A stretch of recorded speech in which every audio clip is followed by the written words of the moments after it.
సత్యనారాయణమూర్తి గారు చీకట్లో కూర్చున్నారు. చౌదరి సత్యనారాయణమూర్తి గారు మీరు కొంచెం వెలుతురులోకి రావాలి. Good evening. మీకు ముఖం మీద వెలుతురు పడేట్టు కూర్చోండి.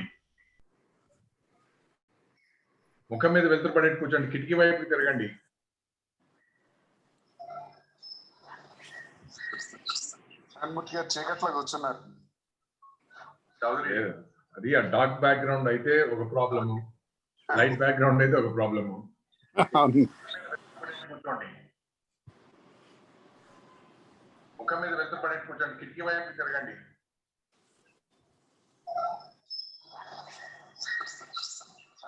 చీకట్లో కూర్చున్నారు. బాగా ఎక్కడో శ్రీనివాసరావు లాగ్ వస్తున్నది మాటలో, ఎక్కువ వస్తుంది సార్. ఎక్కువ వస్తుంది. ఎవరితో ఫోన్ లాంచ్ చేస్తున్నాయి చూడండి. అంటే ఇక్కడ somebody seems to have joined through more than one device. అవునండి. రాజేశ్వరి గారు గుడ్ ఈవినింగ్ అండి. బాగా ఎక్కడో శ్రీనివాసరావు లాగ్ వస్తున్నది మాటలో, ఎక్కువ వస్తుంది సార్. అంటే ఎవరితో ఫోన్ లాంచ్ చేస్తున్నాయి చూడండి. ఒక్కసారి చూస్తాను. ఇక్కడ somebody seems to have joined through more than one device. Rajeshwari గారు గుడ్ ఈవినింగ్ అండి.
హాయ్ రామచంద్ర గారు.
సత్యనారాయణమూర్తి గారు హాయ్. రాజేశ్వరి గారు, రమణ గారు, రవికిషోర్ గారు,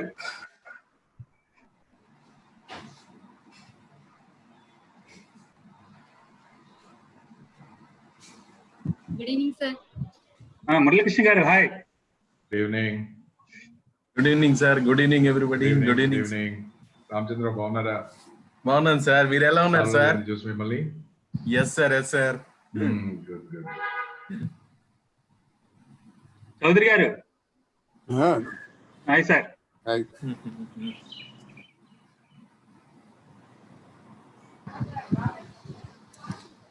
గుడ్ ఈవినింగ్ సార్. రామచంద్ర బాగున్నారా? బాగున్నాను సార్. మీరు ఎలా ఉన్నారు సార్? చూసి మిమ్మల్ని. Yes sir, yes sir. Srinivasarao చాలా లాగ్ వస్తుంది. శ్రీనివాసరావు ఎక్కడో వస్తున్నది. ఎవరో ఫోన్ లాంచ్ చేసి పెట్టుకున్నారు. అదే హాయ్ సార్. సార్ మురళి గారు ఒక్కసారి కైండ్లీ అంటే కొంచెం ప్రోగ్రామ్ లో చిన్న చేంజ్ వచ్చింది సార్. స్టార్టింగ్ చిన్నమస్తాన్ గారు మాట్లాడాలనుకున్నాము. చిన్నమస్తాన్ గారికి ఒంగోలులో ఇదే టైంలో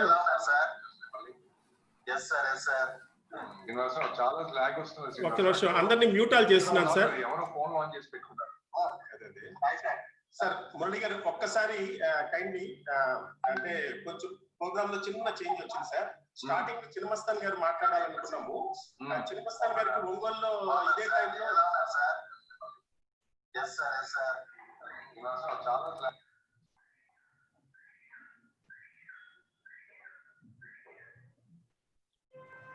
సార్ ఇప్పుడు ఓకే సార్.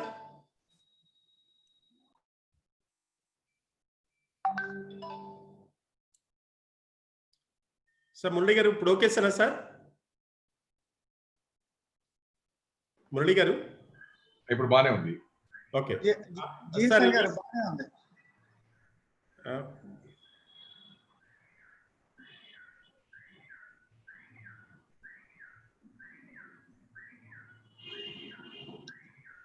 మురళి గారు చిన్న ప్రోగ్రామ్ లో చిన్న చేంజ్ వచ్చింది సార్. ఒక్కసారి మన చిన్నమస్తాన్ గారు కొంచెం ఒంగోలు బ్రాంచ్ లో ఏదో మీటింగ్ లో ఉండిపోయారట. స్టార్టింగ్ ఒక్కసారి నేను మాట్లాడిన తర్వాత మీరు మాట్లాడతారు, తర్వాత ప్రసన్న గారు మాట్లాడతారు, తర్వాత మన చైర్మన్ గారు మాట్లాడతారు, ఆ తర్వాత మళ్ళీ హ్యాండ్ ఓవర్ చేస్తాం. అవును, డీసీ ఏమయ్యాడు, చైర్మన్ ఏమయ్యాడు? అదే చైర్మన్ గారు కూడా వస్తున్నారండి. అంటే వాళ్ళు వేరే మీటింగ్ లో ఉన్నారా? ఒక ఒంగోలు బ్రాంచ్ ఏదో మీటింగ్ ఉందటండి. వాళ్ళు మనది 6 o'clock అనుకున్నారట పొరపాటున, అందుకని అది చెప్పాను నేను, అయినా కూడా మళ్ళీ ఎందుకు తేడా వచ్చింది. అదే అంటే పొద్దున నువ్వు పంపించిన మెసేజ్ లో కూడా 6 o'clock అని ఉన్నది. టెక్నికల్ సెషన్ పంపించినట్టున్నావు నువ్వు. అంటే అలా కాదు సార్, అది వచ్చేసరికి ఫ్లైయర్ లో వచ్చేసరికి అలా ఉంది. స్టార్టింగ్ లో డిజైన్ చేసింది అది, మళ్ళీ మీకు రిజిస్ట్రేషన్ అప్పుడు మార్చేసాను. ఈవెన్ మన ఇన్విటేషన్ లో కూడా 5 o'clock అనే ఉంది సార్. చాలు, విల్ స్టార్ట్ అట్ 5:30 అదర్వైజ్ అరగంట చాలు ఇనాగరల్ సెషన్ కి. ఒకసారి మన అందరూ చైర్మన్స్ తోటి ఒక్కొక్క హాఫ్ మినిట్ మాట్లాడిద్దాం అనుకున్నాను సార్. అది ముందు స్టార్ట్ చేస్తాను సార్. ముందర 5 o'clock అయింది కదా, అది మంచి 5 o'clock అయిపోయింది. 5 o'clock కి మన చైర్మన్స్ అందరితోటి, ఇక్కడ ఉన్న వాళ్ళందరితోటి ఒకసారి మాట్లాడతాం. 5 o'clock అందరితో మాట్లాడిస్తే. డిసి జైన్ గారు వచ్చారు.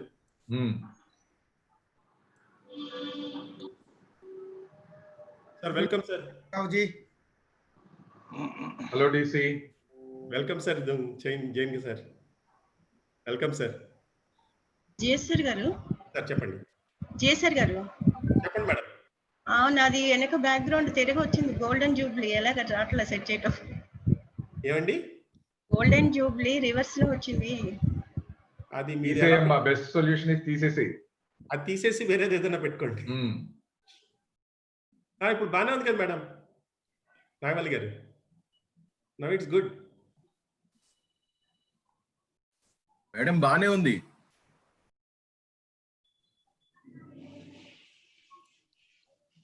డిసి గారు. Sir Jain sir. Srinivas. The program sir. After the initial remarks by the secretary, and I'll just talk 1 minute, and then our past chairmen will speak on 30 seconds each, sir. And then the program will be that Murali Krishna sir will speak on the occasion, and then Prasanna sir will join. I think he is in the Ongole program, sir. Chinnamasthan sir and Prasanna sir. And Prasanna sir will take over. At the end, you are going to speak on the occasions. Okay, sir. How many past presidents are speaking, past chairman? Exactly, sir. About 10 members are there, sir, now. Okay. Each one having only 30 seconds, sir. No issues. No issues. Driver is also there. We can rest assured that. Yeah. No issues. Just wanted to know how many are there. Yeah. And just actually 23 persons are there, sir. But I don't know how many are attending today. Okay. Sharan, how are you? Our Excel man. Our Excel key man. Good evening, sir. DC sir. Yes, sir. Sharan. Yes, Kishore sir. Ravi Kishore. Yes. Sharan, good evening. Sir. Good evening, sir. Good evening, DC sir. Yeah, good evening, Sharan. Yeah. We all are happy because I studied my entire CA in Vijayawada, so I am very much part of Vijayawada branch. So I am happy in this occasion. Sharon, incidentally, is a student of our Netta Ravikishore sir. Okay, he told me last time, I think. Yes. Yeah.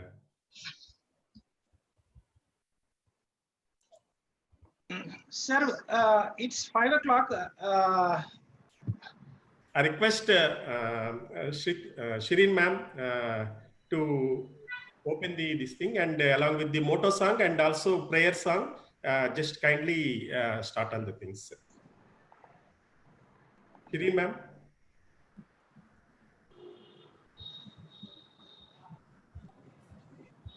Shireen ma'am. Sir. Just say that we are going to start the welcome the audience and go motto song. Srinivasji, announce whether people should stand or not so that everybody. I request all the members to keep their hand on their heart. That will be enough. Fine. So that your right hand on your heart. That will be enough. That has to be given. Do not stand on this occasion. Thank you. Chairman of the Vijayawada branch, CA Godavarti Srinivasarao. Today's program director, our beloved Central Council member, CA D. Prasanna Kumar sir. And chief guest of the day, dynamic chairman of SARC, CA Dungarshan Chain. And today's guest of honor, CA C. Murli Krishna, past chairman of SARC, and CA T. Chinnamastan, Regional Council member and ex-officio of the branch. And today's resource persons, CA GVV Satyanarayana, past SARC member, and CA MV Purushottam Rao sir, and other managing committee members, past chairman of the branch, and other fellow members and students. A very good evening to one and all. My hearty welcome to you all for the today's Golden Jubilee celebrations on the eve of formation day of Vijayawada branch of SARC of ICA.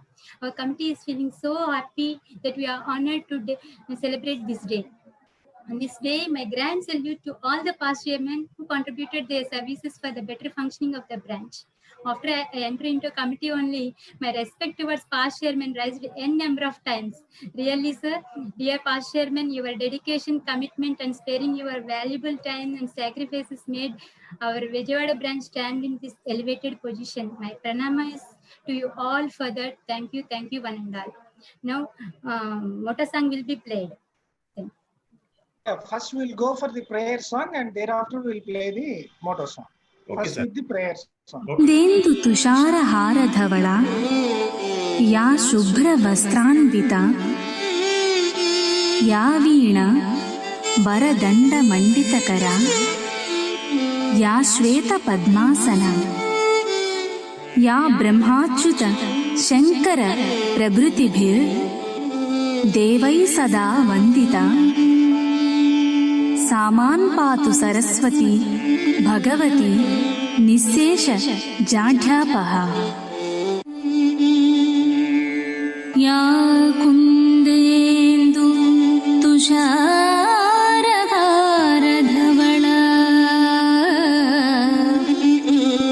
या कुन्देन्दु तुषारहारधवला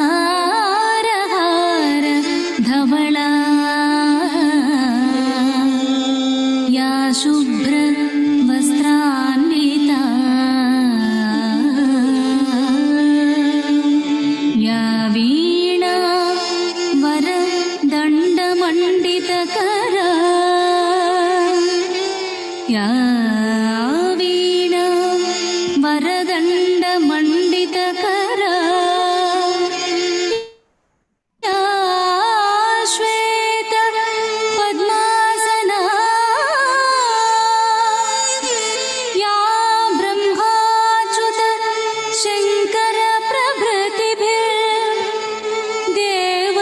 सदा वन्दिता या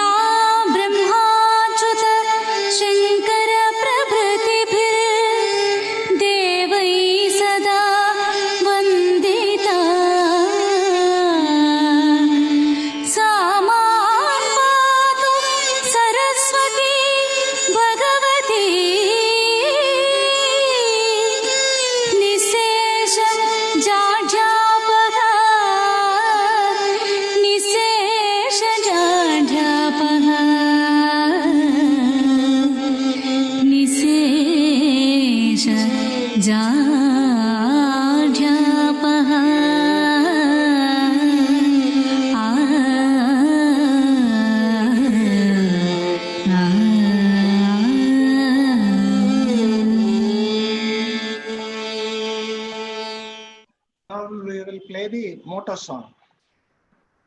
I request everyone to put your hand on the.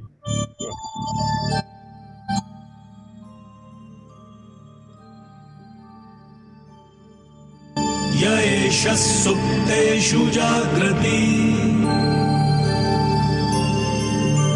य एष सुप्तेषु जाग्रति कामं कामं कामं कामपुरुषो पुरुषो निर्मिमाणः निर्मिमाणः तदेव शुक्रं तदेव शुक्रब्रह्मा तद्ब्रह्मा तदेवामृतमुच्यते तस्मिन् लोकः शतः सर्वे तदूनाद्यति कश्चन एतद्द्वैता एतद्द्वैता एतद्द्वैता एतद्द्वैता एतद्द्वैता एतद्द्वैता.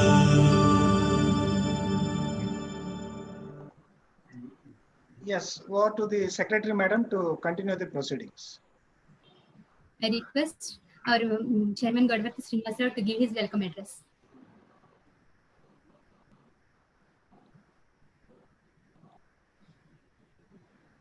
Very good evening, ladies and gentlemen. On this happy occasion, I welcome you all for this today's Golden Jubilee CPE meet on the tax audit. Thank you very much for honoring our request and coming over here. Really, it is a great day. As you all recollect what has been done in the 1971 when the foundation stone of Vijayawada branch of SARC of ICA is laid on this holy day way back in this 18th August in the year 1971. We are entering into the Golden Jubilee era. On this happy occasion, it is my duty to remember the services of our proud past, who have built our branch empire. Rome is not built a day. Vijayawada branch has several milestones. We have branch premises in our in the year 1994-95 and complete building with state-of-art technology on the year 2009 and 10. Ever since purchase of our branch premises at Amana Estate, the activities of our branch has been increased in multifold, be it member activities or student activities. We have been our mark in SARC and also in ICA. Several chairmen worked tirelessly for the upliftment of the branch. Vijayawada has produced one SARC chairman, C.H. Murali Krishna Garu, and our member, GVV Sachinayan Garu, elected as a regional council member for 4 times. And he had been in the office of Treasurer and Sikasa Chair. So many members of our branch are placed in various committees of SARC and also in the ICA. Also, on several years and several times and marked their presence of Vijayawada branch in the SIRC and also in the ICA. It is our proud achievement that we have received awards 5 times for the highly commendable performance and ICA Best Branch Award in the year 2008 when our S. Gopalakrishna Murthy Garu has chaired the branch. We have received 5 commendable performance awards. And coming to the Vijayawada branch of ICA YouTube channel that is started very recently, see, it is becoming our intangible asset ever since the pandemic situation has been started. We have started this channel only in the month of February 2020, and immediately after my installation, the channel was started its journey on 1st April onwards by focusing the requirement of our members and students. Started with the GST course, which became a great success, and simultaneously we have provided several lectures by the eminent speakers in the topics of members' interest. Likewise, we gained a lot of importance, and if we see some of the analytics of the last 4 months, you can imagine how popular our channel is. There are more than 13,000 subscribers. Total views are 6,22,000 plus, of which 88%, that is 5,45,777, that is the figures from yesterday, from India. And also 12% of the viewership, that is 75,750 viewership from these 46 countries, from USA to Israel also. From USA, it is 18,281, and Pakistan, it is 3,179. 92% of the viewers of the age of 18 to 54 years. Male viewers 73%, and the female viewers are 27%. Viewership from subscribed members is 52%, and unsubscribed members is 48%. One student seminar, quarantine virtual simulated student seminar, is having a viewership of 60,000. If we observe the total watch time, it is 63,900 hours in these 4 years, four months. We have conducted about 65 programs wherein 80 eminent speakers are disseminated their knowledge. Regarding members and student activities, we have completed. Friends, it is also incidental that on this 18th February, I have taken charge as a chairman, and by today, it is my 6 months period is completed. We have completed 6 months after taking the charge as a chairman. So incidentally, we have to present an offerly report to our members also. We have conducted 44 structured or unstructured meetings with 101 CPE hours, apart from the 14 days GST classes and 15 days income tax classes for both members and students. We have also conducted 22 sessions to the students on different topics. We have conducted quarantine virtual simulated students seminar and a nationwide. Coming to our branch performance over the years regarding the students' performance, orientation, ITT, advanced ITT, GMCS, old, MCS, IPCSE, and final has become an integral part of our branch this thing. Our branch has been in forefront from the beginning and conducting various courses that are provided by the ICAI. Till now, we have conducted 564 orientation batches, 599 ITT batches, 48 advanced ITT batches, 41 GMCS 1 batches, 69 MCS, or previously it is GMCS 2 batches, apart from the 29 batches of IPCC, and also 5 batches of final coaching classes. So from the next months, we are planning so many activities from the members front. As you all know that it has becoming a faceless assessments, and our members has to morely concentrate on not on the personal visits, more on the technology front.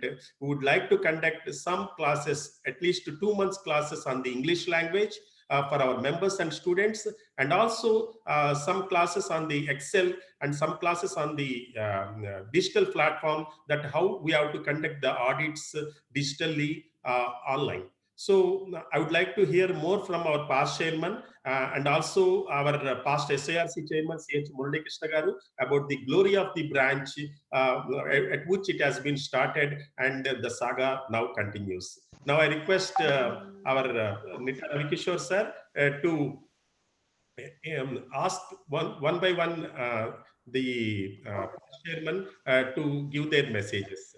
I start with immediate past chairman, Nagavali Garu. Nagavali Garu, it is your time.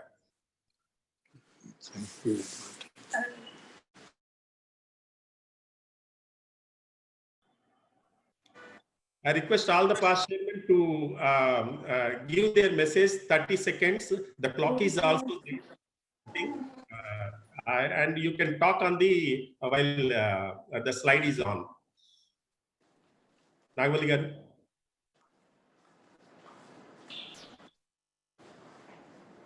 Good evening to all of you, and I congratulate all the members of Vijayawada branch for becoming for entering into the Golden Jubilee year.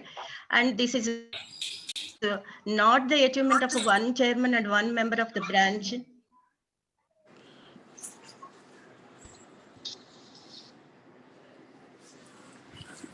Is it audible, sir? Yeah, go ahead, ma'am. Go ahead. Okay.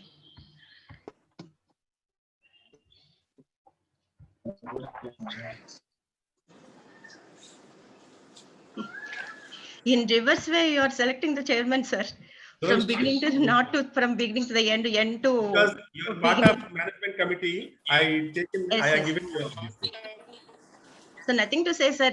As usual, all the past chairmen, I did my chairmanship with the help of all the managing committee members and past chairman, senior members and young members, also women members help. So nothing to say. As usual, all the chairmen with the help of central council members, regional council members, ex officio and past chairman, I did something to the branch, a little bit of programs and achievements are no great achievements, but I am very proud to say that I am the first lady chairperson of the Vijayawada branch with the help of all the members of Vijayawada branch. And I learned so many things from our past chairman, especially from my Thank you, guru, ma'am. C.A. Thank you Murali very Krishna much. Garu. I Sir. once congratulate all the members. Thank you. Ravkishore sir, next. M R Prasad garu ఉన్నారా? లేదు కదా. Front నుంచి వెనక్కి వెళ్దాం. MR Prasad sir లేకపోతే చివరికి వచ్చేసేయండి sir. Ravikishore గారు లాస్ట్ స్లైడ్కి వచ్చేసేయండి. అక్కడి నుంచి ఎవరు వచ్చారో చూసుకోండి సార్.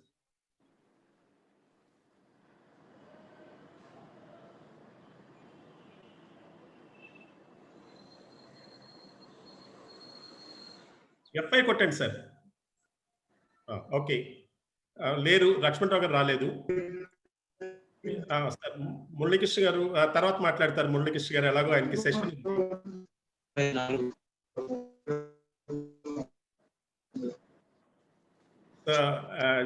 ఎస్పి జైన్ గారు ఉన్నారా సార్? ఒకసారి అందరూ మ్యూట్ ఆల్ కొట్టేయండి sir. SP Jain garu GSR గారు చెప్పండి. facing some technical issue. Okay. I think I need to attend to him, or somebody, one of you may attend to him, and I will look after this. Just his PPT is not here. Okay. You attend that, sir. You do one thing. You give me the name. You give me the name, I will display the slide, and then I will be talking to him simultaneously. Okay, sir. Sir, SP Jain కంటే ముందు ఎవరున్నారో ఒకసారి చూడండి sir.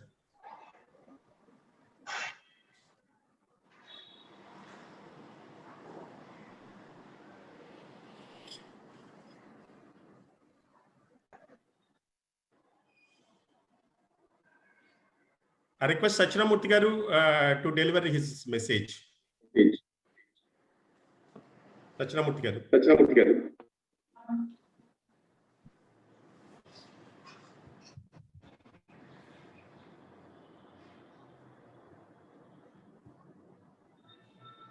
Sachinamurthy.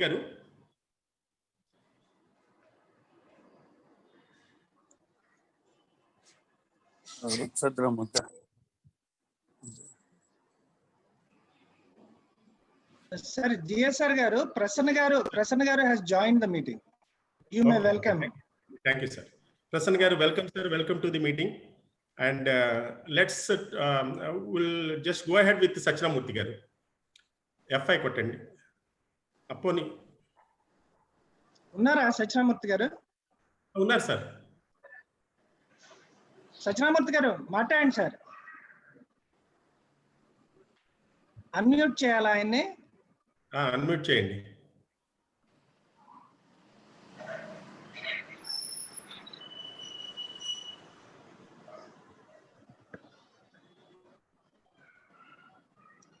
Satyanarayana Murthy garu ఉన్నారు. Ask him to unmute చేయండి sir. Satyanarayanamurthy garu ఇప్పుడు వినపడుతుంది. వినపడుతుందండి. Go ahead sir. Okay. I'm very happy to note that this is the golden jubilee year of Vijayawada branch, of which I am also one of the member at that time. Though now I am at Hyderabad, still I feel that I am the member of the Vijayawada branch only. And during my tenure, that is 95-96 is the chairmanship of mine at Vijayawada, and that is I think that is some memorable year for me for branch also, because we acquired the building. And also we had the regional conference at Vijayawada, because of the chairman of the SIRC happened to be from Vijayawada. That is the first time a chairman of SIRC happens to be from Vijayawada, and till now I have not found anybody, right from the 71 till now.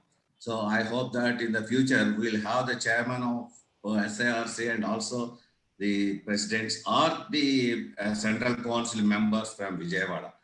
I hope all success. I convey my congratulations to all the present management committee, which is doing very great works for the branch. And I'm very happy to attend to the branch works, the branch meetings and all these things through YouTube or something. I congratulate the present management also for their good work to the branch. Thank you. Unmute GSR garu, unmute. Serial number ప్రకారం ఇలా Lakshman Rao garu nara? Do Laxman we రావు గారు have CA Lakshman Rao garu with us? Sir ఒక్కసారి ఉన్న వాళ్ళని చెప్పేస్తాను sir, వాళ్ళందరినీ ఇచ్చేయండి. కొంచెం ఆర్డర్ కొంచెం ఎట్లా అయినా పర్వాలేదు అది. సో రాజేశ్వర్ గారు ఉన్నట్టున్నారుగా? రాజేశ్వర్ గారు ఉన్నారు సార్. రాజేశ్వర్ గారు ఒక్కసారి అన్మ్యూట్ చేసుకోండి సార్.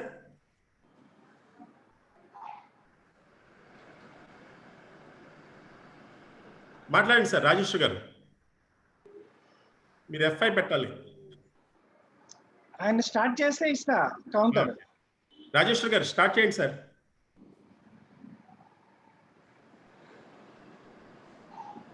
రాజేశ్వర్ గారు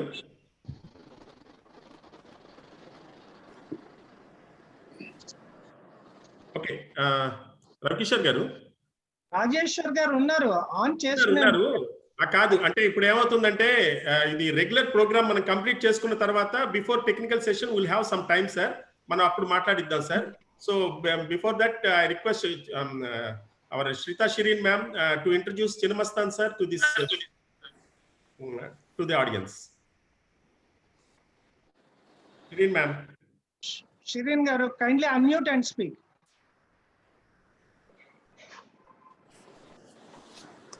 I'm glad to read the profile of CAT Chinnamastan, SARC member and ex-officio of the branch. Regarding her academics, he graduated from Sri Venkateswara University, Tirupati, 1998.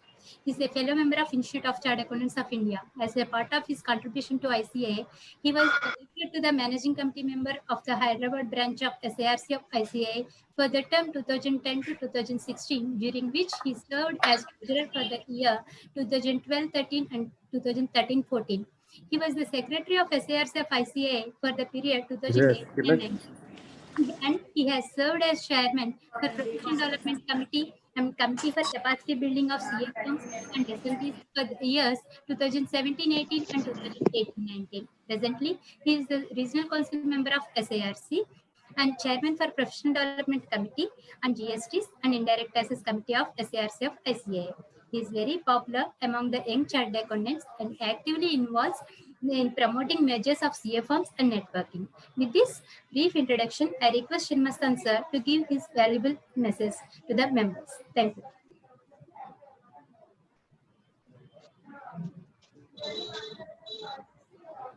Over to you, sir. Unmute.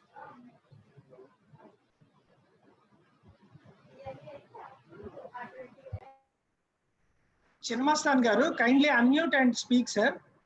Now I got it, sir. Earlier I tried, I could not get. Now I got it. Now it's fine. Please go on, sir. Yes. Thank you, madam, for giving that very brief appeal about me. And respected Central Council member and today's program director and chief guest Prasanna Kumar garu, and chairman of SARC and guest of honor CADC Jain, and another guest of honor Murali Krishna garu. I think I hope he's in the meeting. No, sir. Yes, sir. He's in the meeting, sir. Okay, thank you. And chairman of Vijayawada branch Srinivas Rao garu, secretary Srita Shirin madam, and vice chairman Punachandra garu, and treasurer Narendra Babu, and Chekasa chairperson and the backbone for all these technology activities, Ravi Kishore Garu, and past chairperson Nagavali Garu, MC member Sunita Garu, and GV Satyanarayan Garu, who was the first member of SRC from Vijayawada, and the first chairmen, and the first MC members, and the team of Vijayawada, and my dear members who joined for this Golden Jubilee virtual webinar. Good evening to everyone. I welcome you all for the Golden Jubilee of Vijayawada branch, celebrating the 50 years of its formation in the capacity of I'm exceptional. Dear members, I can imagine this kind of celebration being organized virtually. Had it been a regular scenario, the Vijayawada branch chairman and the team of Vijayawada branch would not leave this. Even the president of ICA and vice president and the different cutouts and welcome boards at the Vijayawada. So I think it's Corona has made the objection to make all these activities. That is the team of efforts of Vijayawada branch. I'm happy with the kind of spirit the branch is having and carrying even at these difficult times. Since the day I have taken as exception, I seen very few days one program in the between that and being organized. And now in the lockdown time, that has been doubled even from the March onwards. Looking that brochure, and you can imagine the thought process of the committee and thought process of the chairman especially. It's looks like a completely gold color, and it's designed quite beautiful and could recollect the people I had met in the past, and thanks to remaining me those memories and the webinars that are lined up and the part of the Golden Jubilee celebrations are looking quite useful to the members. I look forward the Vijayawada branch and to continue the same spirit and take the branch to the next level. I congratulate to everyone, that's the present team or that previous team, or who made that not come to the committee, but they made the lot of supports and efforts to run the branch activities and to vibrate this branch. In Andhra Pradesh, this is the one of the best branch. I can say that after COVID, our the Vijayawada branch is becomes much vibrant in the form of conducting the programs, in the form of the giving the knowledge to the members and everything. It's the best branch, I can say, in the south. So sometimes we are discussing with the our chairman of SARC. It's a it is a benchmark branch for the entire south. I can say the entire south, because it's so many different activities. We discussed so many things. That's activities at Vijayawada branch. It is sometimes it's the same times it is happening at the SARC level also. So it's give huge healthy competition to the neighbor branch or that other branches also. I really appreciate that's all the branch members and Vijayawada members to do this type of the well-versioned programs. I thank one and all for giving these wonderful opportunities. My special thanks to all the past chairmen to give up to this stage as a Vijayawada branch. And my thanks to Murali Krishna Garu also, who was the only person, as nobody has near future will break that record. He is the only person from Andhra Pradesh. He made that regional conference at Vijayawada. Thank you, one and all, giving the wonderful opportunity. Stay at home, stay safe. Thank you. Thank you, Chinmastan Garu. Thank you very much for the nice words about our branch. Definitely we'll keep our expectations that are imposed on me. And now that I request Ravi Kishore sir to introduce Murali Krishna Garu to this August gathering. Murali Garu, being a first chairman of this branch, I request you to speak on a few words in the for the inaugural, and then you can continue later part on the technical session. Over to Ravi Kishore sir. Thank you, Chairman, for the opportunity. let me introduce you CA Murali Krishna C. He has graduated in commerce at the top of his class in 1975. He qualified the final examination of Institute of Company Secretaries of India in the year 1978. He has qualified the Chartered Accountancy course in the year 1980. He was selected to the Graduate Award of Rotary Foundation and obtained an MBA from the University of Pittsburgh, USA, specializing in finance and management information systems. He has practiced as a chartered accountant from the year 1980 to 2009. He was a senior partner, assurance and corporate advisory services in Messrs. Brahma & Co. Chartered Accountants until September 2009. Thereafter, he joined as a CFO of Amar Raja Group of companies. He worked there for 2 years for the period from 2009 to 2011.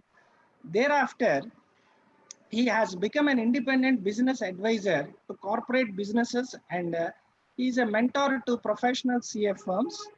He was the secretary and chairman of Vijayawada branch of SIRC of ICI during the year 85 to 88 and 88 to 91 respectively. He was the member of SIRC ICA from 91 to 97, that is 2 terms. He was the secretary, vice chairman and chairman of SIRC of ICA for the years 93, 94, 95 respectively. He was the convener of Finance and Taxation Panel of CII, Confederation of Indian Industry, for the year 2011-12 of Andhra Pradesh. He was co-opted to the Auditing and Assurance Standard Board of ICA during 16-17. He was a special invitee Accounting Standard Board of ICA for the years 2019 and 20. He spoke at various professional bodies as well as on various professional subjects at ICA branches, regions, national and international seminars and conferences and various other firms also. Sir, it is over to you, sir. Murali Krishna garu, please unmute and speak. Good evening, ladies and gentlemen. Am I audible? Yes, sir. Audible. Good. It's a pleasure to be with all of you today. Vijayawada has a special place in my heart. Vijayawada branch has an equally important and very special place in my heart. I was in the profession. I joined the profession, CA profession, way back in 1975 as an article clerk, 4 years after the Vijayawada branch was inaugurated. And since then, I've been very actively involved in the Vijayawada branch, even as a student, and later on as a member. And my association with the Vijayawada branch continues even till today, even though I've moved out of Vijayawada and at the moment I'm in Hyderabad. But my feelings, my attachment, and the pride I take in having been a very, very active participant in the growth and development of the Vijayawada branch will always remain with me throughout my life. I recall with a lot of sentiment the experiences I've had in Vijayawada branch. I was very active in Vijayawada branch even as a student. I was the vice chairman of the Vijayawada branch the year I joined my articles, and so many of my friends who were there with me in the CASA have grown in the profession with me, and we've had a great relationship with so many people. And today I was told that Vijayawada branch has exceeded 1,000 members, but when I qualified, we were less than 100 members in Vijayawada.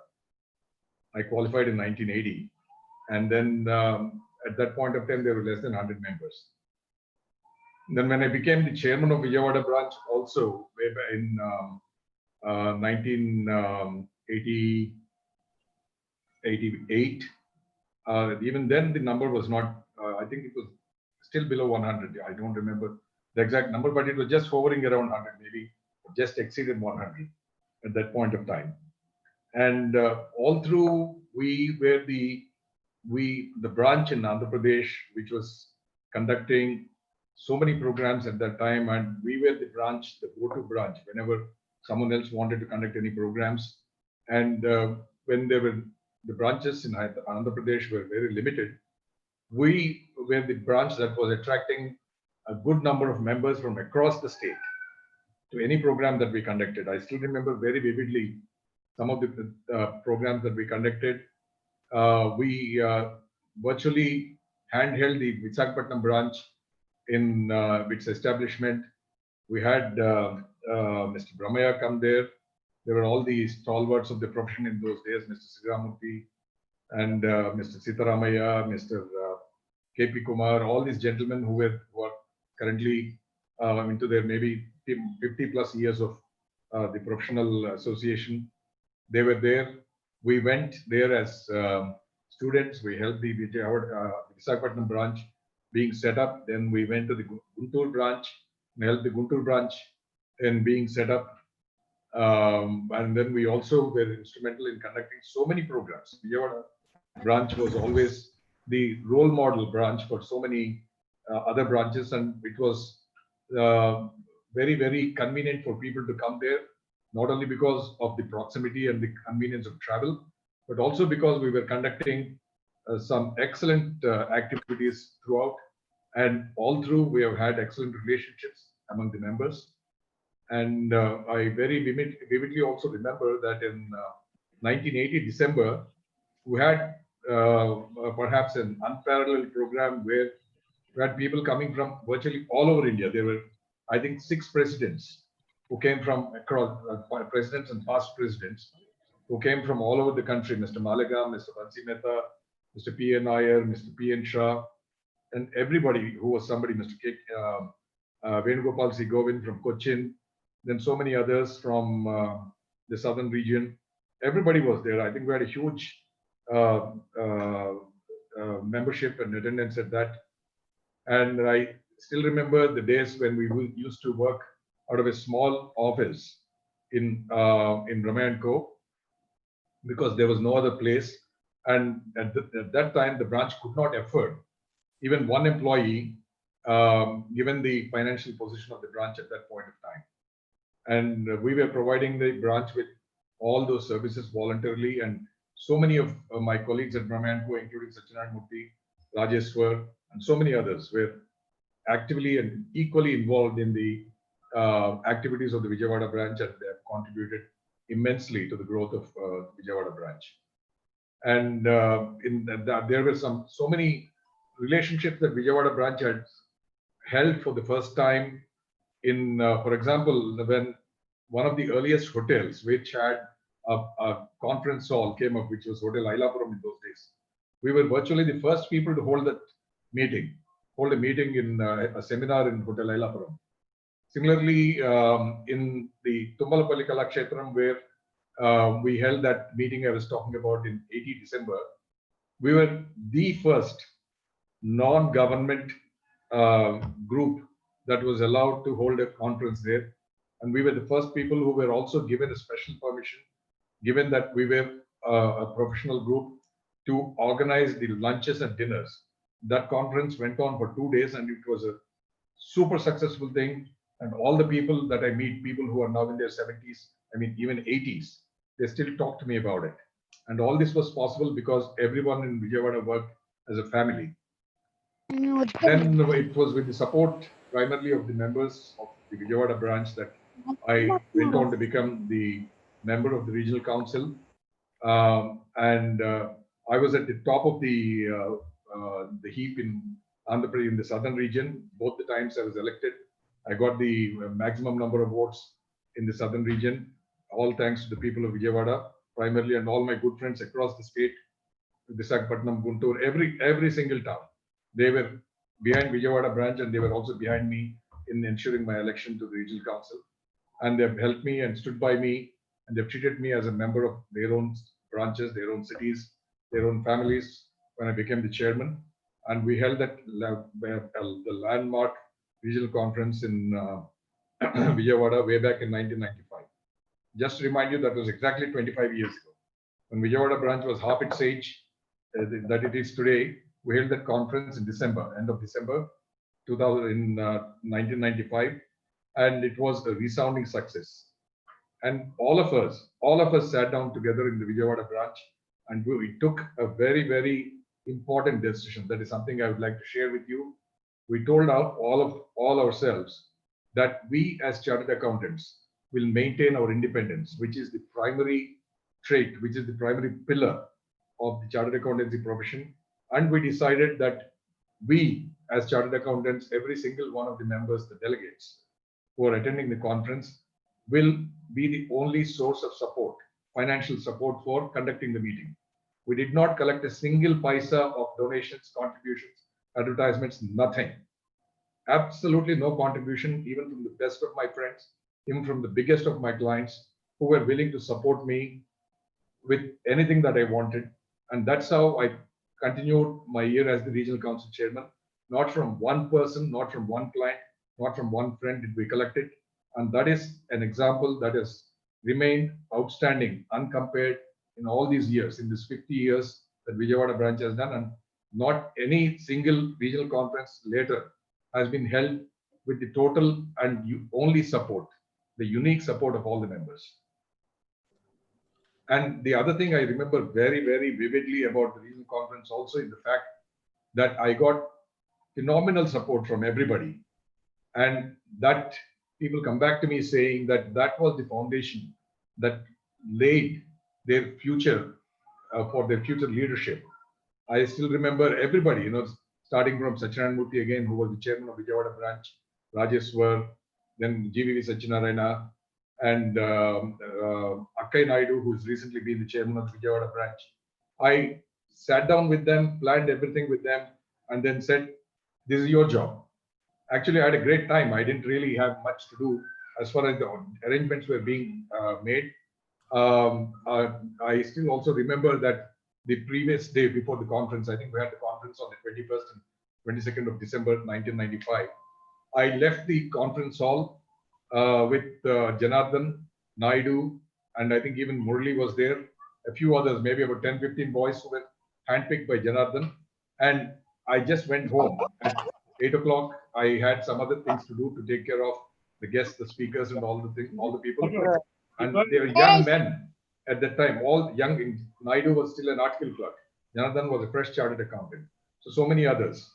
All of them, Ramana and Gopal Krishnamurthy, all these young people, they were there. And next morning, I went there at 4:30. All of them were working there. They just made everything ready, and it was a spectacular thing by those standards in those years. So that is the kind of support that I got, and that is the kind of experience that all of us shared, and that is the kind of determination and commitment to the branch that built the future leaders of the branch in this last 25 years. I'm sure you've experienced the leadership of so many of them subsequently, and you would acknowledge that they have made proved themselves to be excellent leaders. So this is the kind of people that Vijayawada branch has produced. I've seen that subsequently also Vijayawada branch has remained in the memories of so many people. Whenever I meet people from other branches, they always tell me that the kind of hospitality they experience in the hands of, not my hands, in the hands of the entire team that was there on that day is something that will last in their memories forever. And in fact, 2 days ago, TV Srinivasan, who retired a few years ago as the executive officer of the Southern region, he was calling me and telling me, in fact, he reminded me that that evening when he went there in the night, a little late in the night, he found that there were quite a few members who were cutting vegetables in the kitchen. So these are all, I must thank them all on this occasion for having stood by me like that. And I also remember the next day, on the second day, when the people were all there, and they were all on the first evening, we were all there, and the mood was so buoyant, and everybody was really enjoying.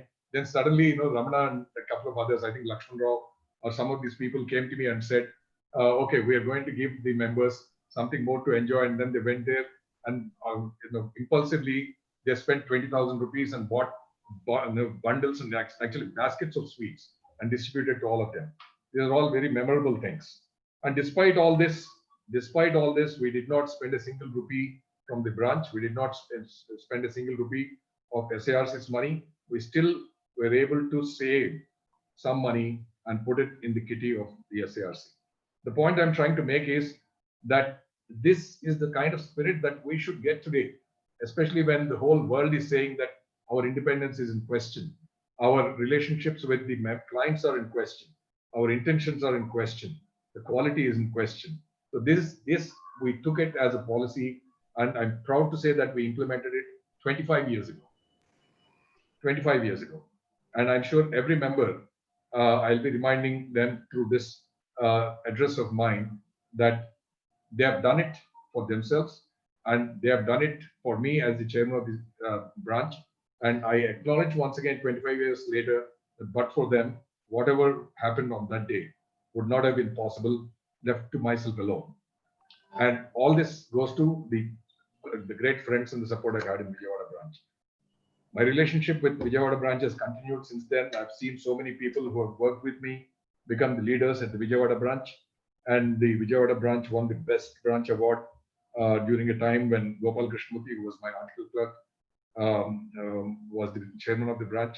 That's also, it was a commendable performance. He did some very, very structured, well-programmed work. And that is something that Vijayawada branch should be again proud of for all these years. So all the people who have been there, who have continued with the Vijayawada branch, have done phenomenal work. I'm sure Vijayawada branch will be a beacon that will keep shining in the future also. I see a lot of very good potential leaders coming up, and I wish the Vijayawada branch all success in future. And I would like to assure all the people in the Vijayawada branch that as a chartered accountant, of which I'm very proud, being which I'm very proud. I'm sure each one of us is very proud of being a chartered accountant. We have a duty to take our branches forward, to collaborate with each other, to move the profession forward, and maintaining its dignity, maintaining its reputation, and maintaining its code of ethics, and maintaining the image that it deserves in the eyes of the public at large. I congratulate the branch for having completed these 50 years. As I said again, the branch's journey is my journey also in the profession. Though I have not been in the branch for the last 10 years, my heart still lies with the Vijayawada branch. It will always be there. And my best wishes to every single one of you, the senior members, the younger members, the members to be, and every one of them, including the article clerks. I wish for the Vijayawada branch all the very best and hope it will continue to maintain this space and reach even greater heights. Have a great time always. All the best to you. Thank you, sir. Thank you very much for the great message, for the memories long-lasting over the years from Silver Jubilee to Golden Jubilee. Thank you, sir. Thank you very much. I now request our past chairman, immediate past chairman, Nagvalli ma'am, to introduce today's program director and the our favorite Central Council member, Prasanna sir, to you all. Over to you, ma'am. Thank you, sir. Respected Program Director and Central Council Member C.A.D. Prasan Kumar sir, and today's chief guest SIRC Chairman C.A. Dungarchan Jain sir, and guest of honors C.A. Murali Krishna, my guru in this profession, and another guest of honor, the ex-officer of Vijayawada branch C.A.T. Chinnamastan Magaru, who guided me very well during my chairmanship, and other resource persons of today's program C.A. GVCP Satyanarayan Garu and Purushottam Garu, past chairman, senior members, young members, and women members. A very good evening to all of you. Thank you, Chairman of Vijayawada branch C.A. Godavarthi Srinivasarao, for giving me the opportunity to introduce C.A. Prasan Kumar sir. C.A. D. Prasan Kumar was born in 1960. He is Bachelor of Zoology from Loyola College, Chennai. He joined CA course in 1980 and became an associate member of the Institute of Chartered Accountants of India in the year 1984 and fellow member in the year 1990. His leadership qualities go back to his early school days, where he was the school pupils leader and was president of botany and zoology departments of Loyola College in 1979 and 80. He has been occupying several positions in the affairs of the institute at Sikasa branch and regional levels. During his student days in the CA course, he had occupied the positions of secretary and vice chairman of the Southern India Chartered Accountants Students Association in the early 80s and made significant contribution to the students' fraternity. He occupied all the positions in the Visakhapatnam branch as treasurer, secretary, vice chairman, and chairman of the branch during the years 1998 and 2001. During his chairmanship, the Visakhapatnam branch received the Best Branch Award for the first time. He was member of Public Relations Committee of ICI New Delhi 2005 during the year 2005 and 6. He later on became a member of the Southern India Regional Council from the year 2007. In the year 2007 and 8, he was the secretary of SIRC and became vice chairman during the year 2012 and 13, and chairman of SIRC during the year 2013-14. During his chairmanship, SIRC received commendable performance certificate at all India level. He spoke and presented papers on bank audit, company law, professional ethics, union budget, etc. in seminars organized by branches of ICI. There is no need to read pages of guidance notes on code of ethics and bank audits. It is his presentation of 1 hour and 2 hours are enough to the members. It is my experience. And he is a keen follower of sports. C.A.D. Prasanna Kumar himself is trained in many sports and a volleyball player. He held numerous positions in the sports field such as tournament director, senior national weightlifting championship, manager Indian volleyball team at Doha in Qatar, treasurer Basketball Federation Cup 2000, treasurer 4th Asian Youth Volleyball Championship, treasurer 13th World Youth Volleyball Championship. He is at present occupying the positions as General Secretary, Andhra Pradesh Triathlon Association, Associate Secretary, Andhra Pradesh Olympic Association, Executive Vice President, Andhra Pradesh Roller Skating Association, Treasurer, Roller Skating Federation of India, Trustee, Shivanti Adityan Sports Foundation. His wife is a homemaker. That means career counselor for children, chairman of disciplinary committee and financial advisor. So, and a sportswoman in her college days. He is blessed with a son and a daughter. His daughter did her MS Electronics from New York University and his son is a chartered accountant. So this is the brief but 4-dimensional introduction to Prasanna Kumar sir. 4 dimensions means as a council member, chartered accountant, sports person and a family head. So CS, his profile is the best example for the saying health is wealth. Health is as important as wealth. Chartered accountancy profession is for wealth and sports are for health. In this pandemic situation, it is very important to know health and wealth are proportional, directly proportional to each other. Health lekapothe wealth govinda, wealth lekapothe health govinda annattundi ippudu mana present situation. So stay safe here. So thank you, madam. Thank you very much. It's so nice of you. I want to say one thing. From this profile of great persons, we can learn something. Health is wealth. From his profile, we must learn that thing. Thank you very much, Chairman sir and President. Thank you, sir. Thank you, madam. Thank you very much. Prasanna sir, it is over to you. Just please unmute and go ahead, sir. Thank you.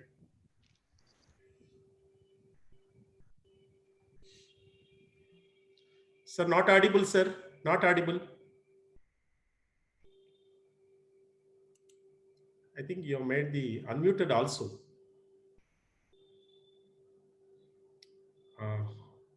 I think you have to increase the volume. Prasanna sir, if you have any socket connected into the headphone, you can remove that, sir.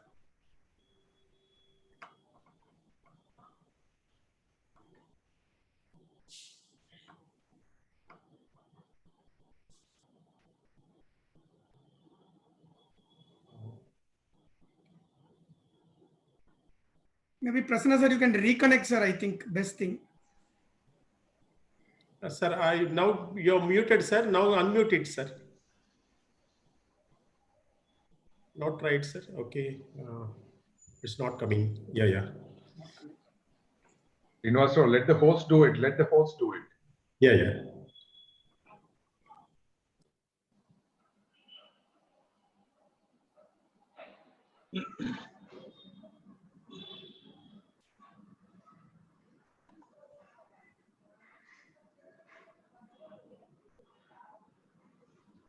Sir, Prasanna garu,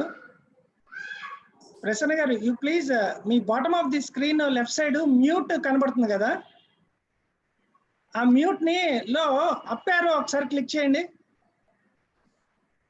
mute పక్కన up arrow ఉంటుంది, అందులో select microphone అని ఉంది కదా, select. I will do one thing, ఆ select microphone లో maybe 2 or 3 options you will be finding. You change between the options and try. అలాగే లేకపోతే టెస్ట్ స్పీకర్ అండ్ మైక్రోఫోన్ ఉందండి, ఆ బటన్ ఒక్కసారి నొక్కండి sir. Test speaker and microphone.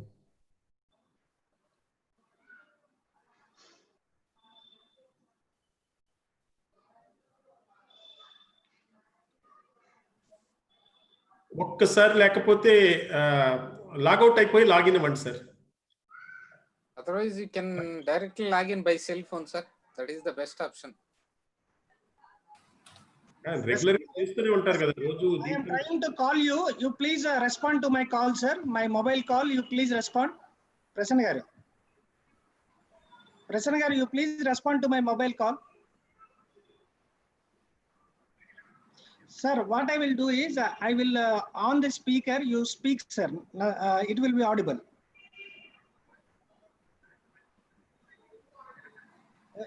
A mute. After that, there is something called as select a micro. In that, do you have any options? Do you have any options?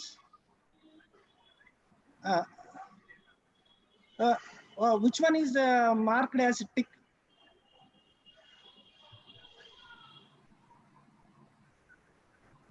Same as system is marked. Now you select a microphone array.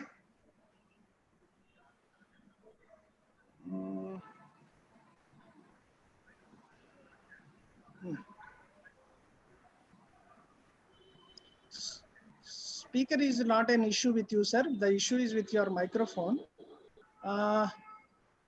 One thing we can do, you can talk to me.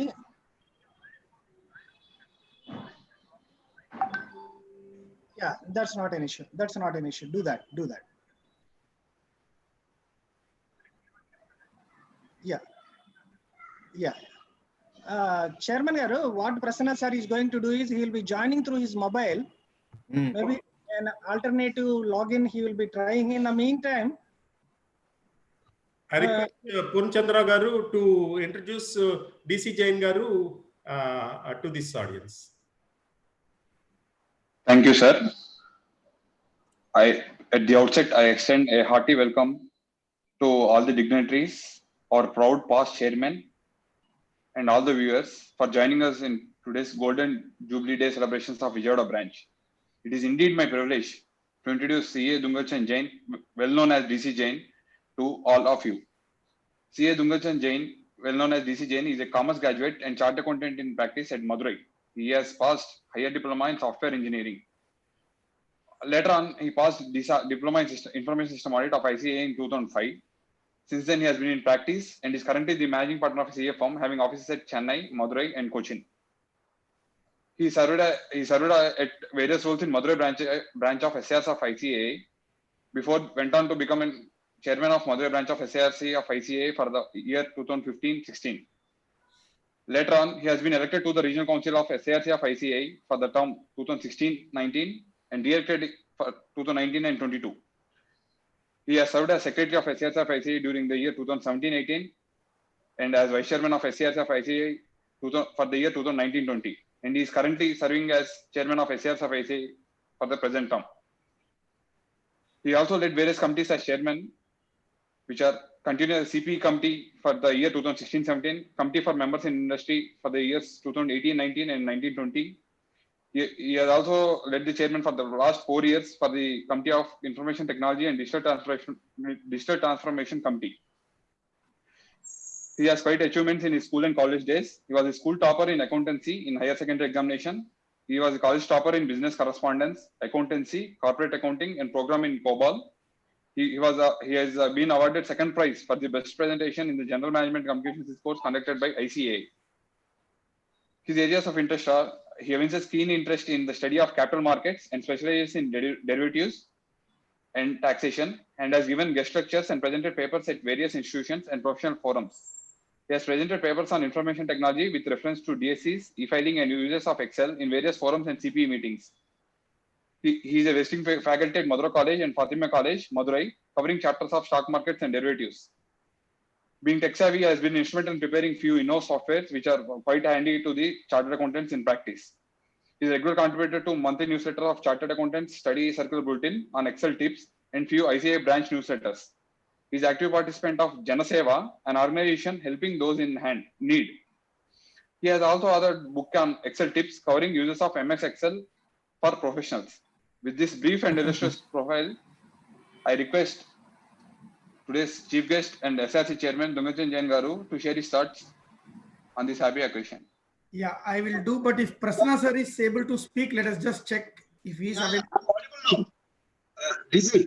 Yes, sir. ఏం లేదు meeting లో ఉన్నారు కదా మీరు కూడా నమస్తే just చేద్దామని phone చేశాను బాగున్నారు అంతా ఓకే అండి వెల్కమ్ సార్ అవును చూస్తా గుడ్ ఆల్ ది బెస్ట్ అండి నమస్తే thank you Chairman, shall I proceed? Yes, please, sir. Yeah. Respected CA G. Srinivasrao, the chairman of Vijayawada branch of SARC of ICA, CA DC Jain, the chairman of SARC, CSC Murali Krishna, the past chairman of SARC, CA T. Chanamastan, regional council member, CA GB Satyanarayana, the past regional council member, and other the managing committee members, K. Punachandrarao, Gaddam Sitar Shirin, Narendra, Netta Ravikishore Garu, Y. Nagavalli Garu, Nettam Sunita, and the past chairman of the branch, and my dear colleagues in the profession, ladies and gentlemen, so good evening to all of you. It is my proud privilege today to participate in the Golden Jubilee celebration of the most prestigious, one of the important branches of ICI, Vijayawada branch of SARC of ICI. Friends, it's one of the important milestones in the history of anybody, achieving 50 years of existence. That too, existence which is remembered and in the past and today, and it will be remembered for ever also. Friends, as all of you know, a notification issued by the ICI for formation of Vijayawada branch. Along with that, so four branches were formed that time. So Mangalore, Salem, Tiruchirappalli. So among the branches, though the numbers may differ, I can confidently say, so the Vijayawada branch, right from its inception in 1971, it has been moving forward, and paving the way for others to follow. So that is the great of this particular branch. Friends, as you know, whenever we have a celebration of this kind, we should remember our forefathers who have done human service and laid a strong foundation for this particular branch. K.V. Subbarao Garu, the founder chairman, is worth mentioning today because he hails from a great family. Not only he left with the other family also who are continuing to be chartered accountants in the family, doing a lot of service to the institute. He is such a great personality. He laid such a strong foundation for this Vijayawada branch. It has grown from leaps and bounds, pillar to post. Sir, unmute చేసుకోవాలి sir. Okay. It has become mighty branch today. I have to say, Vijayawada branch is called Vijayawada. This starts with V. Vijayawada branch, a victorious branch always. Vijayawada branch again starts with alphabet V. Vijayawada branch is a vibrant branch. It was vibrant in the past. It is vibrant, I'm sure. Down the line also it will keep to be a vibrant branch. The friends thereafter, after K.V. Subbarao Garu, 35 chairman along with him, 35 chairman have done human service for this particular branch. So it's my proud privilege that I know all the chairman of Vijayawada branch have known me personally by name. They too know me very well. So that is a proud thing for me. After Visakhapatnam, I would say, if there is a branch which has got long history, Vijayawada branch, only branch I know almost all the chairman in the branch.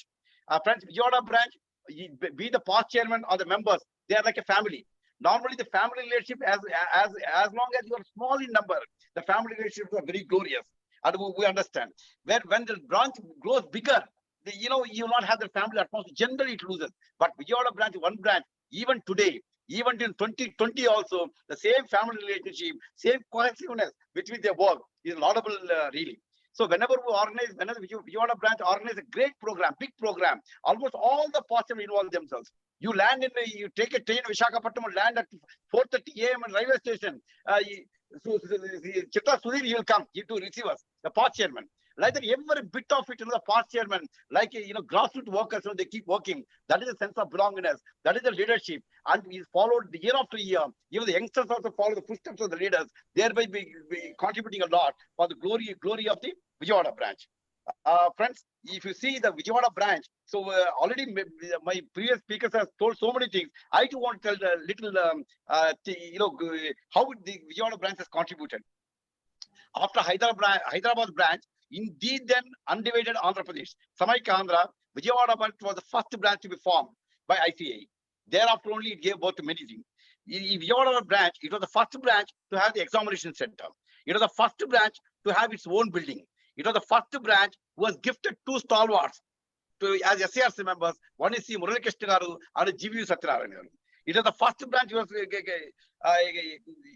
gifted a SARC chairman. Even today, we remember C. Murali Krishna Garu as a SARC chairman. So even I also attended the regional conference Vijayawada. Those days we used to see, can we be able to organize such conference Visakhapatnam? It was a distant thing for us. We could not even visualize those days. That was the situation. So they are the leaders for all of us. It was the first branch who conducted regional conference, Southern India regional conference. It was the first branch to host when the sub-regional conference concept was introduced. It was the first branch to host the sub-regional conference. It was the first branch to conceptualize and organize Andhra Pradesh state level Charter College conference. It was the first branch to have the national students conference. It was the first branch to have conducted intensive classes for the students of child accountancy. It was the first branch to conduct the certificate course of ICA. The highest number of GMCS courses, highest number of orientation courses, highest number of ITT courses have been conducted by Vijayawada branch. It was the first branch, even the COVID-19 pandemic situation, even this particular restriction, lockdown situation also, it was the first branch who have initiated the virtual meetings. Thanks to GSR for that one. Then only other branches have started. It is the first branch to have chairman from all the major towns of the jurisdiction. If the Krishna district jurisdiction, it has given paved the way for the person from Yelur to become a chairman, Guntur to become a chairman, Umasarao Garu, Machilipatnam, Gudivada. Everyone was given an opportunity to become the chairman of this profession. It is the first branch in the south, particularly in this particular criteria, who have got reserves. I'm proud to say, friends, I'm proud to say once again, who have got reserves of more than 10 crores. Even I don't think whether SAS has got it or not. I don't have the numbers now. I congratulate, but for contributing a lot and making so much reserves for the branch. The highest number of chartered accountants have been produced by the Krishna district. They are settled all over the world. Wherever. Sir, unmute, sir. Unmute, sir. The highest number of presidents who visited any branch in this region, in this part of the country, if we take, it is only Vijayawada branch where the highest number of presidents are visited. Friends, these are all the glory. I just put it in a nutshell how the performance of Vijayawada branch gives, how they become the market leaders here for others to emulate and others to follow. So, friends, as all of you know, so we have contributed a lot for this economy, charter college profession. We are handholding the respective state governments and also the central government in whatever the endeavors to make, whatever the they introduce for implementation, and to see that we become a bridge between the public and the nation and the governments. We have done a lot of yeoman service for this. It has been recognized by the governments including the Honorable Prime Minister, who praised our profession a lot in various occasions wherever he addressed the profession. Friends, we are a partners in national building. True to that name, which was I see, the Honorable President of India, partners in national building. Even today, we are contributing a lot for the national building. So, to take any initiative of the government, we are the front runners to implement that one and to contribute a lot. So, friends, I would like to say, this is the last thing I want to say because time is too short, because I also wasted some 5 minutes with the technological problem. So I'll just, before I close, I say the buzzword in the entire profession today is quality. Already Murali Krishna Garu said quality is very, very, very important. That is the buzzword today. Wherever you talk, the quality is coming. You see, companies, or if you take, Institute has got FRRB, the Financial Reporting Review Board. They review the entire thing to ensure the quality is improved, quality is sustained. Similarly, we got TQRB, Tax Audit Quality Review Board, where tax audits are reviewed by our own institute, so that what are the shortcomings we bring it to the knowledge. So the quality is always improved and sustained. QRB, Quality Review Board. So 5-6 of the members are from the ICA. So that is a statutory body, Quality Review Board. So there also we got a contribution to make. Similarly, keeping all this in view, to improve the quality, to see that our members are equipped with the knowledge levels required for improving, sustaining the quality. So now the institute has come with a new concept known as Center of Audit Quality. Center of Audit Quality that has been established in Center of Excellence in Jaipur. So it's already operational. It is going to be operational very soon. Recently, we had a meeting around 1 week ago to see that see the light of the day. So we have already done so much. The quality is a buzzword. We are known for ethics and quality, independence, and integrity. So we have to, these are the pillars on which the entire profession is running. I'm sure. Let's not dedicate ourselves on the occasional Golden Jubilee of Vijayawada branch that will continue to do that one. We have been doing. Let us continue to do the same thing and see that. So ICA flag always flies high. That is the pride. That is the pride of the nation. That is the pride of all the child accountants. The friends. So you see, Murali Krishna Garu, he was telling about what prompted him, how he became a regional council member and thereafter the chairman of SARC.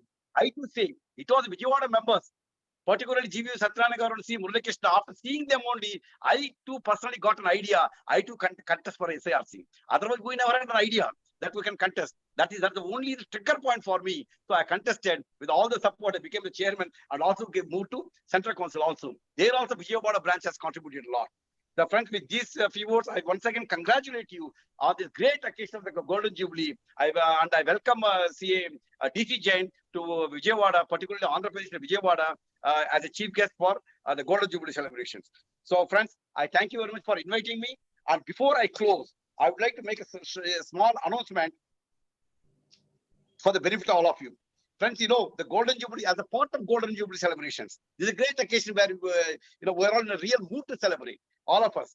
So the Vijayawada branch and the dynamic leadership of GC Godavati Srinivasarao Garu. So you were conceptual, along with the managing committee and the CA Chinnamasthan, all of us sat together and concepted one particular program. That is a flagship program for the year 2021. That is known. I'm just making an announcement. I think GSR has made some releasing function also today. I think you must have made that one. Yes, sir. Yeah. So I make an announcement before that. Sir, you just unveil that. Make share screen చేసి ఒకసారి flyer ఒకసారి చూపించండి sir. మన ప్రసన్న గారు కూడా release చేస్తారు. I am ready with it. Let Prasanna sir make an announcement. Yeah. See, friends, we are hosting one national conference spread over 4 days, 3 hours each. That is from 2nd September to 5th September. Is being organized. Hope that the name given to that point is the excellent name which has been coined in true line with the Golden Jubilee celebration, Sarnodaya, ushering in golden era. The theme of the conference is empowering profession with enlightenment, emboldening from pandemic to prosperity. Emboldening from pandemic to prosperity. Loka Samasta Sukhino Bhavantu. This is the one which has been conceptualized by the committee with a variety of topics with the renowned speakers across the country. They are going to deliberate and see that in all the occasional Golden Jubilee, we are going to get the benefit of a happy learning and knowledge improvement. And also, on the first day, because it's spread over 4 days, on the very first day, the conference will be inaugurated by the chief guest, CA Atul Kumar Guptaji, the Honorable President of ICA. And the second day chief guest is CA Nehar Jambusaria, Honorable Vice President of ICA.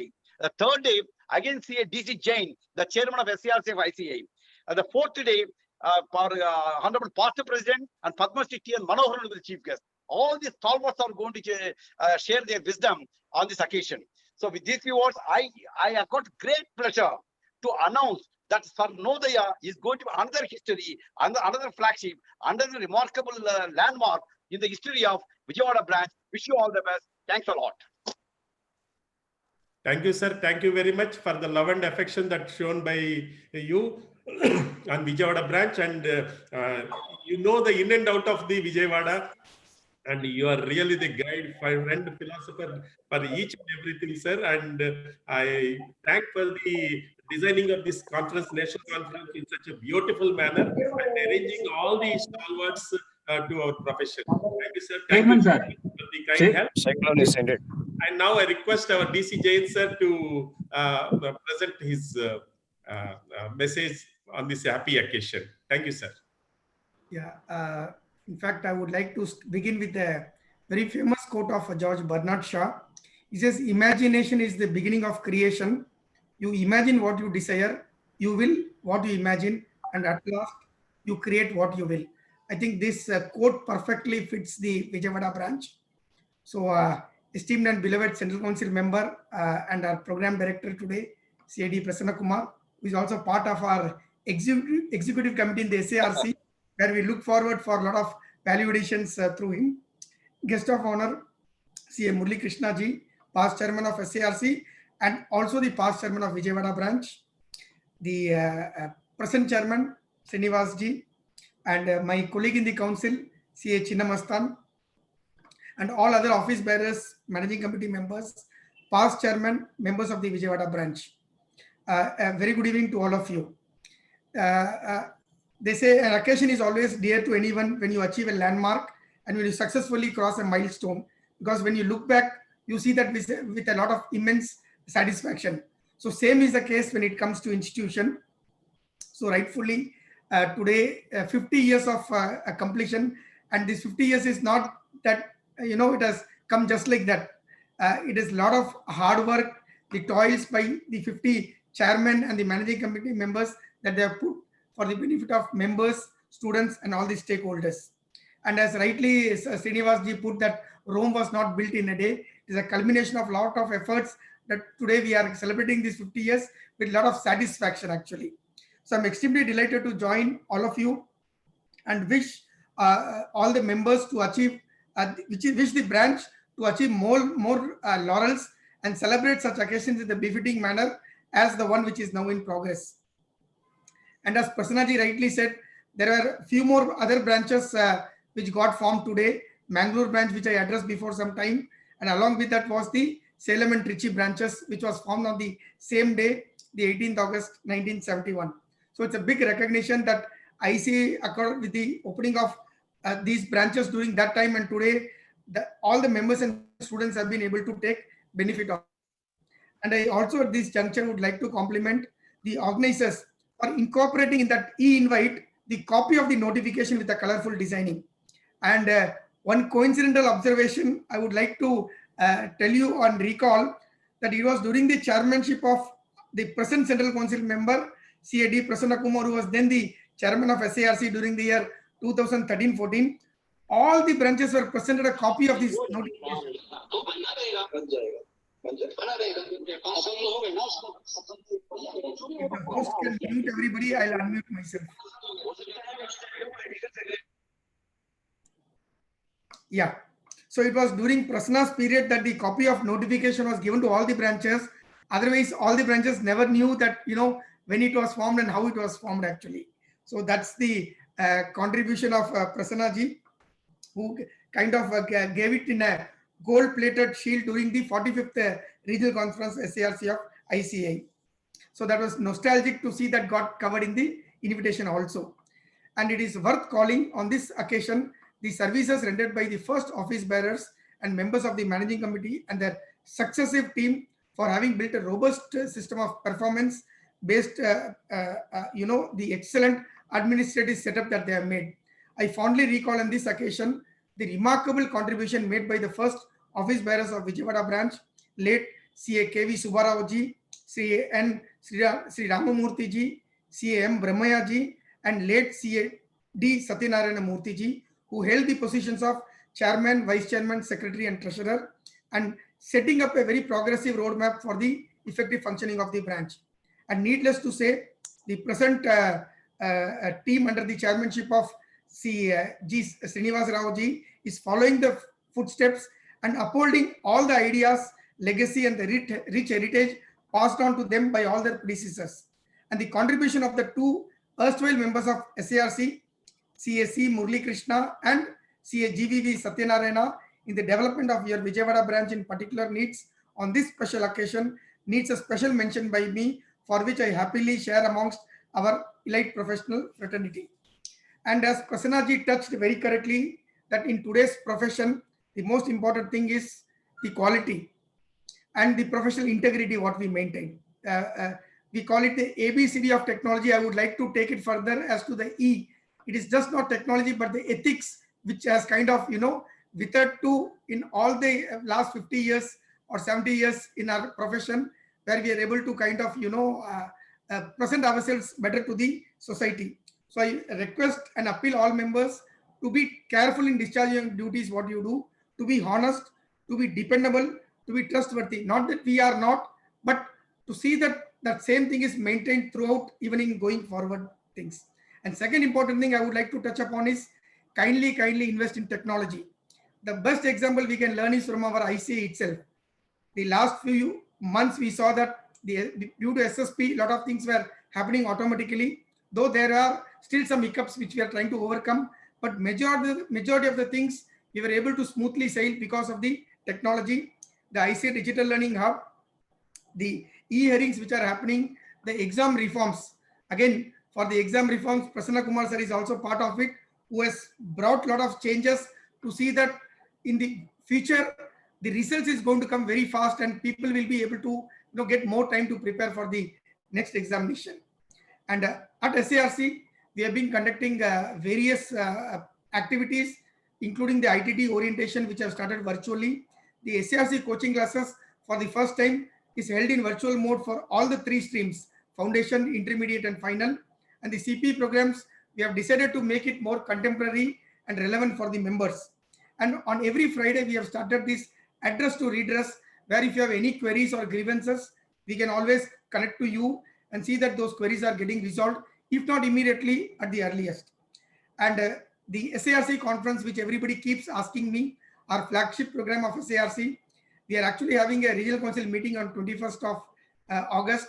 Once we deliberate on that, I will come with the dates and the mode, how we are going to hold this, our SARC conference. So I thank the organizers for inviting me to share my thoughts and to be part of this momentous occasion. I offer my greetings and best wishes for the remarkable and resounding success of the function. I have great pleasure in inaugurating the Golden Jubilee Year celebrations of the Vijayawada branch of SARC of ICI.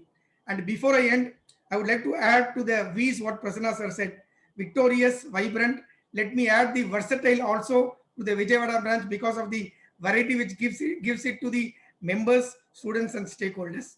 Thank you. Wish you all a very great year ahead. Thank you. Thank you, sir. Thank you very much for the great message that you have given to us, remembering the first managing committee to the present managing committee. Thank you. Thank you very much, sir. Shireen ma'am, let's give a vote of thanks for the inaugural session, and then we'll go to the technical session immediately after completion of this thing. Over to Shireen ma'am.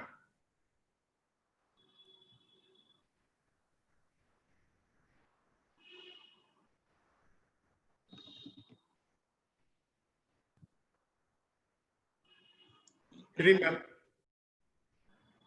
She is in the meeting, but could not hear you, I think.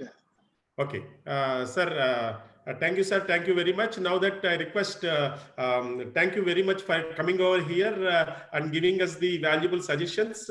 DC Jain, sir, chairman of our this thing, and I request we are again going to see on the national conference on 4th of this year. And every day we keep on one keynote speaker as this thing, and we will be giving half an hour, sir, and you can share your complete thoughts and this thing. And every day, first day is the president, sir, second day is vice president, sir, third day SARC chairman, sir, and fourth day it is TL Manoharan turn, sir. And we are also doing first day income tax, second day GST, third day mainly second day income tax, third day, first day it is technology, second day income tax, fourth day, third day it is GST, and fourth day it is special sessions like IBC and RERA. Now that I request, I conclude this inaugural session, I request Murali Krishna sir to kindly take over the first technical session as in the tax audit, challenges of the tax audit in this COVID era. Over to you, Murali sir. Thank you, sir. Thank you very much. Prasanna sir, thank you, sir. Thank you very much for the great help that you are doing on the backbone. And thank you very much from the bottom of our hearts.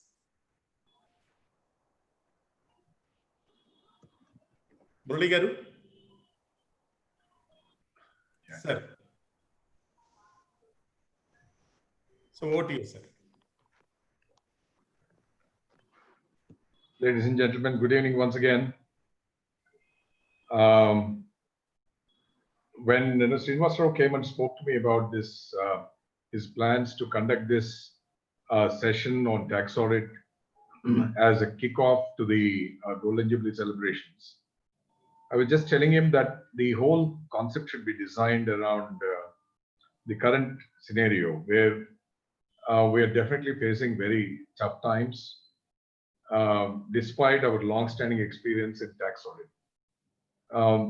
Among all the institutes, I think it was the first time that the concept of audit was inaugurated or initiated on the widest scale in the country was when tax audit was introduced way back in 1984-85, I'm not mistaken. So at that point of time, it was a very exciting proposition. It was also a landmark decision by the government. It also signified and indicated enormous trust that the government reposed in the chartered accountancy profession. And it was also the first time that chartered accountants at so many places where there was never a chartered accountant in practice also saw what a chartered accountant in practice was. Earlier, it was unheard of to have chartered accountants in smaller towns, whether anywhere in the south, or much less so in the north. But ever since tax audit came into existence, the profession of chartered accountancy has seen that as its anchor activity for practice. It has also excelled in it, and it also has faced so many challenges in it. It has led to the rapid growth of the profession. It has also continued to remain as the major activity of the chartered accountants across the country, and it continues to be so as long as we render our jobs well as tax auditors. And tax audit also, we will all agree, that is the main activity, is the real audit that most chartered accountants do. Because in most places, corporates or non-corporates that are large and which come into the tax audit purview have since then been audited exclusively by chartered accountants. And we have, in that process, brought about a great change in the outlook of the clients, a great change in the manner in which accounts are maintained, a great change in the government's outlook itself by contributing to the government's thought process. And we have also contributed significantly to the revenues of the government over the last 35 years now. So in this process, has everything gone smoothly is a question that we have to ask ourselves. And definitely there have been certain roadblocks, there have been certain experiences that could have been avoided. But that is something that we should always do in hindsight, merely to correct ourselves, to improve upon what we plan to do in the future. Nothing in this world happens in the most perfect manner. There are always challenges, there are always hardships, there are always issues, there are always complaints, there is always criticism, there is always an allegation, there is always a defense, there is ultimately a solution. And collectively, as chartered accountants, we have experienced all these. Collectively, we have also today come to bear the brunt of the impact of all these things on our reputation, particularly in the audit arena. So in this process, I would definitely like to recall the words that I've always heard from Mr. Purushottam Rao, who has always been a good example to me in my profession. Mr. Purushottam Rao was a chartered accountant in practice that I have known since I was an article clerk in my teens. And I know with what kind of passion he practiced and continues to practice the profession of chartered accountancy. And that was the reason why I recommended that Mr. Purushottam Rao should be requested to participate in this program today. He's 75 years old, and I can challenge you that none of you here can match his enthusiasm, despite the age that he is today, and regardless of how young anyone else is in this group of 148 people whose count I see in front of me. So that Mr. Purushottam Rao, he has always been a very ardent practitioner of income tax in its different forms. He has mountainous experience behind him. And despite that, he always, again, innumerable times told me that at the core of everything that he did and continues to do is the audit that is inherent to every chartered accountant. The audit skills, the knowledge of audit, the updation of those knowledge, the updation of and honing of those skills is what has stood by him in building up his reputation as one of the most outstanding tax practitioners in the southern region. I'm sure most of you would have heard the formidable reputation that Mr. Purushottam Rao carries. So that was the reason why I insisted that Mr. Purushottam Rao should accept Srinivas Rao's request on behalf of Vijayawada branch and share his enormous experience with all of you today. And coming to the current situation, tax audit, by now, if things were normal, all of you would have been neck deep in your tax audits. We know that for decades now, we've been carrying out this tax audit despite the major challenges which are posed to us, not merely from the statute point of view, but also from the point of view of the kind of information that we get as tax auditors from our clients. Clients are undoubtedly the lifeblood of any chartered accountant, but at the same time, they also contribute to the huge challenges that we face in performing our duties and in fulfilling our responsibilities, because we have a responsibility to do the audit. As far as the client is concerned, we also have a responsibility to do the audit in an expected manner as far as the regulator is concerned. And the regulators are getting tougher by the day. They're getting more and more strict. They're becoming very skeptical.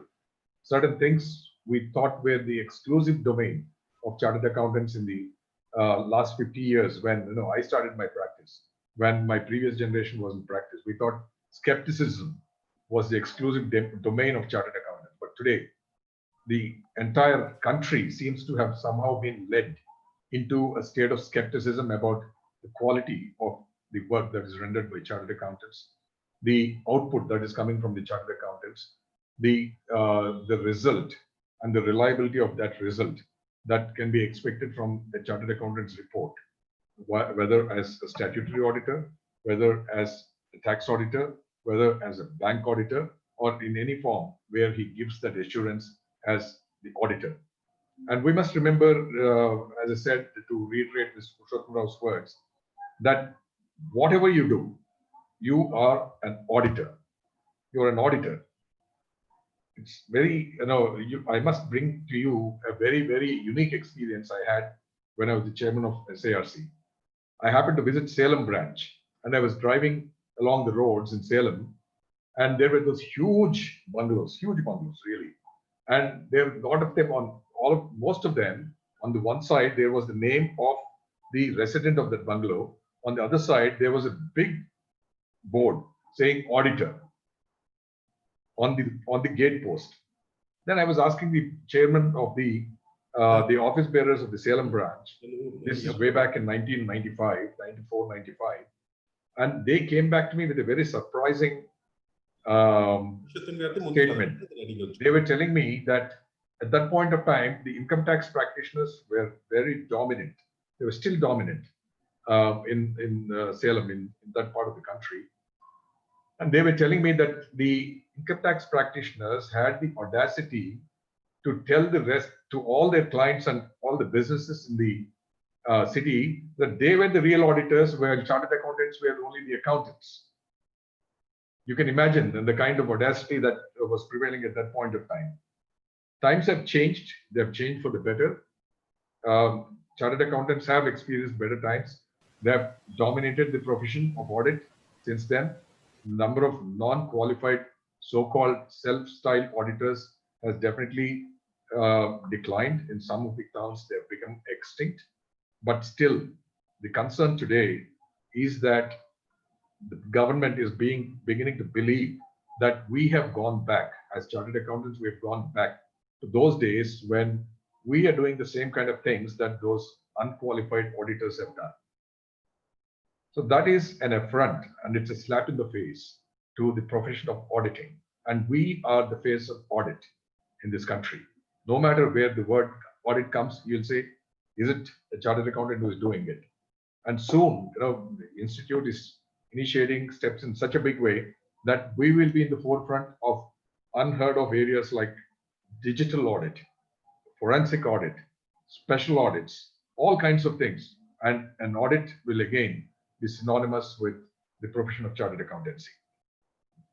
So when coming back to the current times, at this point of time, again, we are facing unprecedented challenges. We are facing experiences that we have never heard of. People have talked all along about Vision 2020. Nobody believed that 2020 would be anything like this on any front. And this is a time that is very, very crucial for chartered accountants. And it's imperative that we are very cautious about the way we render our services, we perform our duties, we prepare our reports, we do our work, and then we understand all this with proper clarity. And we also give that assurance to the readers of the financial statements and to every single stakeholder in the process. So this is going to be the basic thing. I'm not going to take too much time. I think we've already fallen behind, a little behind schedule. I was hoping that I would quickly give you a kind of an idea into a kind of a roadmap into what Mr. Purushottam Rao and Mr. Jubilee Satyanarayana would be talking about. I've also requested Srinivas Rao to indicate to them and request them to speak on the two most crucial things.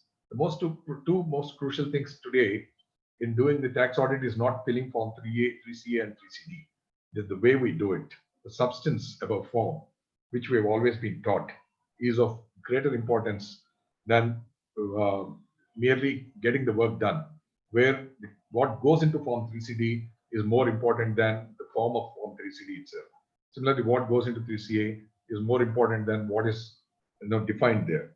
It is not mere adherence to the shape and the format, but the more important, the real significance of what we do is going to be borne out by what we say in that.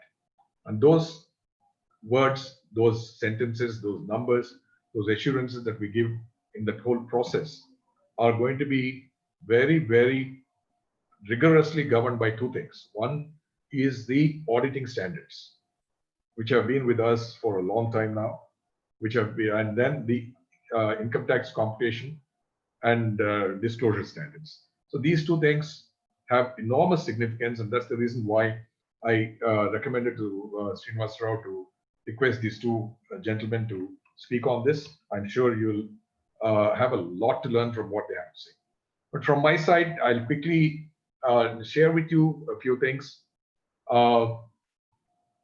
In everyone's mind, in everyone here today, all the people who are participating in this meeting, as well as those who are not, I can tell you there is a certain, there is this enormous amount of confusion, there is an enormous amount of uncertainty, there is a lot of cluelessness on what to do, when to do, how to do it, and how to guard our interests, how to meet the deadlines, and how to ensure that we do our duty well, and we also give that comfort to all the stakeholders.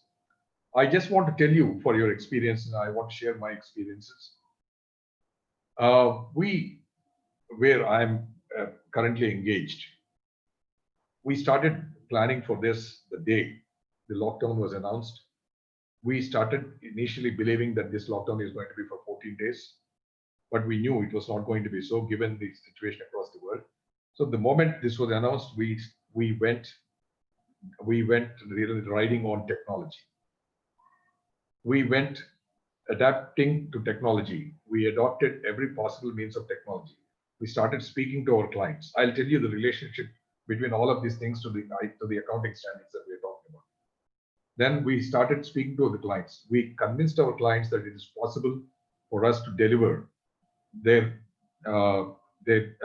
their jobs done and deliver the expected things within the deadlines without asking for a single day of extension from them as well as from the regulator.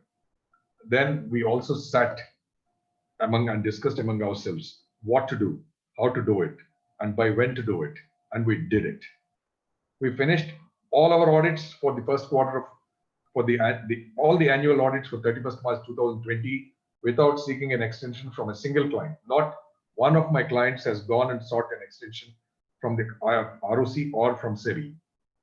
We've already completed more than half of our first quarter audits for 2020-21. All this was possible because by God's grace, we have technology standing by our side. And we have the auditing standards standing by our side. We have the enormous experience of the profession standing by our side.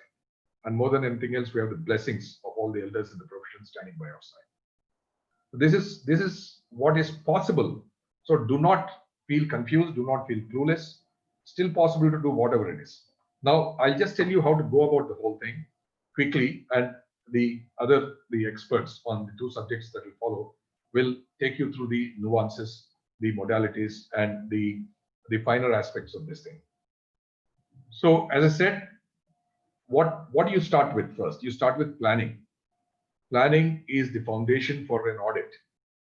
So earlier we were planning on what to look for in an audit, what to ask for in an audit, what to get in an audit, how to look for that, what to look for in the information that you get, how to understand that information, how to apply it to the context that you're required to report on, and then ultimately prepare a report which is comprehensive, which is true and fair, which really tells the readers of the financial statements what to expect from it, and also meets those expectations. So that is the kind of planning that you need to do. And that planning will comprise two steps where you plan within the organization, that is within your firm, and then you also plan with your client. It's very important. A client becomes a partner in this process to the entire planning process. So take that step one, start talking to your client today. I know the flood will start anytime. People will start coming in now because they're hard pressed. Their financial statements are not ready. They're not able to present their balance sheet to the bank. They're only given provisional statements. So many reasons and compulsions will prevail on the clients to come and sit on your desk, not in the chair in front of you. They'll come and sit on your desks literally and compel you to start working on it. And if at that point of time you don't have an idea of how to go about it and how to meet your obligations, that is something that would be very, very unfortunate. I'm sure as chartered accountants, we know how to quickly adapt ourselves to the situations and then deliver what is expected of us. So that's what we should do. So that is the planning. And planning is what GVV will be talking to you about in a little more detail. Then the second most important thing is the documentation that we need to have. Planning will also include, of course, execution. One more thing, let me just go back to planning. And at this point of time, you need to also look at the need to collaborate. Very often, I know in smaller places, especially, I'm not saying smaller places, the mindset is any different. It's not any different in Hyderabad, nor in Bombay, nor in Delhi, or any of the places. But the fact remains that chartered accountants become very possessive. They are very inward looking. They believe that whatever they have is adequate to meet their requirements. But let me tell you, it's not. In these moments, it is not. I'll tell you how to collaborate subsequently. Now, let's go back to what follows planning. Planning follows the communication with the clients, where you have the communications with those charged with governance, communications with those in the leadership teams of your clients, and what to expect from them, what questions to ask them, the engagement letters that you sign along with them. All these things, let me tell you, my friends, they're absolutely critical. They're absolutely critical. Now, with a bold, underline, and red font. So please keep that in mind. And once you plan, you also communicate with your client. Make sure that you ask them for this specific information. Today, it's not enough if you say that I got this information. You should also establish that you planned it, you asked for it, and you got the information. That is what execution of an audit is all about. Then, of course, you get into the hardcore execution where you present the whole thing, where there's a form, you adhere to that form, not blindly, but intelligently. Make sure that the classifications are correct, the accounting for it is correct. Then you also parallelly, since you're doing the tax audit and the statutory audit together in the corporate cases and in the non-corporate cases, the tax audit alone, please remember that you make a very structured approach and compile the entire documentation, the entire information in such a way that it will facilitate speedy execution of the audit without any errors and without having to do it all over again. which means you need to be very sure. Let me go back to it. Seek the correct information, try to build the relationship with each line item in the tax audit report, with each ICDS that impacts those line items, if any, and also the understanding of various case laws under which you can take an interpretation and then substantiate that stand and then accordingly make a presentation. So this is something that you'll have to do. So and that brings us to the next stage of execution. And in execution, let me tell you, without technology, you'll be all at a total loss. You will be in a situation where you will not be able to comprehend how to do it and when to do it and how to go about it and why you are doing something. And let me tell you, I'm not saying this to frighten you, but I'm telling this to you to make you alert and sit up in your seats and get going. Today, right now, the moment this thing is finished, regardless of what Golden Jubilee programs and celebrations Srinivas Rao is planning, 5 p.m. in the evening onwards, that will go on. 10 a.m. tomorrow morning, please sit at your desks and plan whatever you want to do for this season of tax audits. And that is something I can tell you, whatever technology you have in your office is more than enough. Whatever technology. Small things, if necessary, quickly update it. It will not cost you much. It's highly affordable. And you take great advantage of Manmeet, who is coming tomorrow to address you in that 3-hour session on Excel as an audit tool. You will then believe what you already have on your desk and what is the idle capacity that is lying on your desk. So please keep that in mind. Technology is already available. Don't think that you need to, if you've already attended some sessions on the various software, you won't need 99 out of that 100 software that you've heard about. Excel, MS Word, these are the only 2 things that you need, your left hand and your right hand. Keep them working all the time, and then you can solve most of the problems. If necessary, get into a group and then try to understand whatever it is. Ask the Vijayawada branch to conduct some more programs in Excel. They have enough faculty, they have enough resources. So please ask them to do it. Then understand how you can apply that technology so that you can more efficiently, more effectively, and more speedily execute that work. And you'll also have the time to review it. Review is again very, very important because you need the time. This time, let me assure you, the quality of the information that you would be getting for the tax audits will be highly suspect. Will be highly suspect. It will be very highly suspect.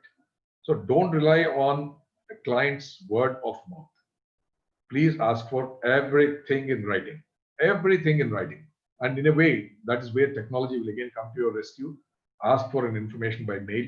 Insist that every piece of information that you seek is sent back to you by mail. And that will constitute a good source of information, a good source of documentation also. Today, any regulator will definitely accept that information. And even if you are not satisfied with the initial tranche of information that comes to you, you ask for it again. So that will build up your documentation. That will build up your audit trail. That will establish that you really did the audit and did not simply take what was represented by the client. Those of you who have had the need and the opportunity to read those hundreds of pages of reports that NFRA is preparing now, you will be shocked to see the kind of words, the statements that have been mentioned in those NFRA reports against the top auditors in the country who are part of the global networks that have been in existence for centuries. So please keep that in mind. Please keep that in mind. Audit is not a simple thing anymore. Audit, whether it's tax audit, please don't be under the belief that statutory audit and tax audit are different. Audit is audit, as I said, bold, underline, red, capital letters. So keep this in mind. So adhere to those principles of auditing, apply technology, understand the implications of the differences between the financial statements and what is required in the presentation that to be made before the income tax authorities, which is what we're going to talk about, and then Mr. Purushottam Rao is going to talk about in terms of ICDS. And I can tell you that these 2 gentlemen will be able to give you a lot of excellent insights into what is expected of all of us during this tax audit season. And at the end of it, I'll end my presentation in another minute's time. Make it a point to collaborate. make it a point to collaborate. I know that all the people here, the 1,000 people, I know 1,000 is the number, but I assume that at least there are 300 people in practice in Vijayawada. And out of the 300, I would say maybe at least 100 to 100 plus 150 would be people who have definitely adapted technology, who have adopted technology and adapted themselves to technology. But yet, there are those young fellows, the young, Excel warriors who can help you and who have the time on their hand. So if you think that you need some time, if you have it, you have an idea, the senior members have an idea of what is required. Whereas this young team of members have an idea of how to navigate themselves, manipulate that data, manipulate in the good connotation. I'm not saying manipulating in the negative connotation. Manipulate the data with those Excel skills and get the information that you want. Ultimately, what do you do with the information? You drill down, you analyze, you come to conclusions, you fit it into the appropriate point of your report, and then you consolidate the report and present it. So make use of this. And in making use of their skills, you will understand that you are adding to your own skill sets. You are creating a larger informal group or even a formal group, which can continue to work together. And in that process, you become closer as chartered accountants. That bonding, the collaboration is the first step in that bonding that brings chartered accountants together. I very strongly encourage you to consider that very seriously. And I'll conclude by saying, what is it that it takes to collaborate? First thing is that openness of the mind. Don't believe that somebody who comes and helps you in that process will steal your client. It's worth losing some of the clients. If this guy wants to take away, he's taking away your headache. He's taking away the pain in your neck. Fellows who want to leave you, they have a reason. And if it is because you are not providing satisfactory service to him, he will anyway leave.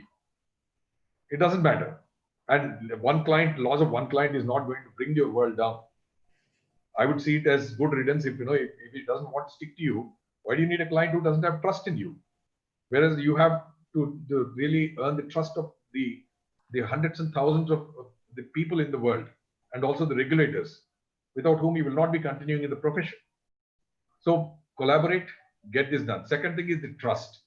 The third thing is that self-esteem, where you believe that you are a chartered accountant.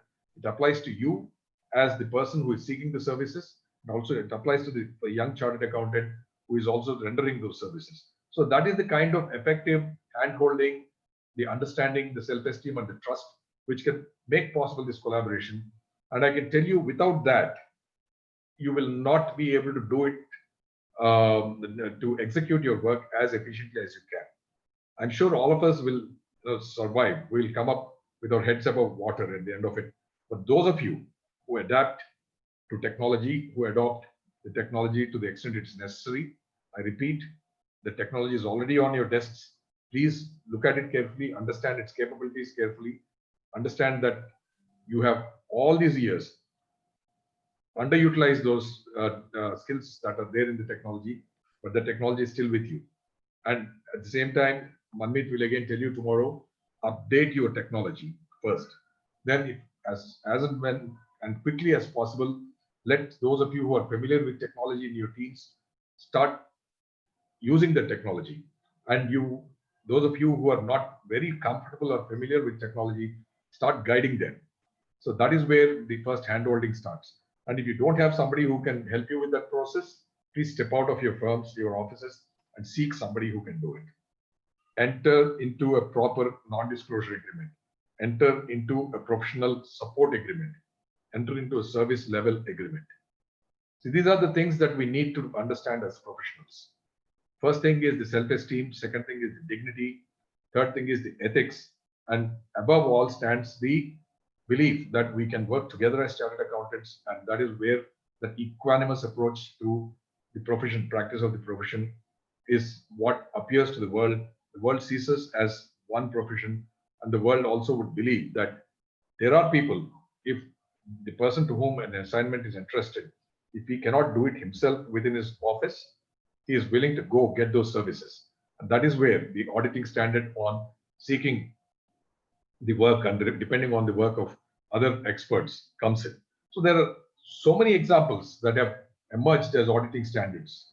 So many standards have come because of the enormous experience that has been built, that has been accumulated in the audit profession over the years, not only in India, but outside the country. And today, as one of the largest professional bodies in the world, I think we have to be in the forefront in taking advantage of all this experience and really do something that will be beneficial to us. It'll ensure that we are safe today and ensure that we are also safe tomorrow. And in this process, as I said, all these things have to play a very important role. And don't keep your eyes, ears, and mind closed to this. Look at these opportunities. There's still enough time to do all this. And if you want to be safe, not just being safe in COVID, everybody has been working from home, and working from home does not mean that you're not working at home. You're working from home. One of my friends was telling me that I'm also working at home. I'm not working from home. He said he was helping his wife. He was helping everybody at home. But at the end of the day, we also need to work from home, finish off whatever it is. So working at home to be safe, working from home to continue to be in the profession. These are the two things that we need to do at this point of time. That's what I thought I should share with you when I thought about talking about safety during this unprecedented situations, this situation which is likely to continue for some time. By God's grace, if we get out of it at the earliest, we are all blessed. But even if we don't see the end of this situation in the next 3-4 months, by which we have to still complete our professional obligations, don't get disheartened. Be prepared, and being prepared is the way that we can go forward. Be prepared, as I said, with an open mind, with a commitment to your responsibilities, with an understanding of the responsibilities, with also the readiness and that mindset to adapt to technology, adopt it effectively and economically and efficiently, and deliver your obligations, because we have already promised that delivery, and the delivery has to happen no matter what. And in this process, I would also like to tell you, as a concluding statement, not in passing, but without any compromise of its value and its significance, let me tell you, Prasanna will vouch for me, that the number of cases that are being filed against tax audit reports by the Income Tax Department is increasing geometrically year after year. It is increasing geometrically year after year. It's also the number of cases that are being filed for non-filing of, for non-compliance with the code of conduct, with the code of ethics, which are being filed by fellow members of the institute, by the regulators, by so many other agencies, are also increasing year after year. So Prasanna had already mentioned that the institute has set up a tax audit report review board. So that's a very significant step the government has taken. I mean, the institute has taken. And please rest assured that many of our colleagues in the country will be drawing the attention of the institute, of the tax audit report review board particularly, and they will have a lot of explanation. And if we want to avoid that explanation, please make sure that you abide by the regulations, the ethics, the standards, the compulsions that have been imposed on us, whether we like it or not, in carrying out an audit. And I'm sure we'll come out much stronger, with much better quality reports, and with much more professional satisfaction, and with a much stronger line of defense, just in case you are faced with any challenges from anybody. So please keep this in mind. I must thank you once again for asking me to be a part of the earlier session, as well as this session this evening. I would like to take leave of you with the belief and the assurance that the two gentlemen who will be following me in making their presentation will add enormous value to the knowledge that you already have. So enjoy those sessions. Have a safe time. Also have an excellent audit experience, and deliver all the reports that you are expected to deliver, not only from the point of view of the client, but also from the point of view of the regulator, and more than anything else, from the point of view of the reputation of the profession and the ethical and dignified behavior that is expected of all of us as chartered accountants. Thank you very much. Thank you very much, sir, for the great insight that given by you on the tax audit. Because as you have said that in your interaction with the things that you will be giving some guidelines, remaining things exactly has to be performed by the Purushottam sir regarding ICDS accounting policies and standards on auditing vis-a-vis to the tax audits by GBV Sachinand sir.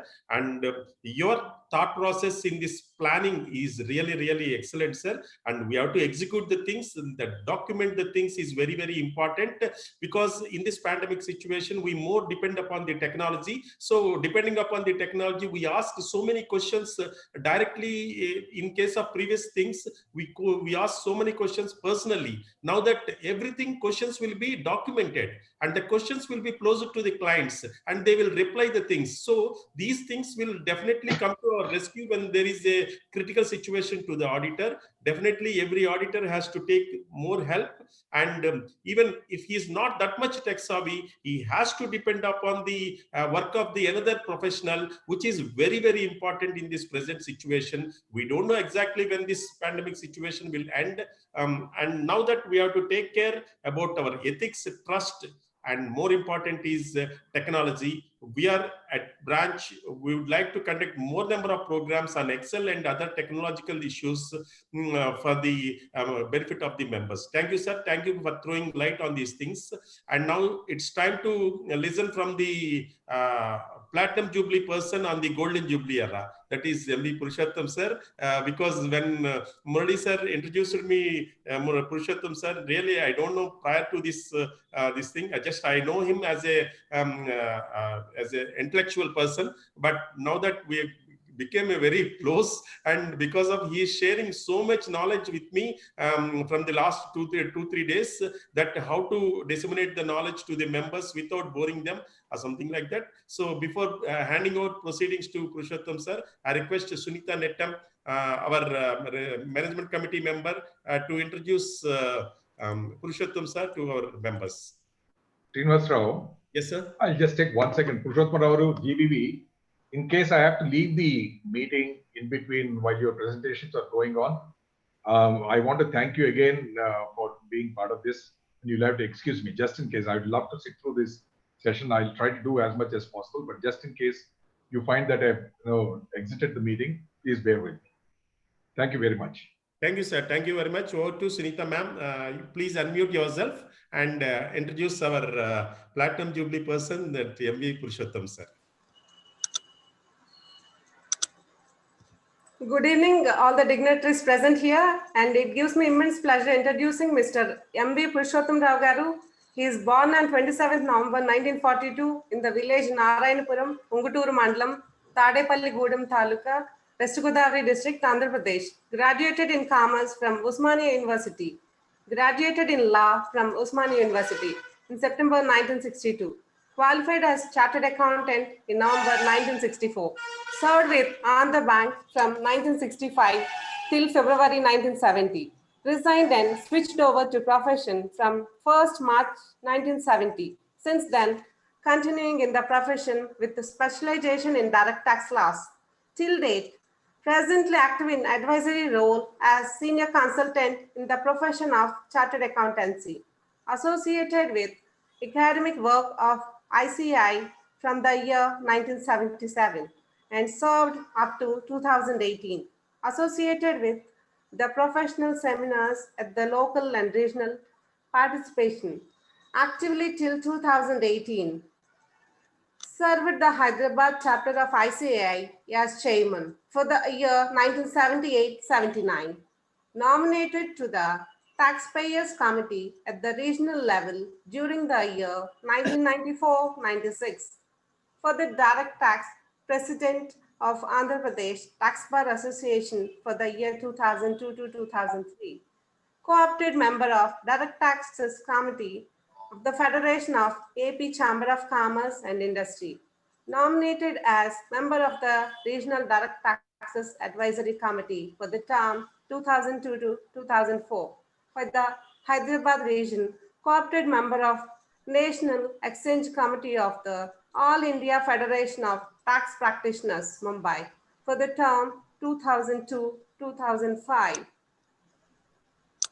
authored monograph on tax jurisprudence for Hyderabad chapter of ICI.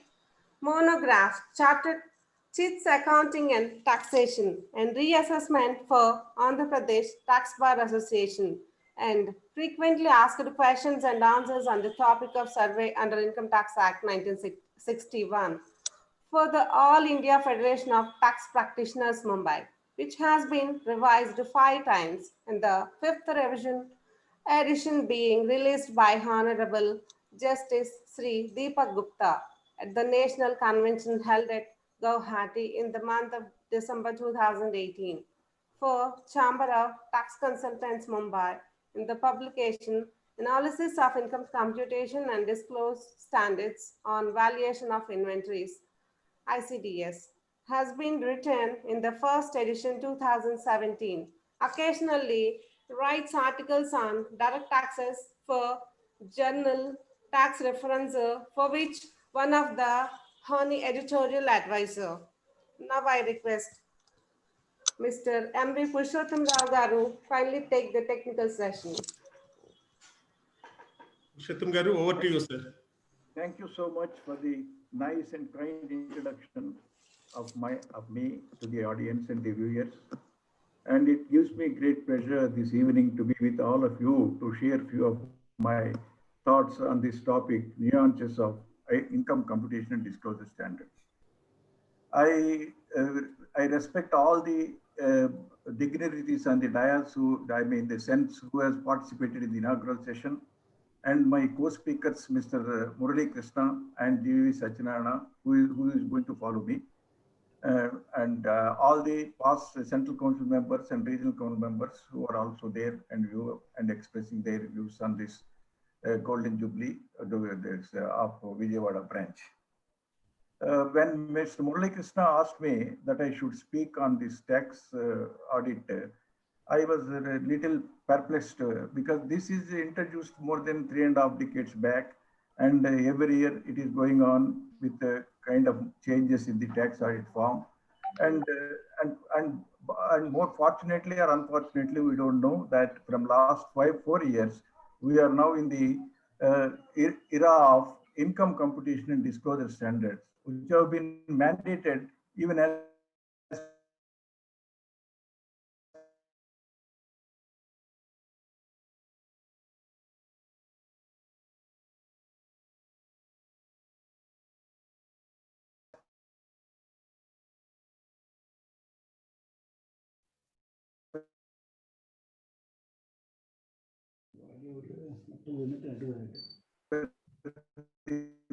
provisions of the Income Tax Act, and while endorsing what Mr. Murali stated so much about the tax audit practice, which we should not be complacent while we should be compliant. I would like to start my views on this topic, starting with 3 quotes which are very, very relevant in the present context of income computation disclosure standards. The first quote is Mr. B.P. Jeevan Reddy in the decision of Mofathlal Industries Limited versus Union of India, referring to the Article 265 of the Constitution of India, was very categorical in mentioning no tax shall be levied or collected except by the authority of law. So today, income computation and disclosure standards have become the authority of law, which we should all notice without fail. Now, the next quote which I will proceed is Lord Green mentioned, which was affirmed by Lord Denning. It scarcely lies in the mouth of a taxpayer to play with fire and complain of burnt fingers. Today, if any lenience is shown by us towards tax audit or the nuances of this income computation disclosure standards, we will be at bay or at loss, as Mr. Murali Krishna was mentioning to us, because of the present, this tax audit review board, which is very, very, very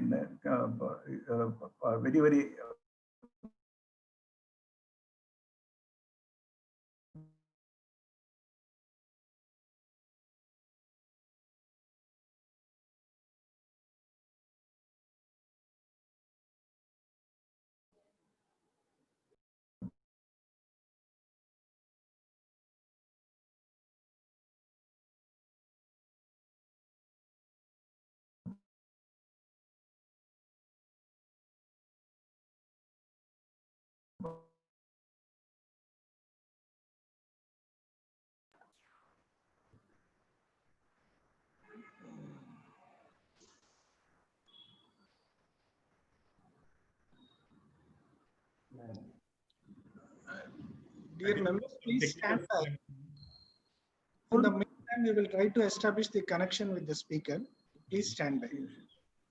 Am I audible? Yeah, now please go on, sir. Yeah, Okay. please. Okay. Now, the scope.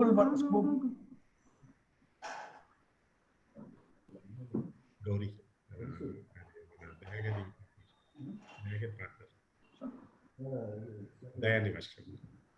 Yeah, it's coming now, right? Yes, sir. Yes, Okay. ma'am. Good. Okay. Sorry for the disturbance. Nothing like that. Yes. That Scoble versus Secretary of State of India, the income tax is not and cannot be, I suppose, from the nature of things cast upon absolutely logic lines. So all of us must understand that a taxpayer cannot say that I have played with fire and therefore I subsequently complaining of burnt fingers when he furnishes the information to us in respect of the tax audit. As Mr. Murali Krishna has said it, that the onus is also on us to collect the basic information when we look to all this computation of income and income computation and disclosure standards. Now, Section 14 of the Income Tax Act has 5 heads of income, among us which only 2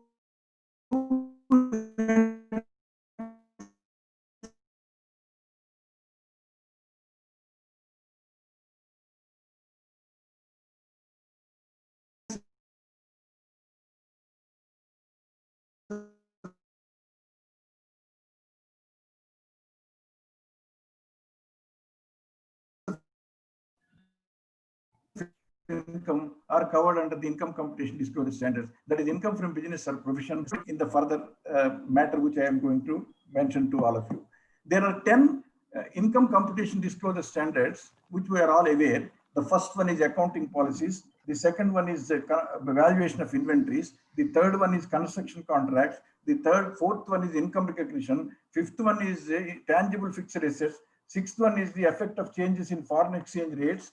And seventh one is the government grants. Eighth is securities. Ninth is borrowing cost. 10th is provisions, contingent liabilities, and contingent assets. Now, the income computation disclosure standard relating to real estate is already in the draft stage, and it not yet has come into practice. Now,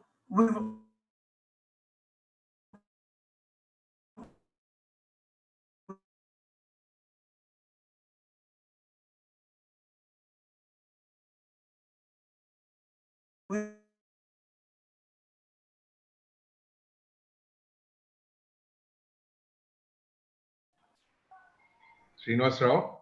Sir, there is. I think you should request Purushottam Rao to switch off his video. I think there's a bandwidth problem. So his voice can be heard. Gauri gariki okkasari cheptaru. Gauriki phone chesi cheppu. Okkasari cheptaru. Video off cheyamani, audio clear ga vinipistundi.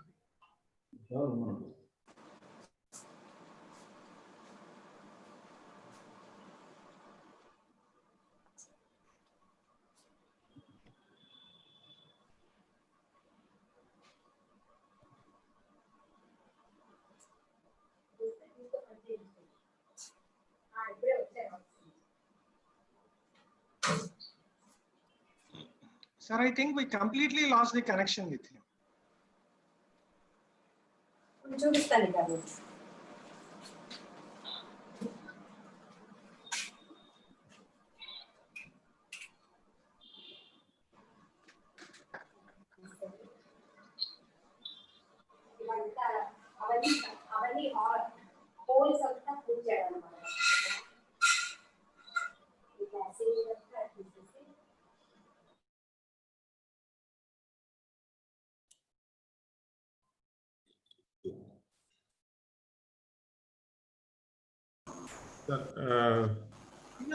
Purushottam garu is back. He has to unmute. Purushottam garu, ఒకసారి మీరు unmute చేసుకొని మాట్లాడండి sir.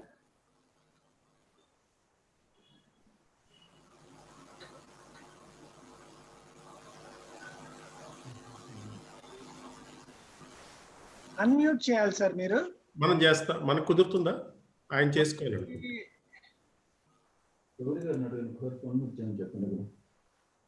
ఆయన ఎత్తట్లా phone. Help తీసుకుంటారు అనుకుంటున్నాను.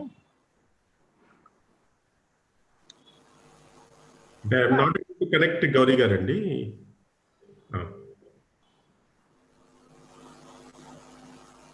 Ma'am, కొంచెం unmute చేయండి madam. Unmute చేయండి madam. Yeah. Yes. Am I audible now? Yes, sir. Yes, sir. Okay. Sorry for the inconvenience. Sorry, sir. Extremely sorry. Okay, go ahead, sir. Okay. Now I am on the hierarchy of the what to be followed in respect of these income computation disclosure standards. First, we have to look to the provisions of the Act, because Act is a Bible.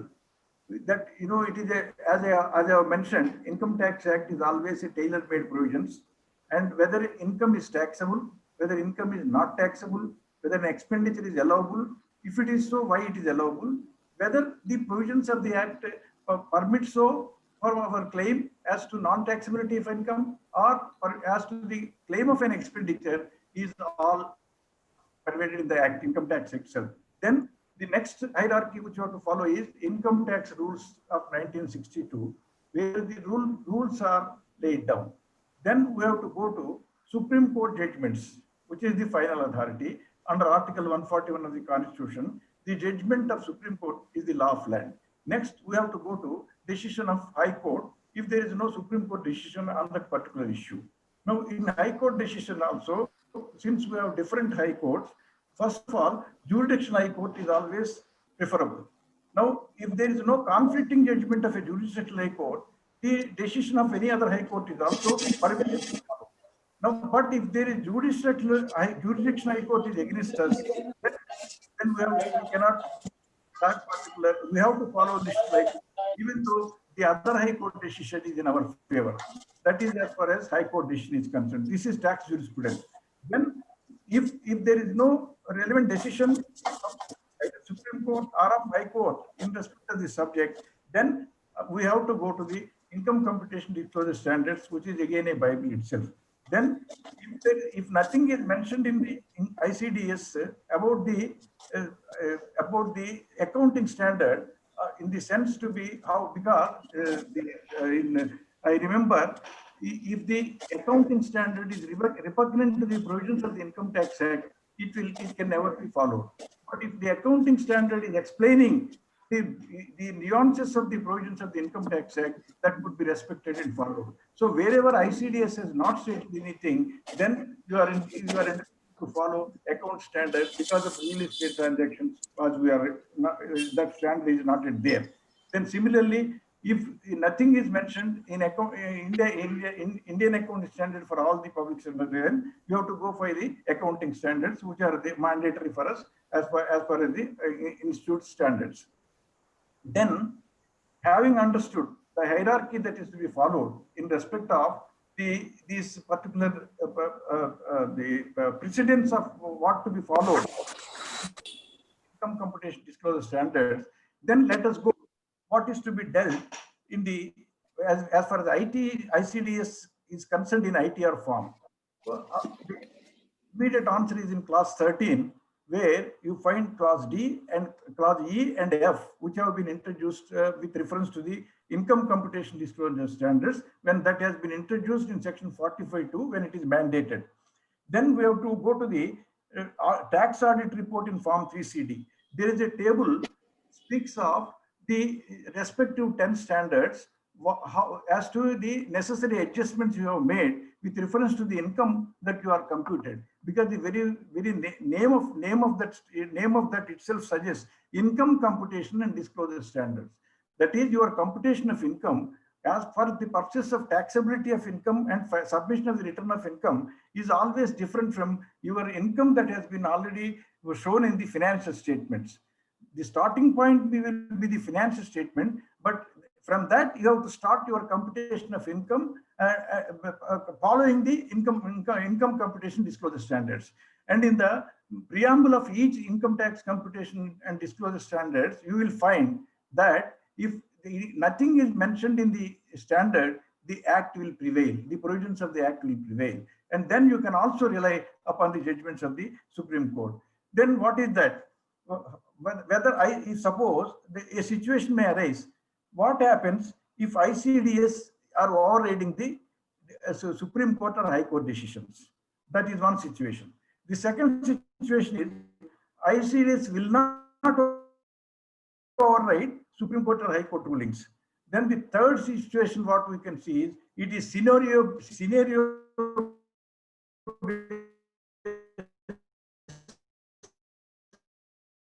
valuation, which I suggest. ICDS is already notified in subsection 145 of the Income Tax Act, which is a machinery provision. Then secondly, ICDS, they cannot create any fresh charge of income or create a new concept of accrual of income. ICDS are issued as a method of computation of income under the Act, which also gets support from its name as Income Computation Disclosure Standards, because these standards are not income creation standards or income changing standards, which you please note. Income charging or changing, whatever you may call. Then we have to dwell upon for a short time on the decision of Supreme Court, a ruling in Woodward Governor about section 145 and 145(2), reported in 312 ITR, 1 minute, I noted down. It is 312 ITR, 354 page. And I must also bring to the notice of the viewers the latest judgment of Supreme Court reported in 425 ITR, page 1, which also speaks of the nature of 145(1) and 145(2), which is very much relevant insofar as the tax audit provisions are concerned. That decision has its importance, and the head note speaks of what 145(1) says, what 145(2) says. 145(1) is one which permits us to have a method of accounting. 145(2) is a enabling provision which speaks of the mandated accounting standards, how to be necessarily put to use while computing the income as per the provisions of the Income Tax Act. Now, this, if I dwell for a minute on this judgment of Supreme Court reported in 425 ATR, page 1, this is a judgment which, when clause F has been introduced in section 43B of the Income Tax Act about leave encashment, whether it is payable on the basis of a provision on accrual or it is payable on the basis of a payment, because 43B speaks of disallowance of anything which has not been paid before the due date of filing of the return of income. Now, Calcutta High Court reported in 292 ITR 470, if I remember right, has dealt with the constitutional validity of the provision and also held that now that it is not valid constitutionally, and therefore the department went to Supreme Court against this decision, that is CIT versus Union of India versus Exide Industries Limited. That is the decision on 24th April 2020 we have received.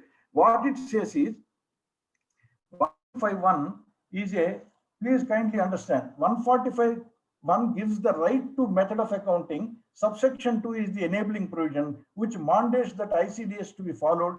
Deduction of accrued liability can be regulated prospectively. So therefore, I request all the viewers to kindly read this judgment very carefully, which is very relevant in the context of income computation disclosure standards, where the main provision is section 145, which deals with the method of accounting, and also the enabling provision where the computation of income and disclosure standards are mandated. So therefore, friends, that I request you to kindly go through the decision. Now, having dealt with the hierarchy, how we have to follow insofar as the application of this income computation disclosure standards are concerned for purposes of tax audit. Now, let us go a step ahead to the conflicts which we find as far as this ICD is concerned. Suppose if the ICDS is in conflict with the Income Tax Act, what should we do? The Income Tax Act will prevail. If the ICDS is in conflict with the Income Tax Act, the Income Tax Act will prevail. Then we have circulars of Central Board of Direct Taxes and also via judicial precedents. Now, as far as circular of Central Board of Direct Taxes is concerned, it is a well-settled position now that as far as circular is concerned, it is binding for the department, it is not binding on the SSC. But if the circular is beneficial to the SSC, it is always necessary for the SSC to press for that beneficial nature of the circular to be followed. That is CBDT circular. Then suppose if the ICDS is in divergence with the Supreme Court and Judicial High Court ruling, as I have already mentioned, the decision of Supreme Court is the law of land. So therefore, you can always follow the Supreme Court decision. Then, as far as the Judicial High Courts are concerned, as I have already mentioned, that if the Judicial High Court is in your favor, is in the favor of the SSC, it should be followed. If it is in conflict with the other High Court decisions, Judicial High Court alone should be followed. If there is no conflict in decision of the Judicial High Court, any decision of any High Court can be followed by the SSC, since there is no conflicting decision by the Judicial High Court. That is one thing. So as far as the scenarios are concerned, I have already explained to you what this 145.2 says, because this SC ruling of Woodward Governor explains the scope of 145.2 and states that ICDS can override the ordinary principles of commercial accounting, which were used pre-ICDS to compute the taxable income, not post-ICDS. ICDS being a method for computing the income cannot enlarge or curtail the scope of income, that is the charging section, which is very important. Then support can also be drawn from the fact that Finance Act 2015, the Act itself amended the definition of income to include government within its scope so as to align the provisions under the Act with the ICDS. This support that legislature also believes that only basis the ICDS, capital gains which were not taxable pre-ICDS based on Supreme Court and High Court ruling could not have been taxed solely based on the provisions of ICDS, as the same could not have passed the judicial scrutiny. One may consider, while considering the above facts from the CBT circular, can argue that the circular also supports the view 3, that which I stated, that the judicial pronouncements which are pronounced in the absence of authoritative guidance under the Act for computing the income are only impacted by the ICDS, as they were rendered based on the commercial accounting principle. So therefore, now I invite the attention of the viewers to the circular of the Central Board of Direct Taxes, which was issued in the context of frequently asked questions when this computation of income tax and disclosure standard has been introduced.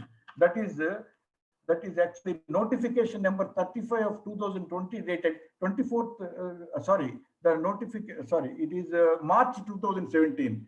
That circular is of March 2017. Now, so therefore,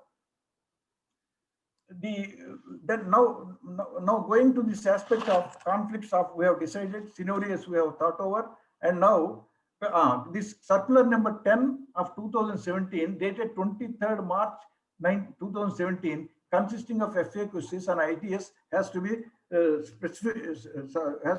followed in respect of the specific questions that have already been answered there, with reference to the income computation, which we are going to follow as far as the adjustments that we will make for reporting under the tax audit report.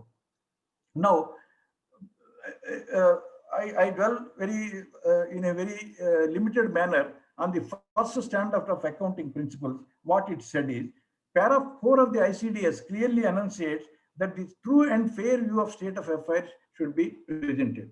Now, I understand the viewers from those district places and all that, sometimes you find that the accounts are not completely maintained, or sometimes you are bound to collate the information and then construct the accounts and arrive at the computation of income. So in that event, as accountants, we know we always go for the preparation of a statement of affairs, which we should thoroughly understand and prepare it, and then only start computing the income. Now, in all cases where there are no books of account, the best thing is to analyze the bank statement, call for the bank statements, analyze them thoroughly, and look to the analysis of the deposits and equally the analysis of withdrawals. Then based on that, you can certainly arrive at a situation whether that a particular deposit constitutes income or not, which requires to be necessarily considered for adjustment for computing the income insofar as the submission of return of income duly following the income computation disclosure standards. Then the substance over form is also recognized by the ICS, which we should know. One of the basic concepts of accounting, which the courts have also recognized now of late, substance over form. Form is not respected, the substance must be there. And if the substance is not there, the form will be rejected. Then the third one is 3 fundamental accounting assumptions. Para 9 of the ICDS in accounting policies stipulate that if they are not followed, it should be disclosed. What are those fundamental accounting conceptions, assumptions that para 9 says is going concern, consistency, and accrual. Now, para 7 of the ICDS of accounting policy says a change in accounting policy is permitted if there is a bona fide reasonable cause. So as well, we all understand that today, CPC, Central Processing Center, is a source of unjust enrichment, which will be a matter of great concern for us if we do not carefully follow this income computation disclosure standard, because the kind of adjustments which they are making and which we are really suffering with reference to the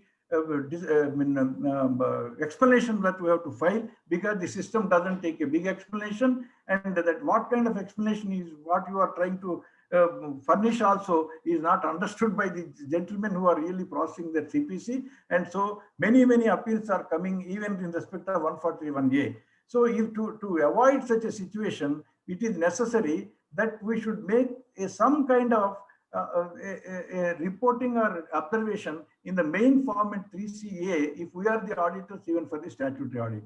In the case of there is no statutory audit, there is 3CB, 3CA, 3CB, there are different forms, I'm not very keen to dwell on them now. So therefore, that particular para item 5 or 4, there you can always mention your comment there with reference to the view you have taken while computing the income in respect of a particular head of income, why you are not making the adjustment. Let us immediately go to a small example which we are nowadays facing. The difficulty is with reference to the disallowance of the payments in respect of provident fund and the insurance, that ESI.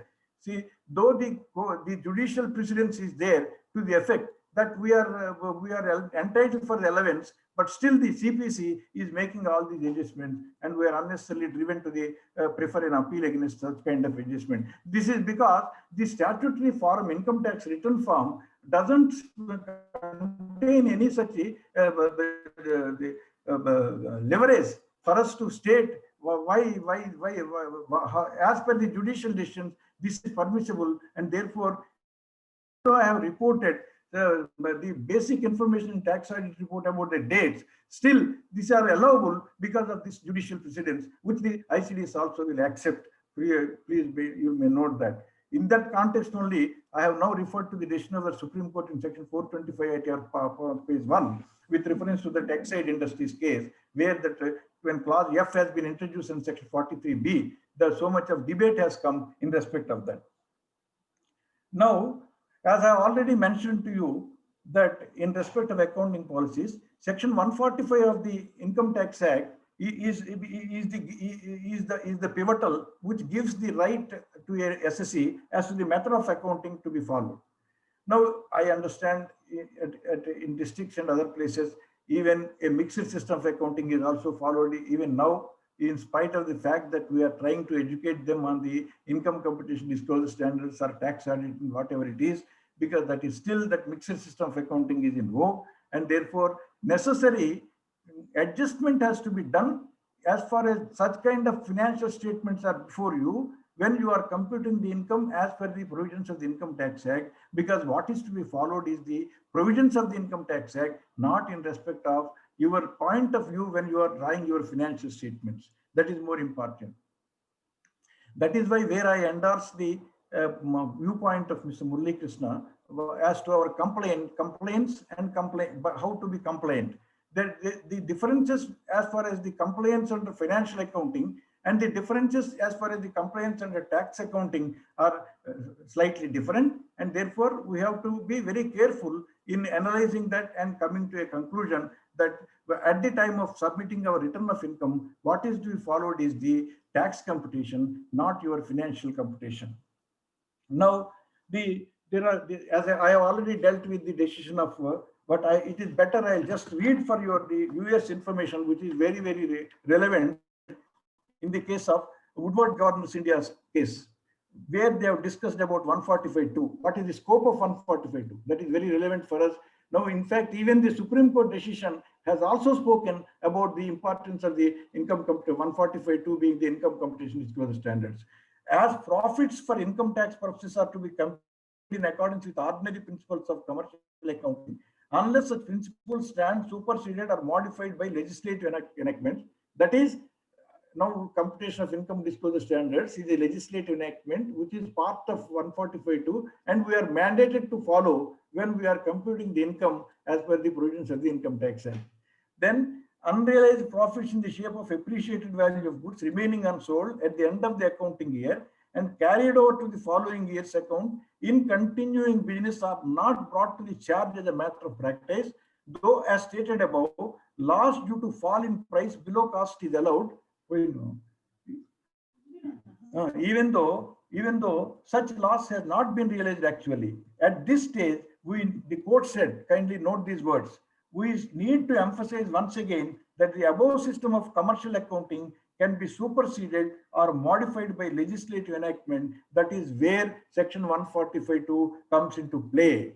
Under this section, the central government is empowered to notify from time to time accounting standards to be followed by the class of SCs or in respect of class of income. In other words, accounting standard which is continuously adopted by an SSC can be superseded or modified by legislative intervention. However, but for such intervention or in cases falling under 145.3, the method of accounting undertaken by the SSC continuously is supreme. So therefore, friends, it is my submission that as far as the process of computing income for purpose of submitting the return of income, please follow the provisions of section 145 very carefully, where 145.2 clearly speaks of mandates the following of the income competition disclosure standards. So having spoken about the conflict between the Act, rules and judicial decisions and also on 145, now I will go to this the three income disclosure standards which I thought I would be clearly follow. As far as accounting principles are concerned, I have already explained to you that the true and fair view of the statement of affairs as 4 para of the ICDS, then substance over form, then para 9 stipulates that the 3 fundamental accounting assumptions of going concern, consistency and accrual, and para 7 of the ICDS clearly speaks of the change in the account policy is permitted if there is a bona fide change. So therefore accounting policies, then we'll go to the very important standard inventory, stock in trade or whatever you can't, that is the inventory. Sir, as far as the position in the district parts is concerned, Srinivas Rao was mentioning to me that I must speak on this very in a little detailed manner insofar as the inventory stock are concerned. Now, normally what happens, you cannot expect everybody to explain, to maintain bin cards or standards or anything depending upon the nature of business or the kind of business he deals and all that.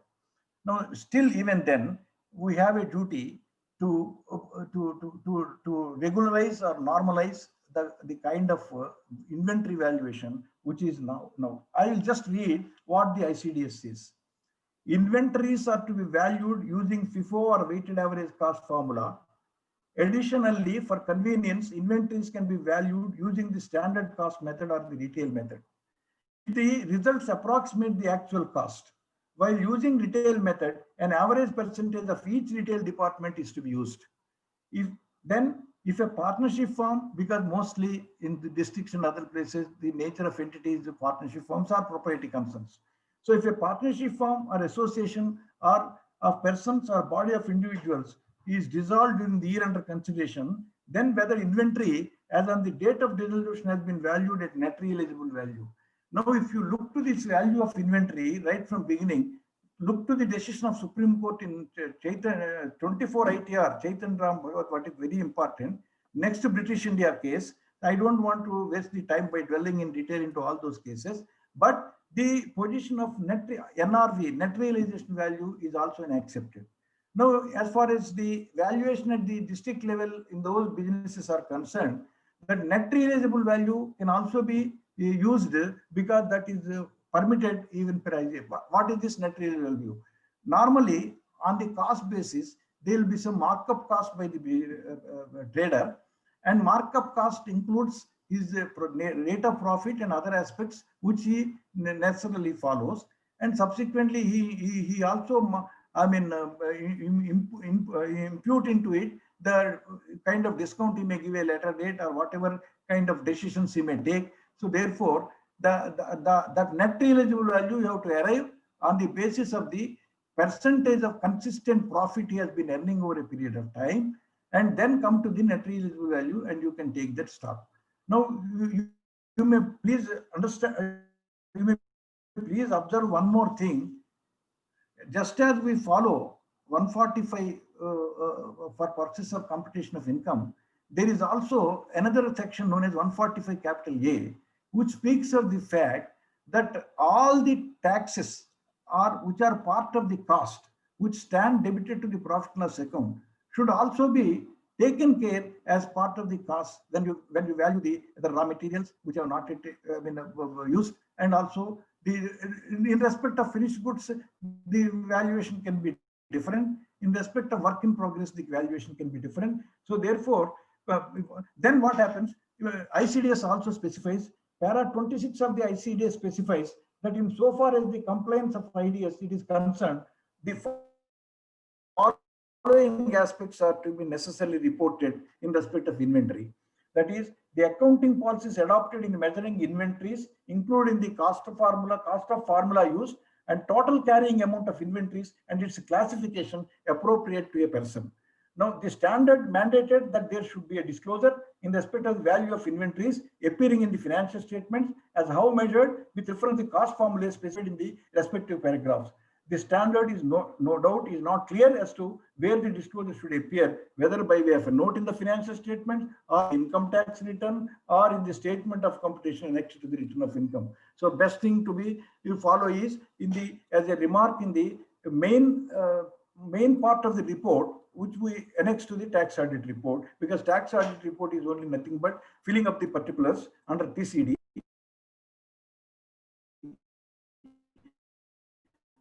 Whereas it is governed the true and fair view of the accounts which we are trying to say that this is based on which the tax audit is conducted. Now,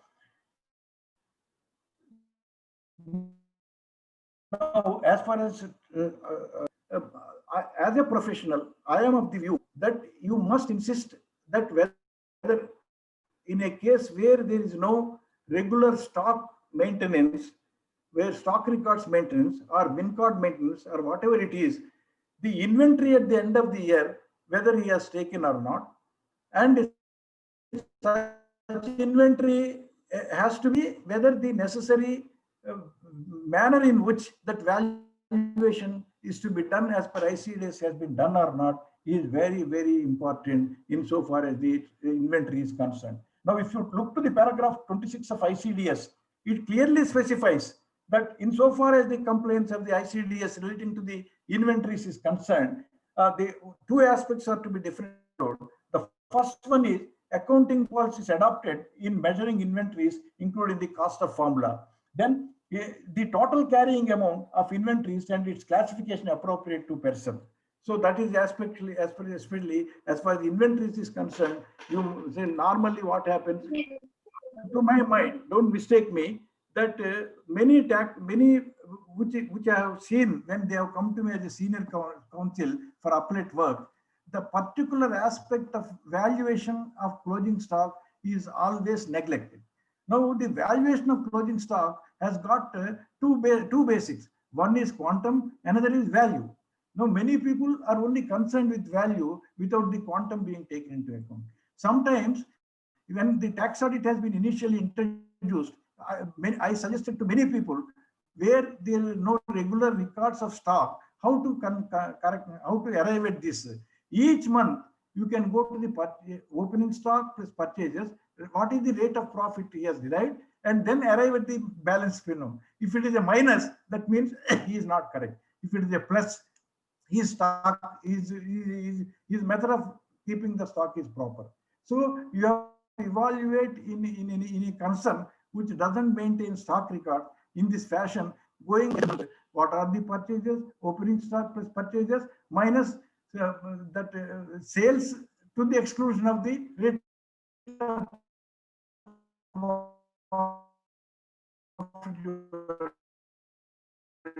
deriving, which gives you the figure. If your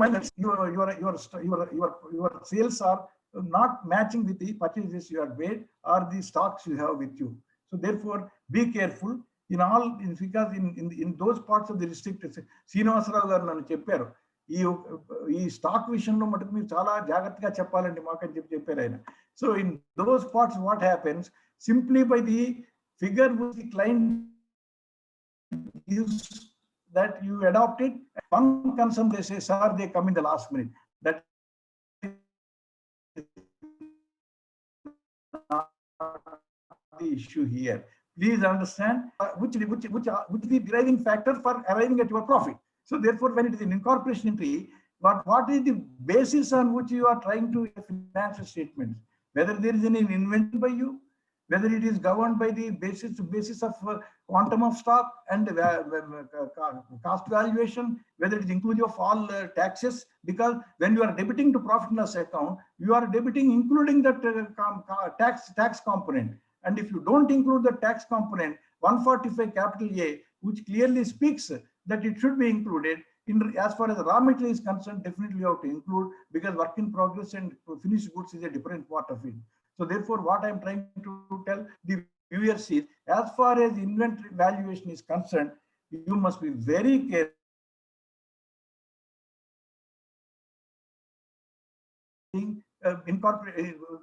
Taken into the finance statement, which is an incorporation entry, which all we know as an account.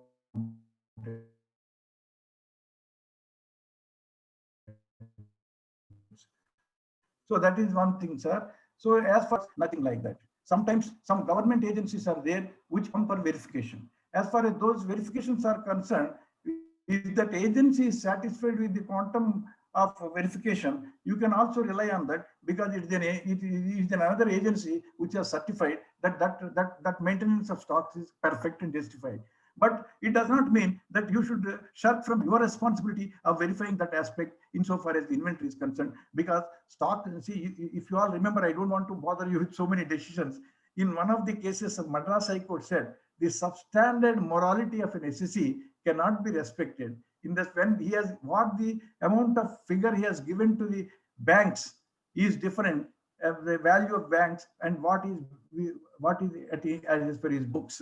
Now that is why, if you all remember, in the amendment to CARO 2020 also, that matter relating to the verification of bank statement is also thrust upon the auditor, which you may please, CARO 20, though it is posted for one more year, but please appreciate that method of verification of bank statement with reference to the stock statements also has been foisted as a duty on us when we are reporting under CARO.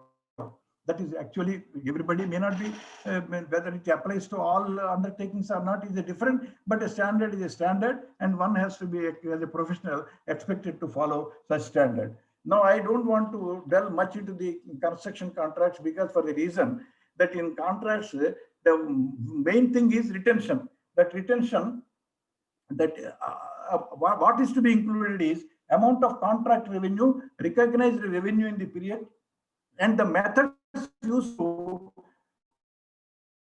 determine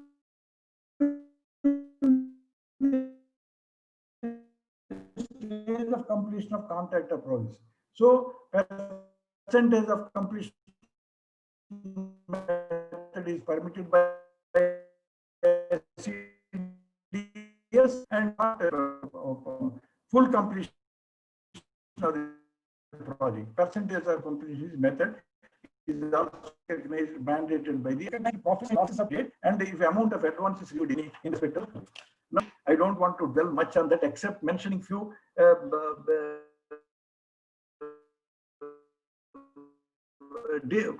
aspects which now in a transaction involving sale of goods, total amount not recognized as revenue during the previous year due to lack of reasonable uncertainty of its ultimate collection along with nature of uncertainty. Second point, the amount of revenue from service transactions recognized as revenue during previous year.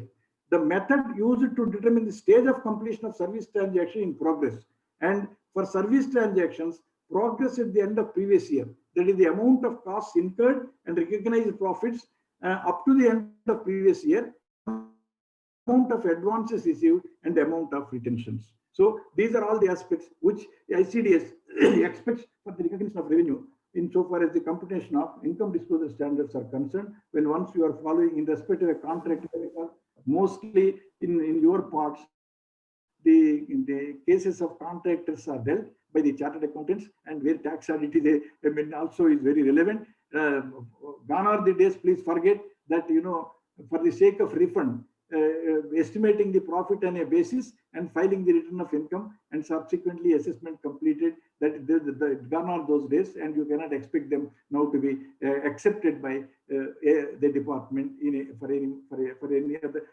for any matter as on date. Now, tangible fixed assets.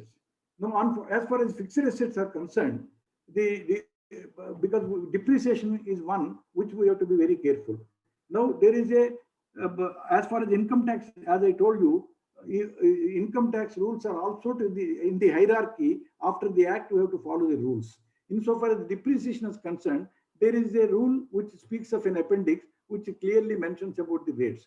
But now the section 2 subsection 11 of the Income Tax Act also defines what is a block of asset. Now we have to be very clear with reference to each block of asset, so that the claim of depreciation under Income Tax Act is different than the claim of depreciation in your financial statement. There is going to be definitely a variation in respect of that. So because that is another aspect. Now this sometimes what happens in certain cases there are so much of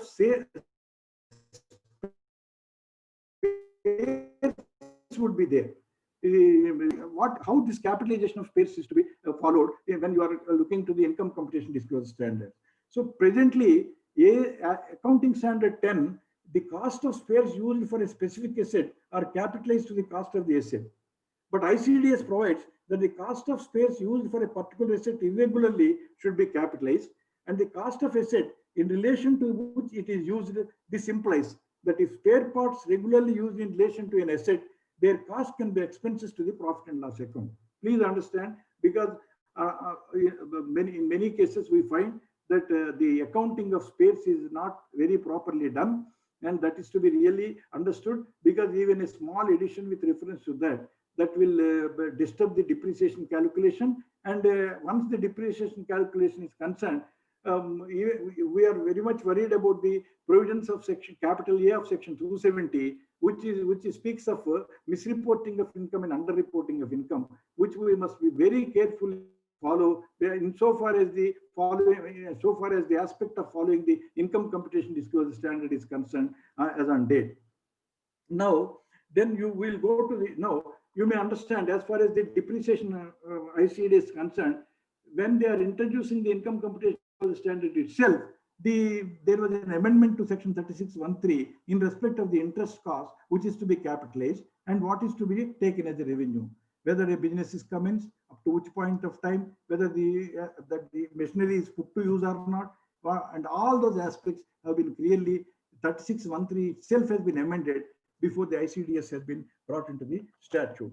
Now, government grants, I don't want to skip, and borrowing costs. This is very important. I would just highlight the important aspect that should be followed for borrowing costs. Borrowing costs can be capitalized for qualifying assets, whether tangible or intangible, as listed in ICDS, including even those assets which were otherwise not treated as qualifying assets in accordance with AS 16, because they have not taken a substantial period of time to get ready for their intended use or sale.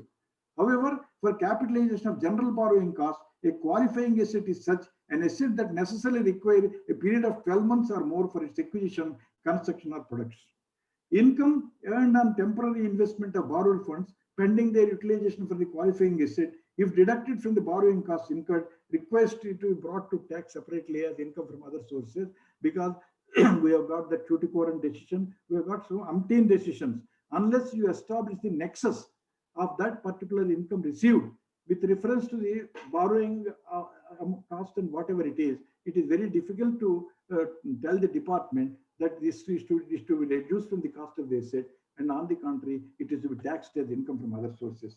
Now, borrowing costs incurred on funds borrowed generally and utilized for the purpose of acquisition, construction or production of a qualifying asset should be capitalized in accordance with the formula given in the ICDS. Therefore, difference between the amount capitalized and the formula prescribed in the ICDS and as per age 16, if any, should be determined and adjusted accordingly in the income computation disclosure standard, which will come to the main computation of income. Now, difference between the period of capitalization as per age 16 and as per ICDS, if any, should be determined and adjusted accordingly. So therefore, my friends, then the only next time constraint, I would deal with the income computation disclosure standard, provisions, contingent liabilities, and contingent asset. Friends, if you look to the decision of Supreme Court in 314 ITR 62, Rotor Controls Limited, this is a very important. In fact, if you look to the ICDS, the entire standard is nothing an extract from the decision of the Supreme 62, which is a decision in respect of a warranty in the financial statements. So therefore, I request you to kindly read this decision so that you will be more informed, well informed with reference to this to run through, because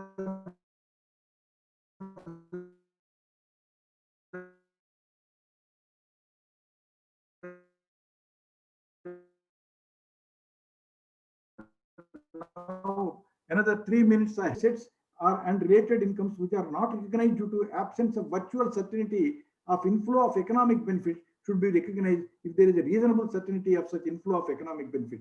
Provision for onerous contract should be de-recognized.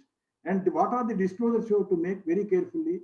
A brief description of the nature of obligation, carrying amount at the beginning and at the end of the previous year, additional provisions made during the previous year, including increase to existing provisions, amount used that is incurred and charged against the provision during the previous year, unused amounts reversed during the previous year, amount of any expected reimbursement, stating the amount of any asset that is to each class of asset and related income recognized. Following disclosure is also recognized. A brief description of the nature of asset and related income, carrying amount of asset at the beginning and at the end of the previous year, additional amount of asset and related income recognized during the year, including increase of assets and related income recognized, amount of assets and related income reversed during the previous year. So friends, those three important the standards which I thought I would have, as I told to your chairman, I have dealt with. Now I'll just draw your kind attention as far as if you don't mistake me that I am speaking something like a Vedam to you, a Bible, in respect of which recently the department has given a charter where they said what the income tax department expects from the taxpayer. One of the they said, be honest and complain. Then be informed. What is about what you have to inform? Taxpayer is expected to be aware of his compliances obligations under tax law and seek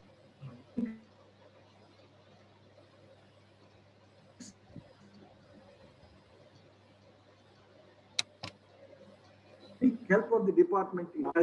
Then keep accurate records. Taxpayer is expected to keep accurate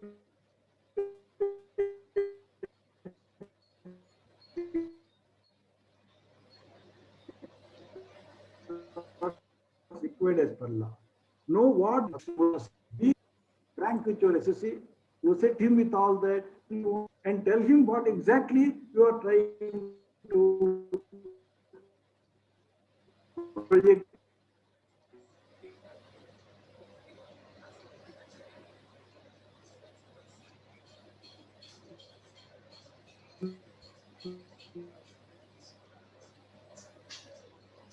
October, and now why it is so?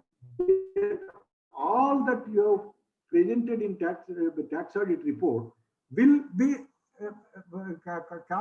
captured into the return of income. Please understand this. And secondly, that the Form 26 has been amended. Now Form 26 has been amended, where our duty is call for that, because all financial transactions are going to be reported into that, and please analyze them. And where in the case of no books of account, try to go to the bank statement, kindly analyze them, and each financial transaction that is forming part of 26 As should be thoroughly examined by you. And if that fellow doesn't maintain accounts, you as a student of accountancy, prepare a statement of affairs and arrive at if there is any excess of assets or liabilities. So come to that and say how that income has been met out of these resources. And if it is otherwise not, please declare that income under this respective heads of income. Now you are all aware. I don't want to dwell much into that. 270 capital A, which is really a democracy sodanas, and now the latest amendment of 271 AD, where regarding bogus purchase or whatever it is, the entire amount will be added as your income. Once they find that such kind of bogus purchases are there, and if it is not proved to the satisfaction of the assessing officer, they will be totally added into your income. So therefore, friends, this income computation disclosure standard is such a vast subject. I can honestly tell you, any amount of time will not be enough. And therefore, I suggested to your the chairman of the Vijayawada branch, there is a book by Chamber of Tax Consultants, an analysis of income computation disclosure standard, where all these 10 standards have been elucidated, explained in a very, very clear manner by very reputed authors, and also in a better manner, so that at each point of time we will have the information in that book. This is a Walters and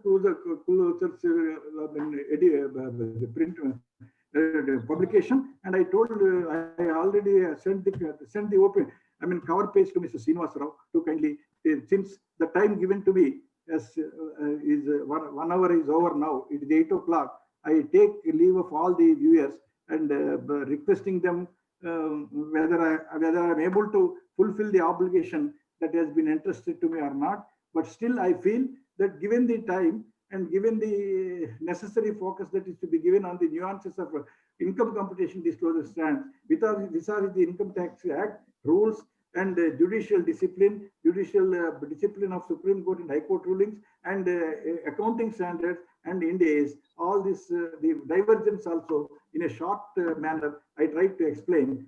And I promise to your chairman that the synopsis or the notes what I prepared, I will send to him so that he can just give it to the whosoever registered as a viewer on this. Thank you very much for the time spent and for the nice manner in which you are able to hear me and give that encouragement for me to speak on this subject, which is really a complicated subject, and unending amount of litigation will follow, friends. I'm sure for that, unless you take the proper precaution or necessity to clearly come forward with your explanation or a note appended in the main report, to which the tax audit 3CD report is annexed. Thank you so much for the kind time that has been spared and the opportunity that is given to me by the Vijayawada branch of Chartered Accountants, because Murali Krishna, who is one of my best admirer, being the first chairman of Vijayawada branch, and I also having joined the profession in the year 1970, having completed 50 years. So because from last 4 5 years, because of my age, I am 78 plus. So therefore, I thought I'm not very much even appearing before the branches for any seminar or discussion. By writing, which I share with Murali Krishna, therefore he has got an admiration for me. Thank you very much for the Vijayawada branch for giving me this opportunity and having heard me patiently on this never-ending topic of this tax audit and also the income computation disclosure standard, which is still on the threshold stage and which is going to blossom like anything with reference to much litigation, which we all professionals have to follow in due course of time. Thank you so much. Thank you, sir. Thank you very much for the nuances on ITBS. Really, really a fantastic one. Traveled in between the judicial pronouncements to the regular compliance mode. Everything has been dealt in a detailed manner. Even sir shared some of the books and that is there, which has to be compulsorily maintained in our library. I'll make that all those arrangements. I'll see that it is attached to the YouTube channel of this thing along with the sir deliberation. Thank you. And also I'll share the other documents also, which are going to be given by the Purushottam sir. Thank you very much, sir. And our branch age is commensurate with the age of the profession of yours. That is Golden Jubilee profession and Golden Jubilee time. Really, really a fantastic occasion to celebrate with the Platinum Jubilee person. Thank you, sir. Thank you very much for sparing your time and this thing.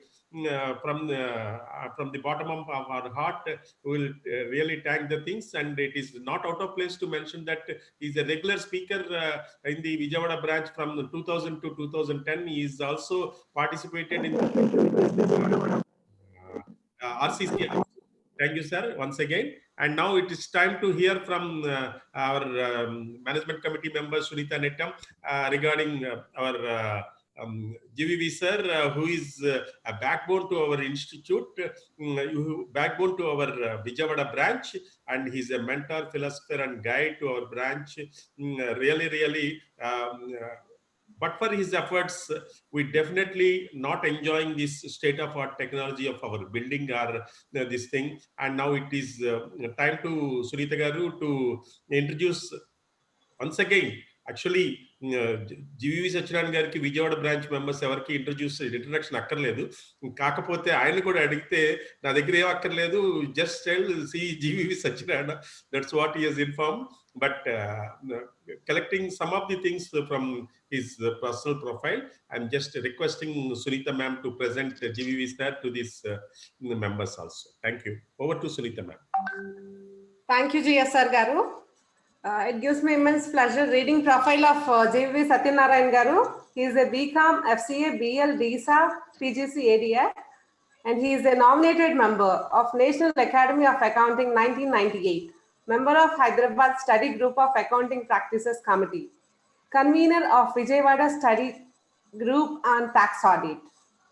He is a member of SIRC of ICAI for 4 consecutive terms from 2000 to 2012. He was the treasurer of SIRC of ICAI from 2001 to 2002, and he was chairman of SICASA from 2002 to 2003. SIRC got Best Region Award for SICASA for the year 2002 to 2003. He was chairman of Vijayawada branch of SIRC of ICAI during the year 1994 to 95. He was vice chairman 1993 to 94 and secretary 92 to 93. He was joint secretary of AP Tax Bar Association from 1991 to 94. He was member of Federation of AP Chamber of Commerce and Industry, NRI Investments Promotion Committee 1994 to 95. Member of Direct Taxes Committee 94 to 95. He was also associated with international fiscal associations like Amsterdam, Netherlands, participated in the annual convention of London in 1998. He was member of AP Chansco of the task force for review of reports on accounting services rendered by chartered accountants. He is a trustee of Rotary Children's Service Trust.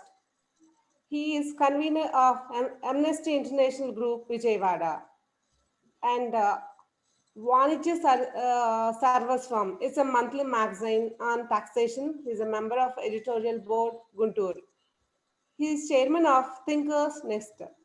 He is an active member of Forum of Free Enterprises, Mumbai. He is a visiting faculty to Acharya Nagarjuna University on the subjects of union budget, finance, auditing, accountancy, and management consultant studies, corporate governance, etc. He is a life member of CABF New Delhi, BCAS Mumbai, CAS Chennai, KSCA Bangalore, AIFTP Mumbai, CTC Mumbai, VHS Vijayawada. He also contributed to various articles on taxation, finance, accountancy, and auditing to various professional journals and presented papers. I request GVV Satyanarayan Garu to go ahead with his technical session.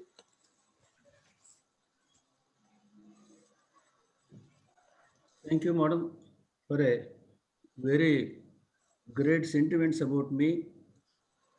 Dear friends and the erudite speakers who have echoed, also established certain principles before us, and we have to emulate, understand, and also follow as far as possible so that our profession can go to greater heights.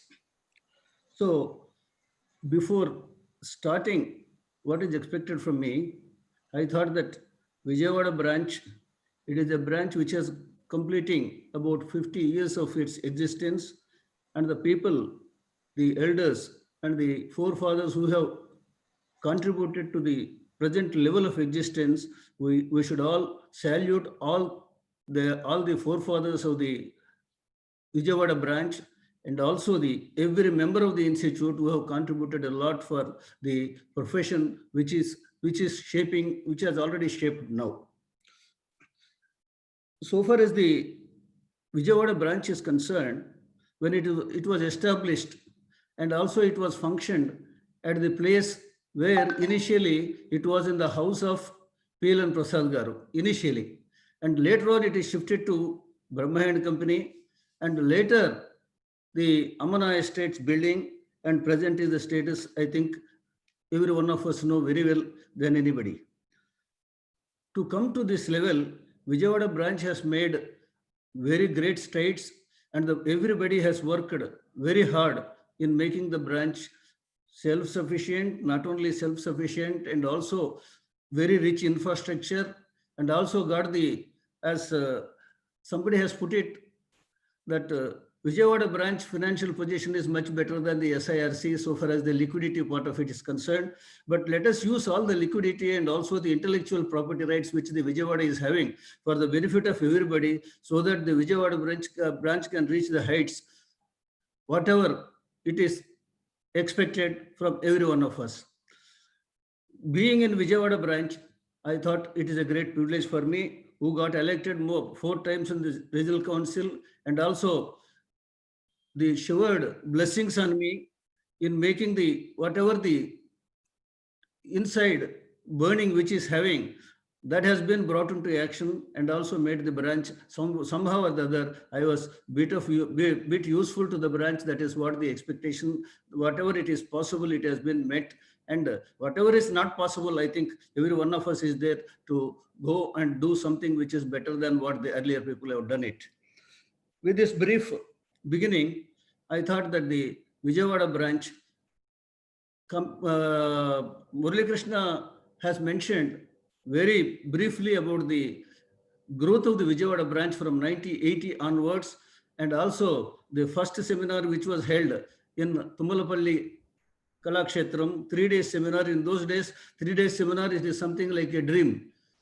But later on, Ailapuram Hotel, it was interested us for the first time 2-day conference, and that too in those days accounting standards are something different, and which is not that much known to everybody. At that time, I have to profusely thank H. Dalal, past president of our institute, who has come, who has taken a session from the entire, you see, from the entire day on accounting standards. That was the beginning of the learning the accounting standards. And for Vijayawada, accounting standard learning is not that much new, but as the accounting standards, what we have already learned, now the auditing standards which have become in the forefront now, and the Purushottam Rao Garu and Murali Krishna Garu, who have just made my task very easy by describing the importance of the auditing standards, which are the end product of the accounting standards and also the accounts maintained.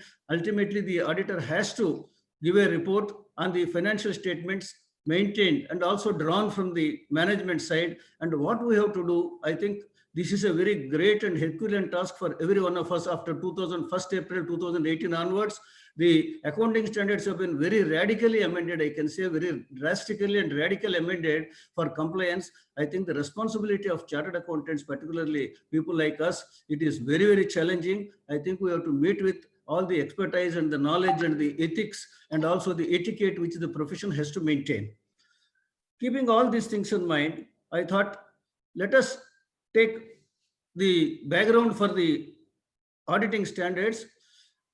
When the chairman of the Vijayawada branch, Srinivasa Rao Garu, he asked me, sir, this is the thing which need to be dealt with.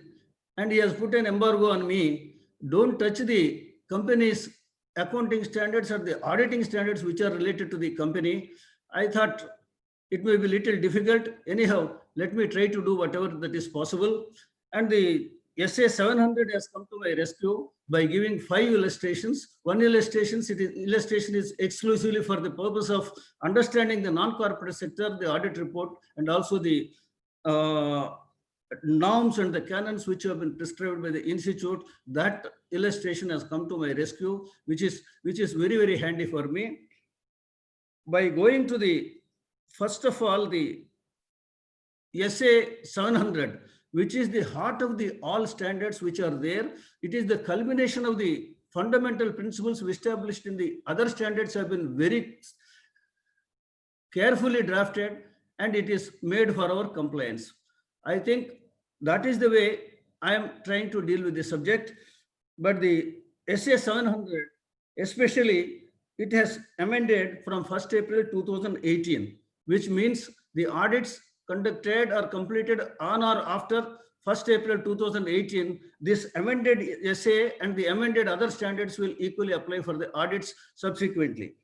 In effect, what is required is that we have made about maybe 1 or 2 audits we have completed, but the other accounting standards and the Income Tax Act, all those things, they have come, and we are living with it, and we are also studying and also doing our talent and expertise for the successful implementation of the Income Tax Act and also the accounting standards. So far, it has been initiated.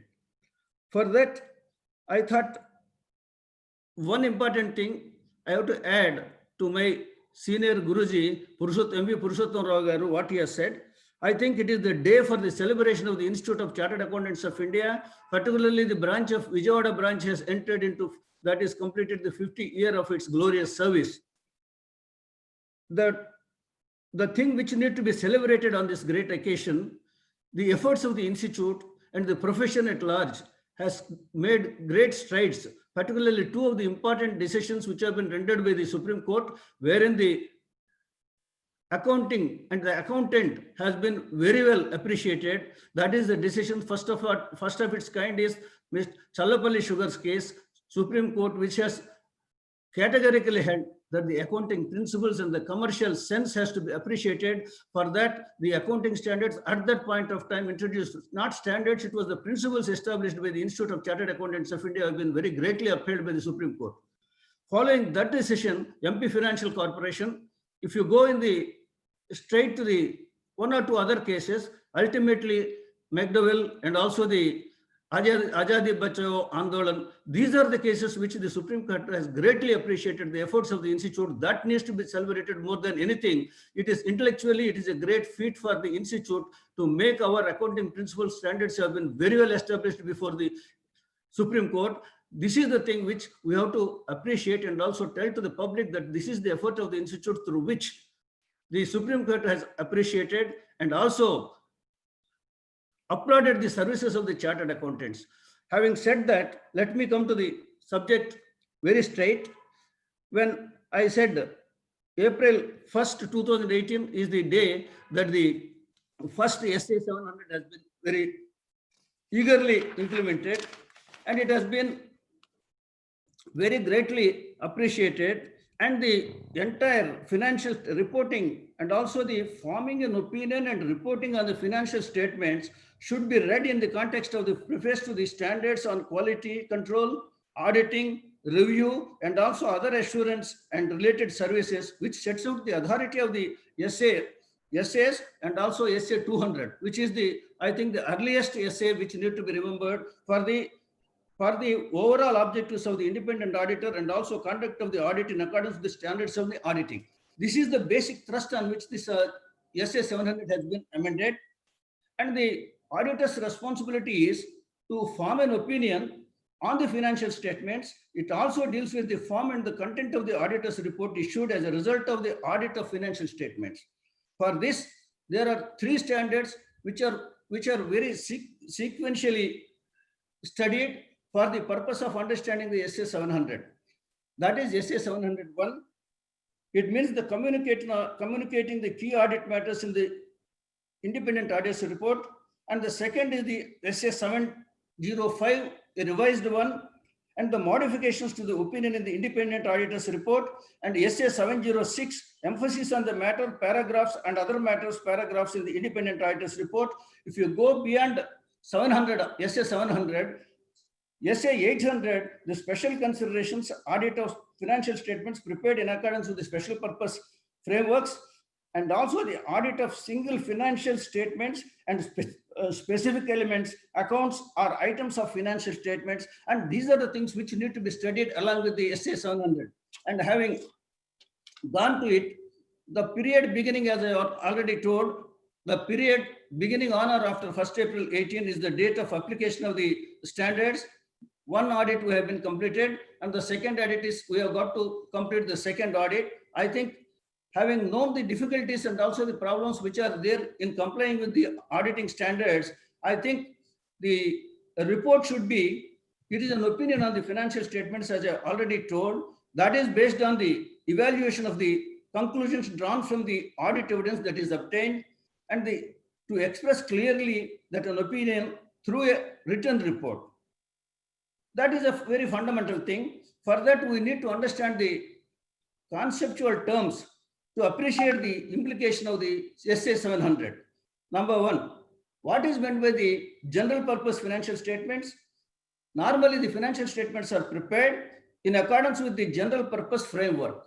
You understand the general purpose framework. When you say the general purpose framework, you have to understand what is the general purpose framework. Then the second definition which we have to understand is a financial reporting framework is designed to meet a common financial information needs of the wide range of the users. The financial reporting framework may be a fair presentation framework or a compliance framework. It can be either a compliance framework or a fair presentation framework. That would be the objective for implementing the SA 700.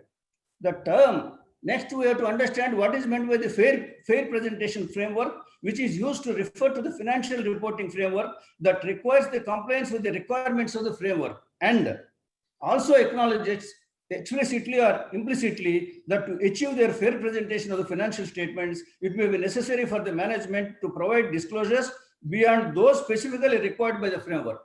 I think the auditor will insist not minimum compliance, it is the specifically required framework, and also such framework should be, it is beyond the normal requirement, and acknowledges the framework and also to achieve fair presentation of financial statements. Such departures are expected to be necessary only in extreme, very, very extreme, remote and rare circumstances. You may deviate, and there are reasons and also justifications for deviating such situations and extreme situations. Then the compliance framework. What is meant by compliance framework? It refers to the financial reporting framework that requires compliance with the requirements of the framework, but does not contain the acknowledgements or whatever it is said above 1 or 2. Then we have to understand what is meant by the unmodified opinion. According to me, unmodified opinion means it is a clean report as we understood in the earlier auditing standards. The opinion is expressed by the auditor when the auditor concludes that the financial statements are prepared in all material respects in accordance with the applicable financial reporting framework. Unless this is complied, it would be very difficult for anyone to appreciate the introduction of revised SA 700. The reference to the financial statements and the auditing standards means a complete set of general purpose financial statements, including the related notes the related notes ordinarily, then what would be the financial statements? Statements also includes the related notes ordinarily comprise a summary of significant accounting policies. Here, I think the earlier speakers have made it very, very clear.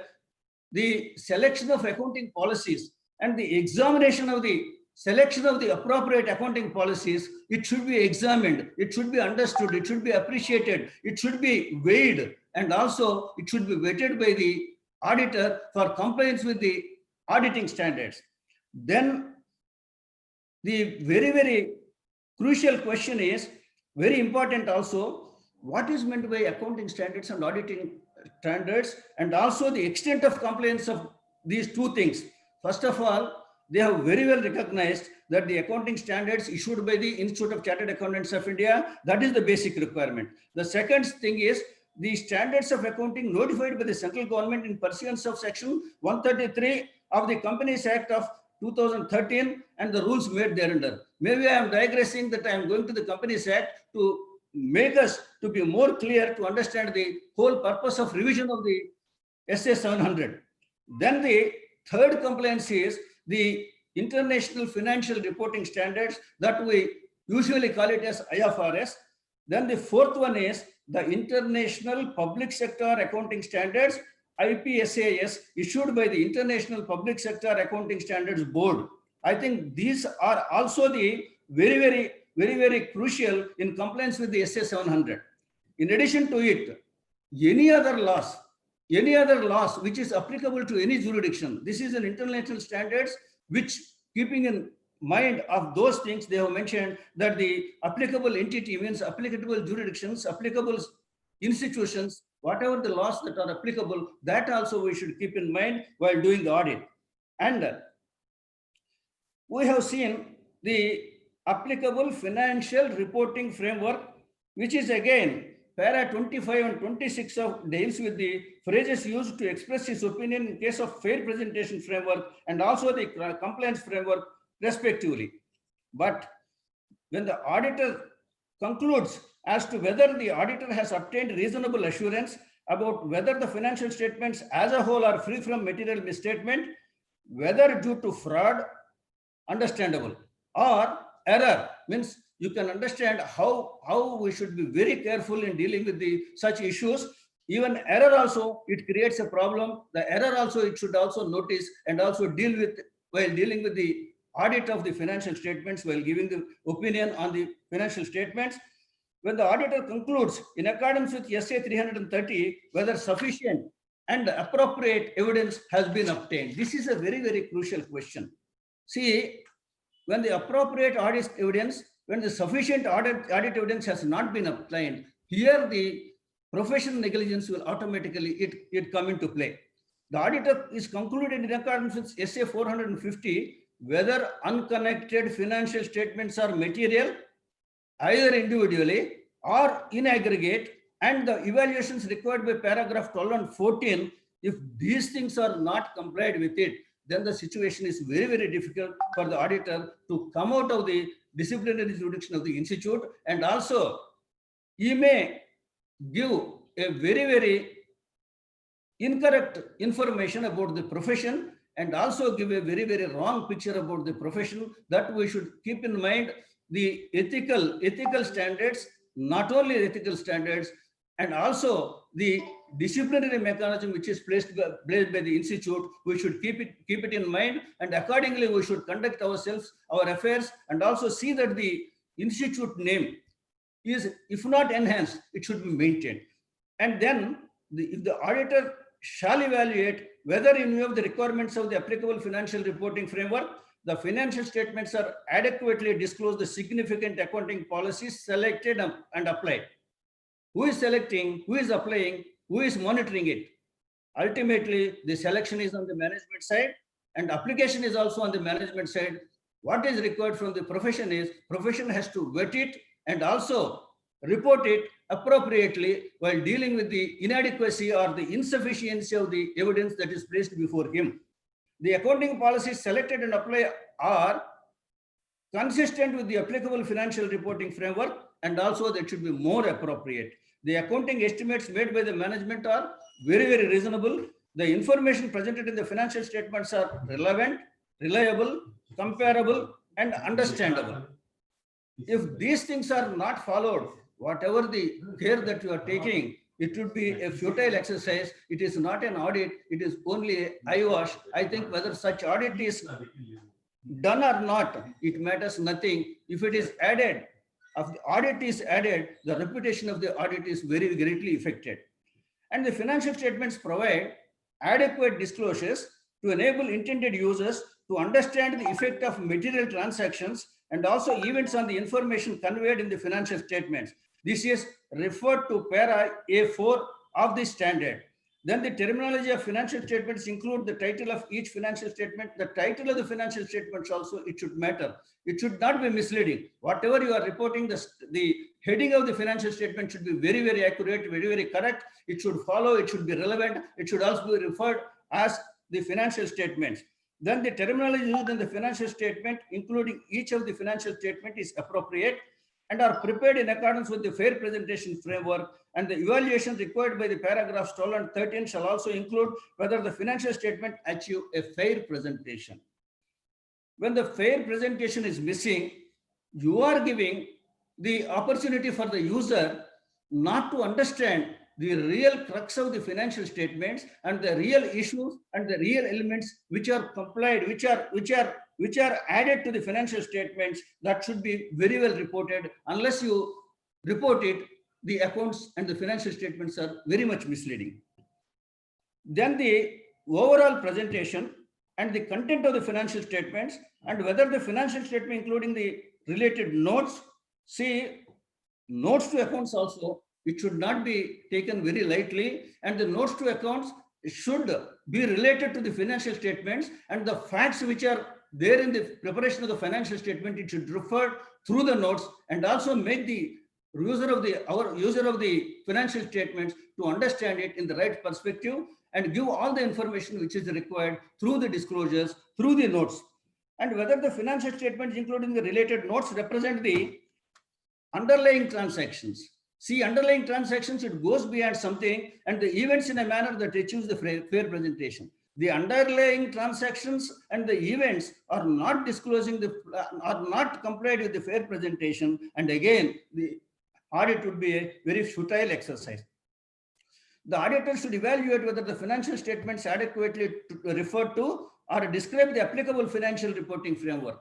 Unless a reference of para A5 of the A10 of the standard is complied with, it would be very, very difficult. When the auditor concludes that the financial statements are prepared in all material respects in accordance with the applicable financial reporting framework, which is much, much wider, if the auditor concludes that based on the audit evidence obtained, the financial statement as a whole are not free from material misstatements, that is assurance that we have to give. Assurance, it is only a reasonable and also high level assurance, but the assurance does not mean it is a guarantee. It cannot be a guarantee. It is only a high level, reasonable assurance. And the auditor shall modify the opinion of the audit report in accordance with the SA 705. It has very categorically and clearly explained what are the opinions which necessitate the modification of the report. It is not a unmodified report. The report need to be modified. I think there are certain things which I can explain as we go on, because of our experience of 1 year or even the earlier auditing experience. And the accounts are prepared in accordance with the compliance framework. The auditor is not required to evaluate whether the financial statement achieves fair presentation. He should not evaluate. You should see that it has been complied with it or not.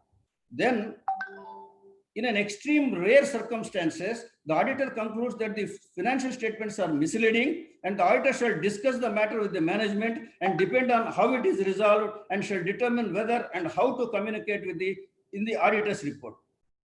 Mulakeshna Garu is categorically said, it is the art and also the science of the auditor in implementing the auditing standards and also documenting what you have asked and also getting the replies what has been asked for.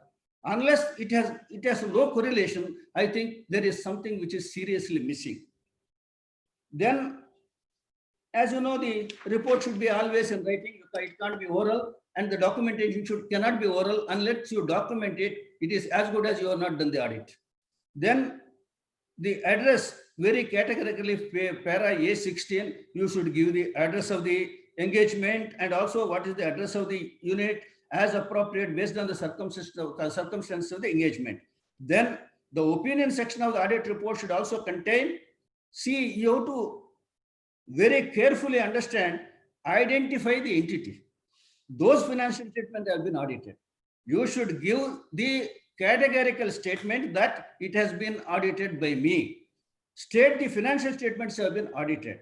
Then first you have to identify, then also make a statement that the financial statements have been audited. Refer to the notes, including the summary of significant accounting policies, and specify the date of or period code by each of the financial statement comprising the financial statements. When expressing the unmodified report, that is the clean report, on the financial statements prepared in accordance with the fair presentation framework, the auditors shall, unless otherwise required by the law or regulation, use one of the following phrases which are regarded as being equivalent. What are those phrases? In our opinion, the accompanying financial statement present fairly in all material respects in accordance with the applicable financial reporting framework. That should come out in our opinion. Then the second thing is, the accompanying financial statements give a true and fair view in accordance with the applicable financial reporting framework. Again, it is A19 to A26, very categorically has been very well drafted. When expressing unmodified opinion on the financial statements prepared in accordance with the compliance framework, the auditor's opinion shall be, the accompanying financial statements are prepared in all material respects in accordance with the applicable financial framework, reporting framework. And see, the financial reporting framework in the auditor's opinion is not accounting standards referred in para 9 of the auditor's opinion shall identify the origin of such other framework. It means that the framework means what is the framework that the organization is having in giving the information to the auditor, in representing the factual position to the auditor, so that they can give the appropriate and sufficient evidence for coming to a proper conclusion by the auditor. And the audit invariably should be conducted in accordance with the standards of auditing and refers to the section of the audit report that describes the auditor's responsibility under the statement on accounting standards. Then it includes a statement that the auditor is independent of the entity in accordance with the relevant ethical requirements relating to the audit and has fulfilled the auditor's other ethical responsibilities in accordance with these requirements. The statement also refers to the code of ethics, which is very vital for our existence, for our survival, for all the times to come. What it means, ethical framework means you are an auditor of a particular entity. I know the situation, maybe in Vijayawada and other places also. There are people who are reporting, I am holding one equity shares in the company. I am an auditor. I may not be holding the share in my name. I may be having the share in my son's name or my Mrs. name or my relative's name. Then which case, what is to be understood and what is to be reported by the auditor, how this issue has been very, very successfully to be dealt with. For example, when I went and talked to one of the great contributory and also a great chartered accountant, who is the son of our first council member when the council has been formed. His name is Mr. Dastur. Dastur, son is a chartered accountant, he is the Jal Dastur. When I went and talked to him, one person from Videocon has come. He asked, sir, our audit report is containing some qualification. Why, sir, that qualification is it really required? At that point of time, you know the visionary that definitely Jal Dastur is a visionary by himself. A company like Videocon, Dastur is having one share, equity share in Videocon. He has reported in the financial statements, my holding of one equity share in the company does not in any way influence my opinion on the accounts audited by him for the year so and so. see the ethical standards and the etiquette that has been maintained by a person like Jal Dastur. It is the day that we have to say, we have to bow our head before him and salute him and respect him for maintenance of the integrity in the profession. Then, having come to the other areas, audits of complete set of general purpose financial statements of listed entities, and auditor shall communicate what he has to communicate, key audit matters in the auditor's report in accordance with the SA 701. When the auditor is otherwise required by law or by regulation, or decides to communicate key audit matters in the auditor's report, the auditor shall do so in accordance with SA 701. And wherever applicable, the auditor shall report in accordance with SA 720. You see, whatever this SAS I am referring, SAS referring is that we have to go through every auditing standard word by word and apply in practice. Then the auditor shall also report and the use of the term inappropriate in the context of the legal framework applicable to the entity and need not refer to the specifically the management. In some entities, the appropriate reference may be made to those charged with governance. Who has to whom he has to discuss? The persons who are charged with governance. Recently, I have done one audit, maybe the non-corporate sector. There, the Ministry of Health, state government. Normally, the governmental organizations are prone to have such violations in a great extent. The Ministry of Health has promoted one organization which is giving the license to the medical shops and also the Ayurvedic doctors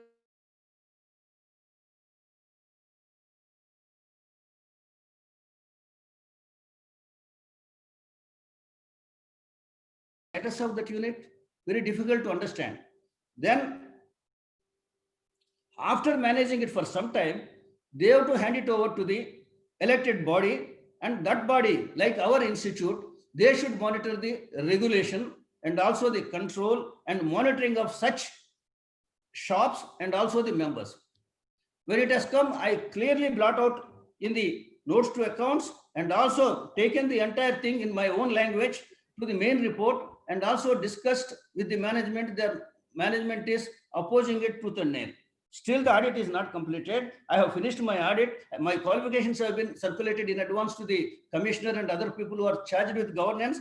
Unless you have got the boldness and also the sturdiness to place before your views and also substantiate whatever it is there, it is the substance, not the form that matters. It is the substance. You have to explain him and write him. And if you are not writing it, if you are not doing something which is hanky-panky, I think if the client is hostile, your situation would be very bad.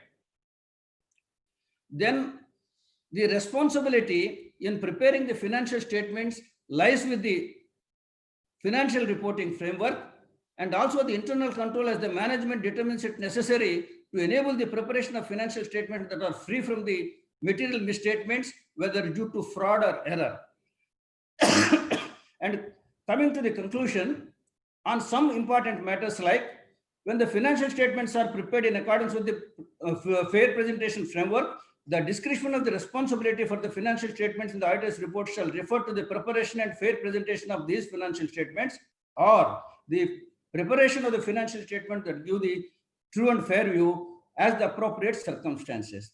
Then what is the ultimate objective of this giving the audit report, following the accounting standards, following the specific procedures, and also planning the audit in a specific manner?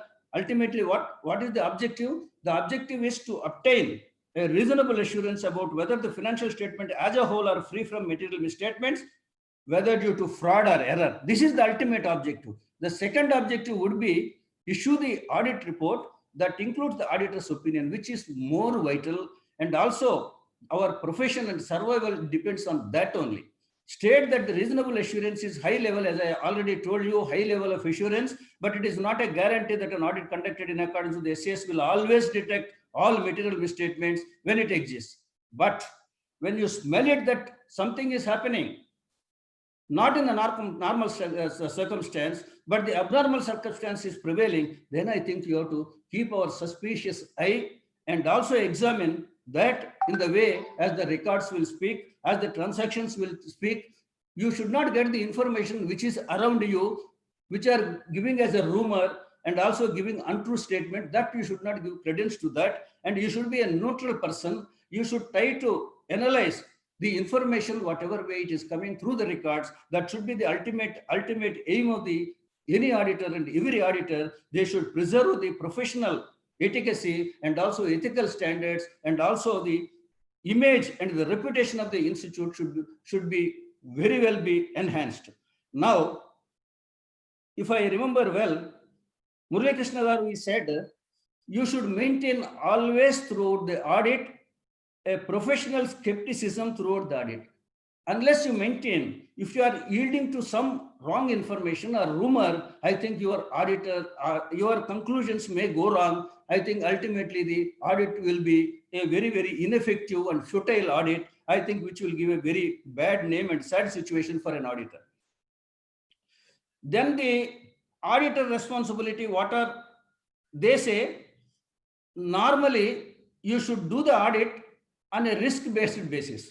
What it means, the risk of not detecting a material misstatement resulting from a fraud is higher than one of resulting from an error, as the fraud may involve. What are the symptoms for involving a fraud? Collusion, forgery, intentional omissions, misrepresentation, or the override of internal control. Normally, if you observe, observation is the best tool in understanding all these concepts. What it says when you observe, what is the management thinking about the audit? Those are, they will do all these things. Ultimately, they will report, but whatever the information you give, don't matter, does not matter, and you don't think otherwise. Give the information, whatever is acceptable to the auditor. Whatever is not acceptable, please consider it. If you notice that type of situation, I think the auditor should be alert and careful in bringing out the matters which are there behind the scene, behind the transactions, and try to put it and correlate with the evidence that you have got it, and try to report it to make it more effective audit. Normally, we are in the entire world, the world is looking not for the attest function. The auditors are looking for the consultancy, advisory, planning, and also creating value addition. What about the attest function? Attest function, they are afraid. Unfortunately, very sad state of affairs is prevailing in our country. And as we are seeing, you may not agree with me, but you will convince you on the situation if you know and experience. How it is? The experience is that we are ready to sign whatever, wherever, however. That sort of thing should be curtailed. You may earn crores and crores of rupees. Ultimately, what you are carrying is the more than the tons of bad reputation, tons of everything. You may be having tons of money, but along with it, you are carrying the tons of disreputation, disrespect for not only yourself. If whatever the money you are earning and handing out to your successors, they ultimately say, my father is a cheat, we should not believe him. That sort of situation will make you to get out of the house and also repent yourself. Why I have done it? For the sake of the small petty things, I am doing all these things. You may get the society may applaud you, society may give you whatever you want. Ultimately, society will also ditch you when the situation comes. That is the result of Satyams. You know the story of Satyams? Nowhere in the world that the client has become hostile to the auditor. The client has become hostile to the auditor, and he himself committed to avoid the punishment which is to be obtained from the USA. They said that client has said that my accounts are wrong, that the auditor has certified it. I have given a wrong information. Then what is the position of a chartered accountant? The great chartered accountants like Big Four, Big Five, big and biggest. I need not be a Big Four or biggest. I can be a small, tiny professional, but I should uphold my values. Then only the value and the value of the will be known. Value of the value should be known to the public. And also that is the way that the professional skepticism need to be maintained at all costs and throughout the audit and throughout the life. once, you see, whatever we are discussing, this essays, and also the accounting standards, these are all the things which are incidental. If you are honest, if you are sincere, if you are integrate, then the situation, whatever be the law, whatever the Institute of Chartered Accountants of India, whatever the international accounting standards they prescribe, nobody can touch your skin. As long as you are yielding, as long as you are compromising, the situation is very disastrous, not only for you, not only for your family, but also to the profession at large. This what I am telling, I'll tell you one situation. When I was doing the audit in the year 86 or 87, the IDPL, which is the very greatest organization that was ditched by every governmental agency, every person who is behind it, a paracetamol tablet which is manufactured by IDPL, at that point of a time, they are selling it for 2 paise. Now, people are spending 1 rupee, 2 rupees, 5 rupees for a single paracetamol tablet. There, when I was doing the audit, there was a loss of 400 crores. The entire capital has gone, and we raised an objection that the going concern is not satisfied according to us. Some of the auditors, we are about 40 marketing auditors, we are 2, the joint auditors. One of the joint auditors raised that the concept of this going concern is not satisfied. Ultimately, we have gone and examined, board resolution has been obtained that the going concern concept is not affected. Ultimately, the company has gone, that is a different issue. And we have taken such a care, and we have given on, we have taken the record and documented it that the company is not a going concern concept, is not correct. Then the board has given a categorical confirmation that the company is a going concern. Ultimately, due to some other reasons, the company has violated the going concern concept. That is a different issue. So far as the audit is concerned, we have taken care whatever is required. And having said all these things, ultimately what is required? We have got to report. I am straight away going to the illustration number 5. What illustration number 5 says, all the 4 illustrations, whatever the illustrations are giving, one is the listed company, then the other one is the unlisted company, then the ultimately group company, then the holding and subsidiary company, finally 41B of the standard which is categorically set. Now we are going to talk about, I think time is there, no? 10 minutes. I can finish it within the time, no, don't worry. See, auditors report on financial statements of non-corporate entity prepared in accordance with the general purpose financial compliance framework. What it contains, audit of a complete set of financial statements of non-corporate entity required by law or regulation. I already told you the highest case. Or the audit is not a group audit. To ensure that this illustration does not apply if the company is a group audit, it's a single entity, that is the standalone entity. Then SA 600 does not apply. Then the second one is the financial statements are prepared by the management of the entity in accordance with the financial reporting framework, and the country you have to mention. If it is in a country other than your country, you have to mention the name of the country and also the laws applicable to that country of the jurisdiction, whatever is the company X or Y, whatever it is.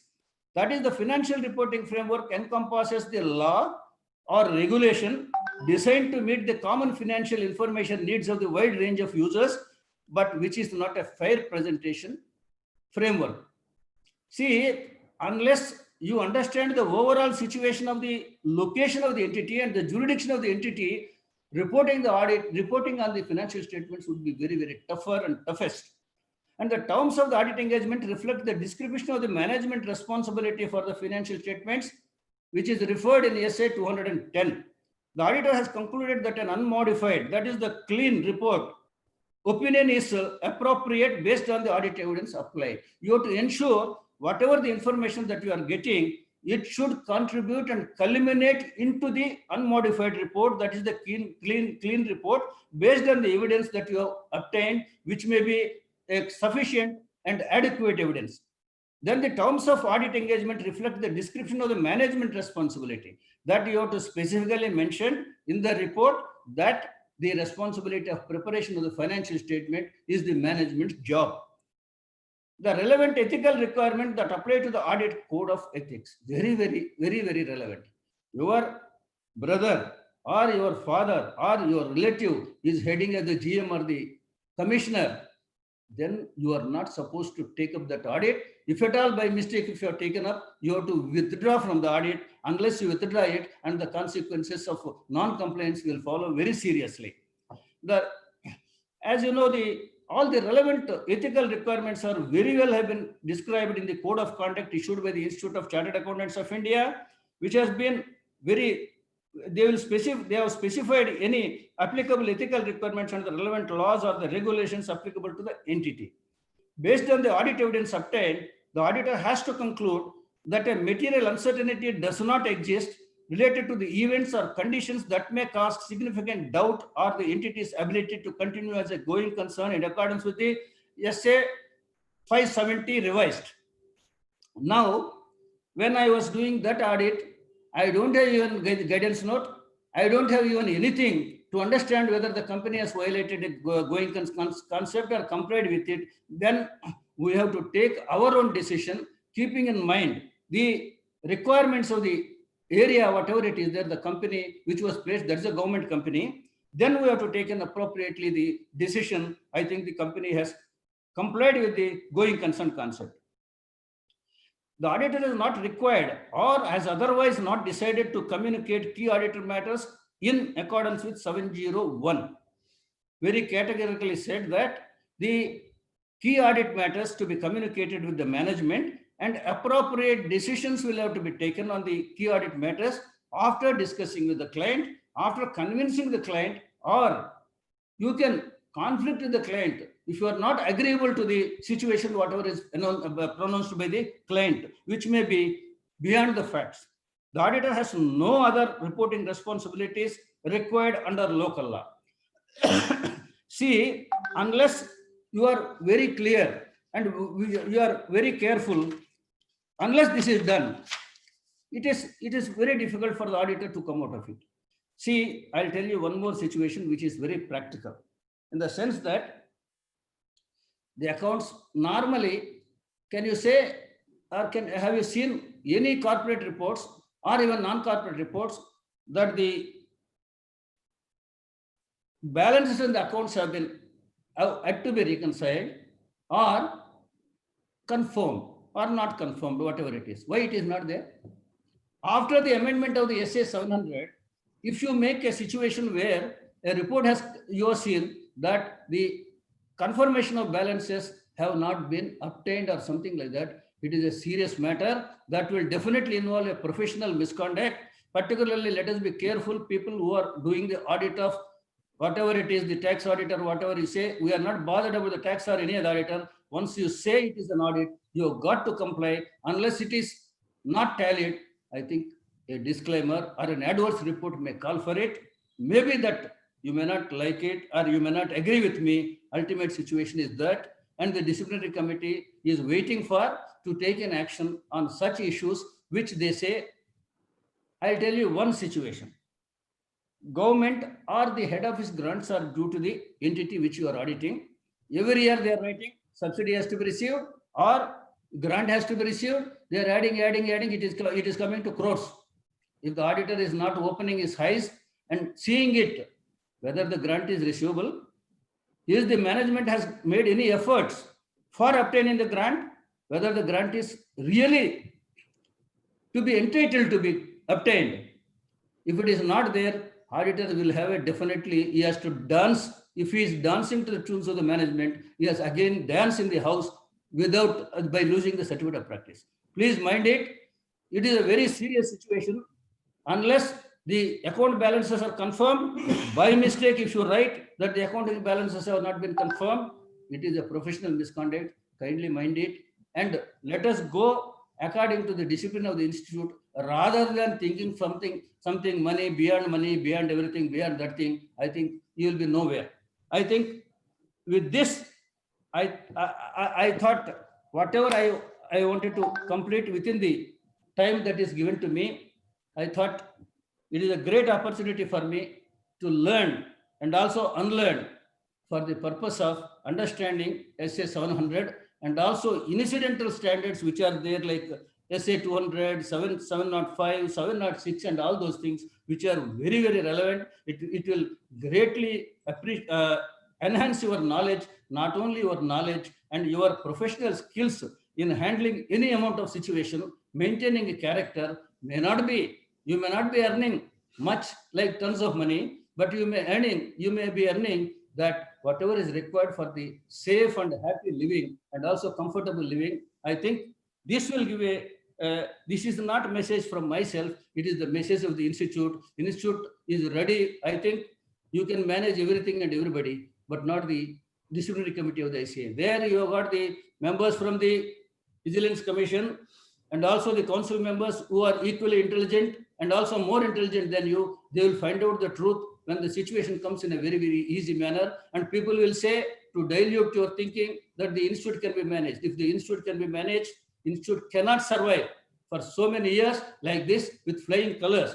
Why I am saying it is not because of our contribution, whatever it is, however great it is that we are thinking, it is surviving because of the divine power that enstrained by Arvind Maharshi by saying, Yayeshu, Supteshu, Jagarti. See, unless you know and live beyond a particular situation. Yesterday, I think I had an occasion to read Kathopanishad, where it is said, they have interpreted when your organs, sense organs, and your physical organs are withdrawing, you are going to a deep sleep. There is one thing which is awake, and that is called Brahman. Brahman means unless you have got the Brahma Jnanam and also have that thing, you respect and also worship and also know what Brahma Jnanam is. That is the thing. It is not that what the popular people or the leaders, our leaders are telling that when the others are asleep, we are making as if we are not sleeping. It is not that. You should live like a witness to the world without any emotions and also understand what is Brahman and understand it and try to maintain the etiquette and the value system and the divine system which is imposed and also contained by the institute for the proper application of the system. Unless you live beyond a particular thing, I think the profession, it is not lost to the profession, individual will very badly be affected. Let us understand, try to behave well with the society, and the society has given very well and good confidence. It reposed on the profession. Let us maintain it and cherish it. Ultimately, you have to pass it on the profession to our next generation so that they can be happy. Profession should be eternal as long as this world survives. This is the thing which I wanted to convey to the August gathering. I know you are all very erudite and also well intelligent and very able chartered accountant, and let us make a stride before the society that we are for the profession and the profession is for the benefit of everybody, all the stakeholders, not for any individual person. Individual person cannot survive for a long. As a society, as a world, it has to survive for the ages to come. With this, I really profusely thank the Institute for making me part of the great, glorious Jubilee, Golden Jubilee celebration and make us part of it. I profusely thank the managing committee and also every one of you, even though the last session is there, but it is not because of me that you are staying because the value of the subject, value of the institute, value of the profession. I know you are valuing the profession more than anything. Thank you, friends. Thank you, one and all. Thank you for a great learning.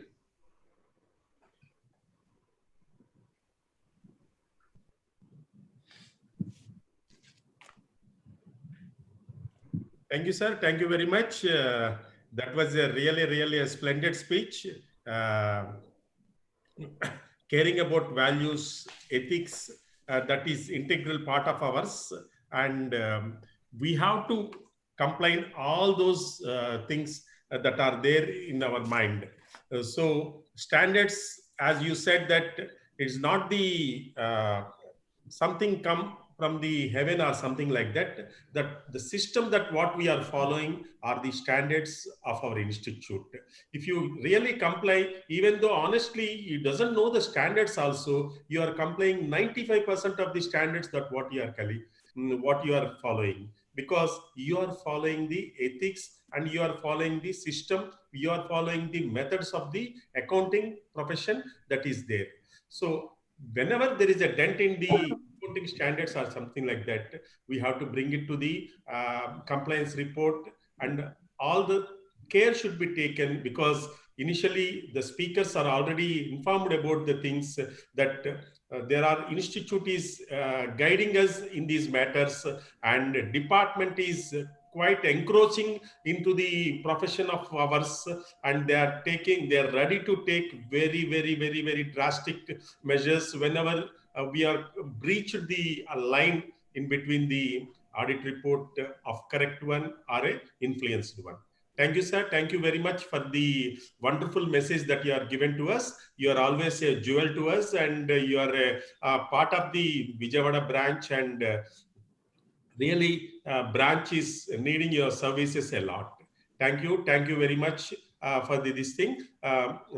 Friends, we are not able to listen from our past chairman today, so tomorrow I request everyone to assemble by 5 o'clock so that we can listen from our past chairman, what are the contributions made by them and what are the suggestions for improvement of the society, for the improvement of the branch. I request everyone to kindly reassemble tomorrow by 5 o'clock, and I request all the past chairmen to come and give their valuable message so that our institute on this Golden Jubilee era will record the same, and then we'll have a very good lectures from them. Thank you, sir. Thank you very much. As a customary, a formal vote of thanks by our Secretary Shrita Shireen ma'am. Over to you, ma'am. Okay, sir.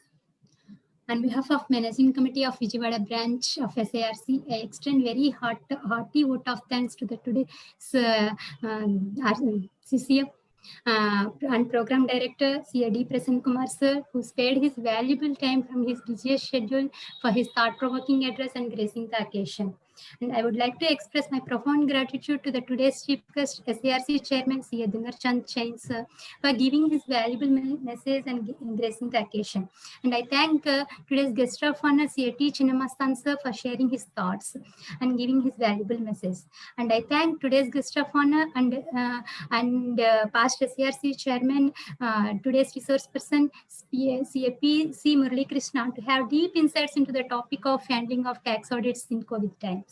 And I thank resource person M.V. Purushottam Rao sir for his excellent presentation with commendable subject and experience on vast experience, with his vast experience on the ICDS implementation at this very old age.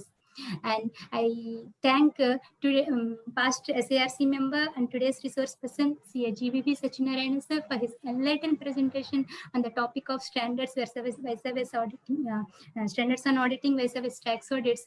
With so many practical examples, definitely, sir, we will follow your, will go along with your guidance only. And thank you all the speakers for your detailed deliberation on the respective topics, and have definitely it will have value added our members. And I would like to express my sincere thanks to our esteemed members for attending the program and making the program successful. Please join for tomorrow also. Definitely the session is very nice, and the topics and the speaker also will be definitely useful to you. Thank you. Thank you. Thank you, sir. Thank you, one and all, for the patient listening. And I request everyone to kindly reassemble tomorrow by 5 o'clock so that we can hear from our proud past, the past chairmen, and also Manmeet Mehta, sir, to be explained very detailed about the Excel as an audit tool, and he is going to present to the members that how we have to extract the reports from the Tally to Excel, and how we have to compare and make draw a line and make a comparison to those statements. So he is an expert of Excel and also technology, and definitely tomorrow's session is going to be a value additional one for our members. And I request everyone to kindly reassemble by 5 o'clock. All these lectures will be put on the YouTube, and it will be, as per the GBV Satyanarayana sir is telling that it is the speech in continuation with the speech that he had on the standards and auditing on 2016, and everything that slides and everyone, we have put it on the YouTube in the more this thing. You can download the same, and then you can get the complete overview of the standards of auditing vis-a-vis to the tax audit or whatever the case may be. Thank you for the your patient listening, and that's all from us. Thank you. Bye, one and all. 67 66.